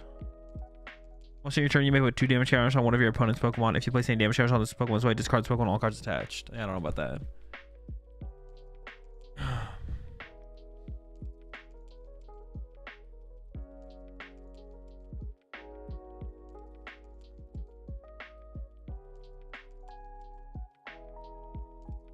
So we like need Palkia, right?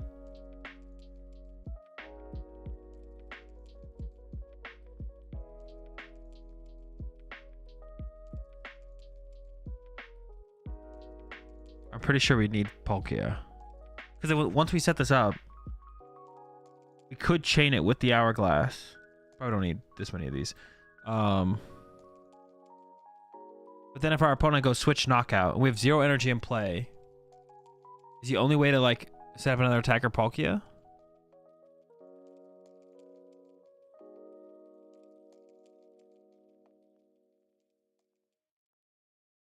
We probably should play B-Barrel, right? So we need what? 2 Weaviles. Our bench looks like double Weavile, a Palkia, a Radiant Alakazam.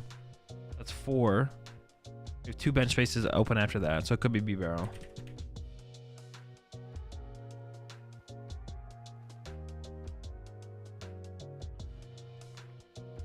Yeah, counter pitcher sounds good. Accompanying flute? I don't know about flute.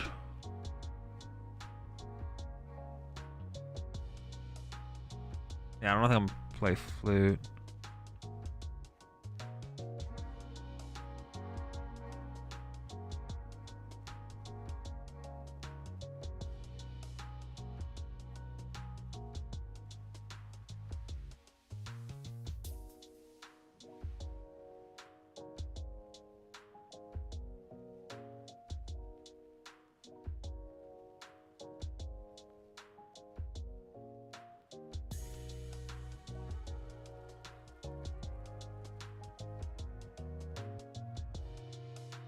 Honestly, we don't even need that many energy. Like 6?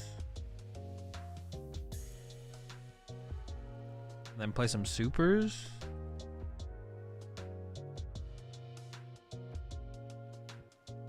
Maybe like 6 to be honest. 20 HP share Lost City? No, I don't think so.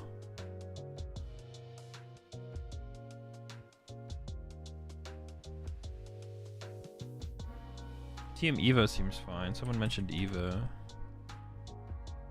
What A-Spec should I play? Do we need to hammer Mist Energy? Maybe. I guess, yeah, maybe. I mean, it depends what's playing Mist Energy. Like, Palkia plays like 3 or 4 Mist Energy, so.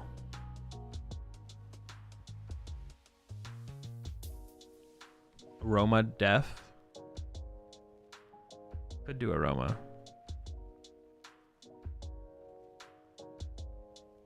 Yeah, I guess, right? Down.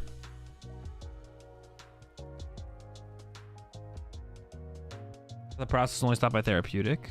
You might be right. No, Mist prevents effects of attacks, right? All effects. Yeah, this is an effect of an attack, so it'd stop it.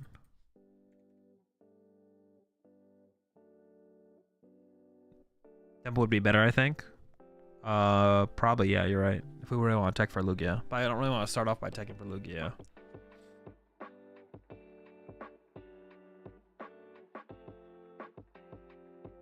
Am I missing anything major right now? What I say my bench is gonna look like? Palkia, double Weavile. Oh, we need heavy ball. We can't afford to prize Alakazam. Maybe 2 counter catchers.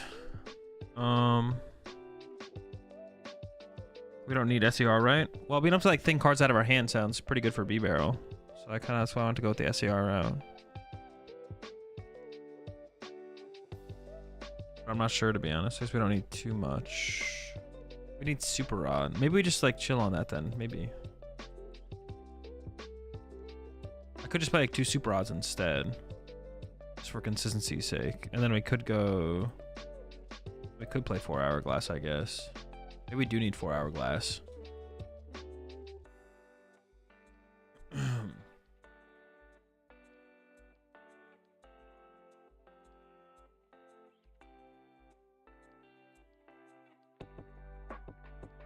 Maybe go up to like 7 energy at least. New war that takes 1 energy or Pokemon. Stretcher. No, I think Super Rods are probably better. We need more than just 1.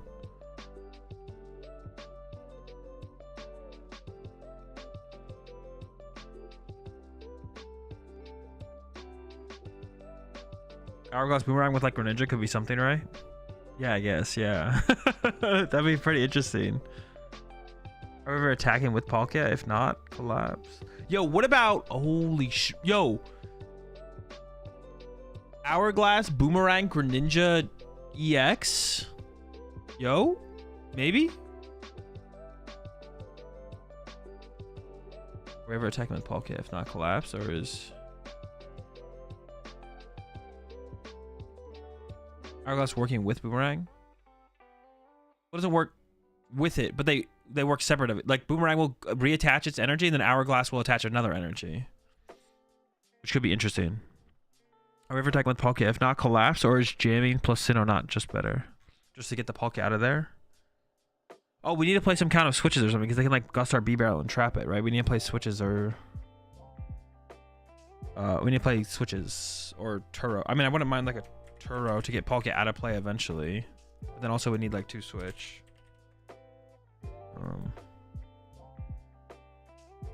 Maybe like that. Cook 1 more deck as well. I don't know. I'm cooked. No, I need to like play I haven't even played Greninja. That's like a deck I need to play with before I like jump into like a build like that, to be honest. I don't even know how that deck functions, like Greninja. I don't even know what we're trying to achieve. I don't even know what we're trying to accomplish. I need to play with some Greninja first before I try and make it cook like that. We'll do that eventually, though.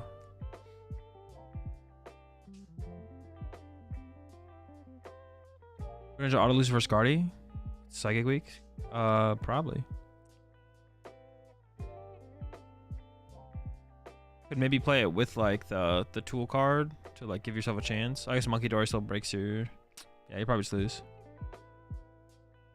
As well as it true you can cook perfect ravioli? No, unfortunately not. Pretty cool though. GX just feels like you're always only able to do the first attack unless your opponent's deck doesn't function. Yeah. What about a Mawile? No, it's just not the... I mean, you could play a Mawile, but it's not the point of the deck.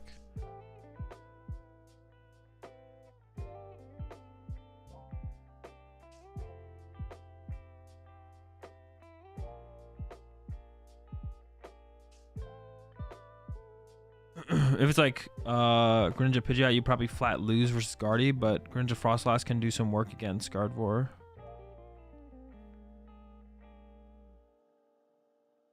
Not bad versus Guardy with Frostlass Devo. Yeah, but that deck just sucks, right? The Greninja Frostlass deck is just terrible. I have to play around with it to see if I actually think it's true, but the deck seems terrible. Actually, I don't even know if it's that good against... It's not even that good against Guardy. They just go Cresselia. Yeah, that's just terrible. That's not even true. I'm pretty sure Gardevoir just wrecks you. They just KO your Frostlass with Cresselia and Monkey Dory damage over. You're literally just getting farmed by Guardy if they play Cryos.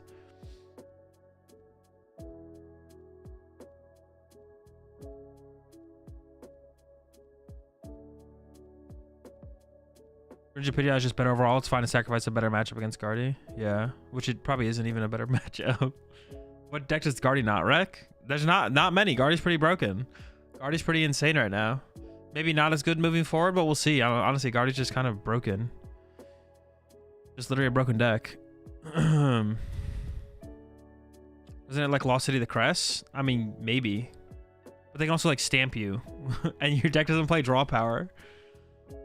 Yeah, it just gets bodied. It just gets bodied. All they have to do is go... The deck plays no draw power. You search your deck for any one card, so they just go stamp Crest, you lose.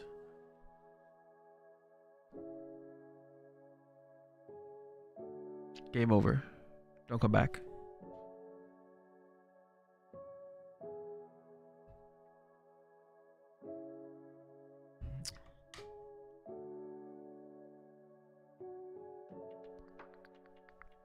Greninja Dusknoir Trust. Alright, I trust you, I trust you. Is Weavile deck though? Does it cook? Probably not. But if we can draw 6 prize cards, honestly, if this thing can't cook, that's fine. We just need to draw the prize cards. Honestly, 4 Irida, 4 Arven.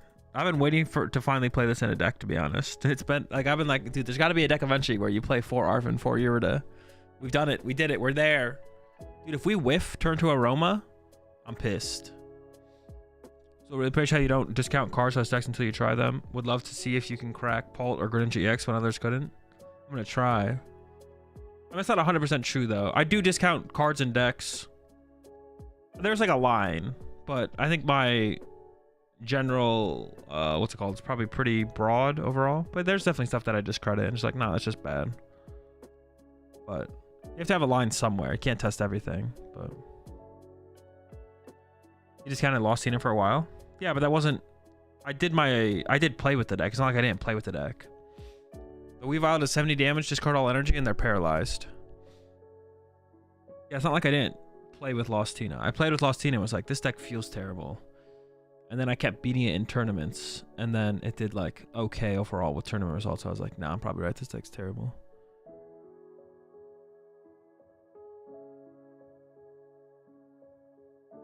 All right, chat. I think that's going to do it for me today. We cooked some decks. Take a look at everything we cooked here.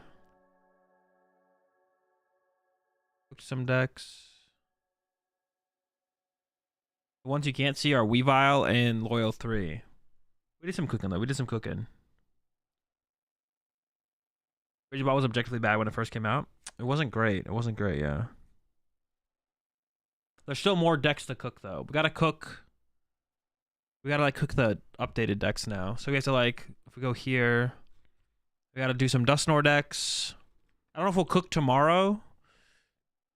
What is tomorrow? Well, tomorrow's Thursday, right? All right, tomorrow's the dude stream, so we're not cooking tomorrow. We might cook again on Friday though. We'll see. Definitely be at least one more cooking stream, maybe two. We'll see. Yeah, one more cooking stream, maybe two, because we have to cook. Just like we have to just like upgrade decks. Like we have to build a Regidrago list. I wanna play with Regidrago again before I do that. We also need to build a Dusknoir Charizard deck, but once again, I want to play with Charizard before we do that. Ideally, we'll see. Are these gonna be in the Discord? Yeah, I'll try and get him in the Discord.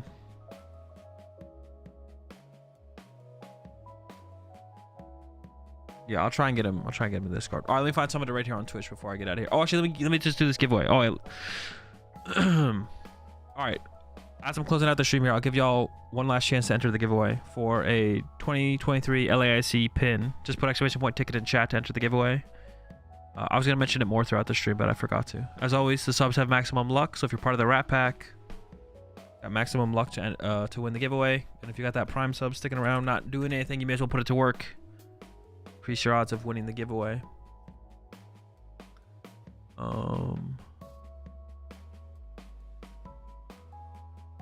Let's see who we're in here. Holy smokes.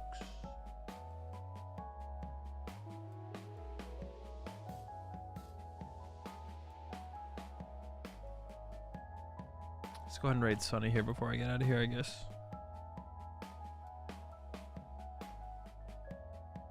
All right, chat, let's do it. It's gonna do it for me. I'm gonna raid Sunny. I'm gonna run this giveaway. I'll message the winner on Twitch to get your information to send it over to you.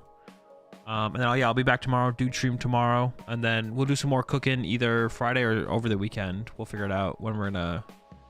There's still a lot more to cook though, so we'll be doing that for sure at some point. Definitely still gonna try and play some online tournaments coming up as well. All right, running the giveaway. Our winner is Arceus the Grand. Congrats, Arceus. All right, I'm writing y'all over to, or sending y'all over to Sunny. Have a good one, chat. I'll see you tomorrow.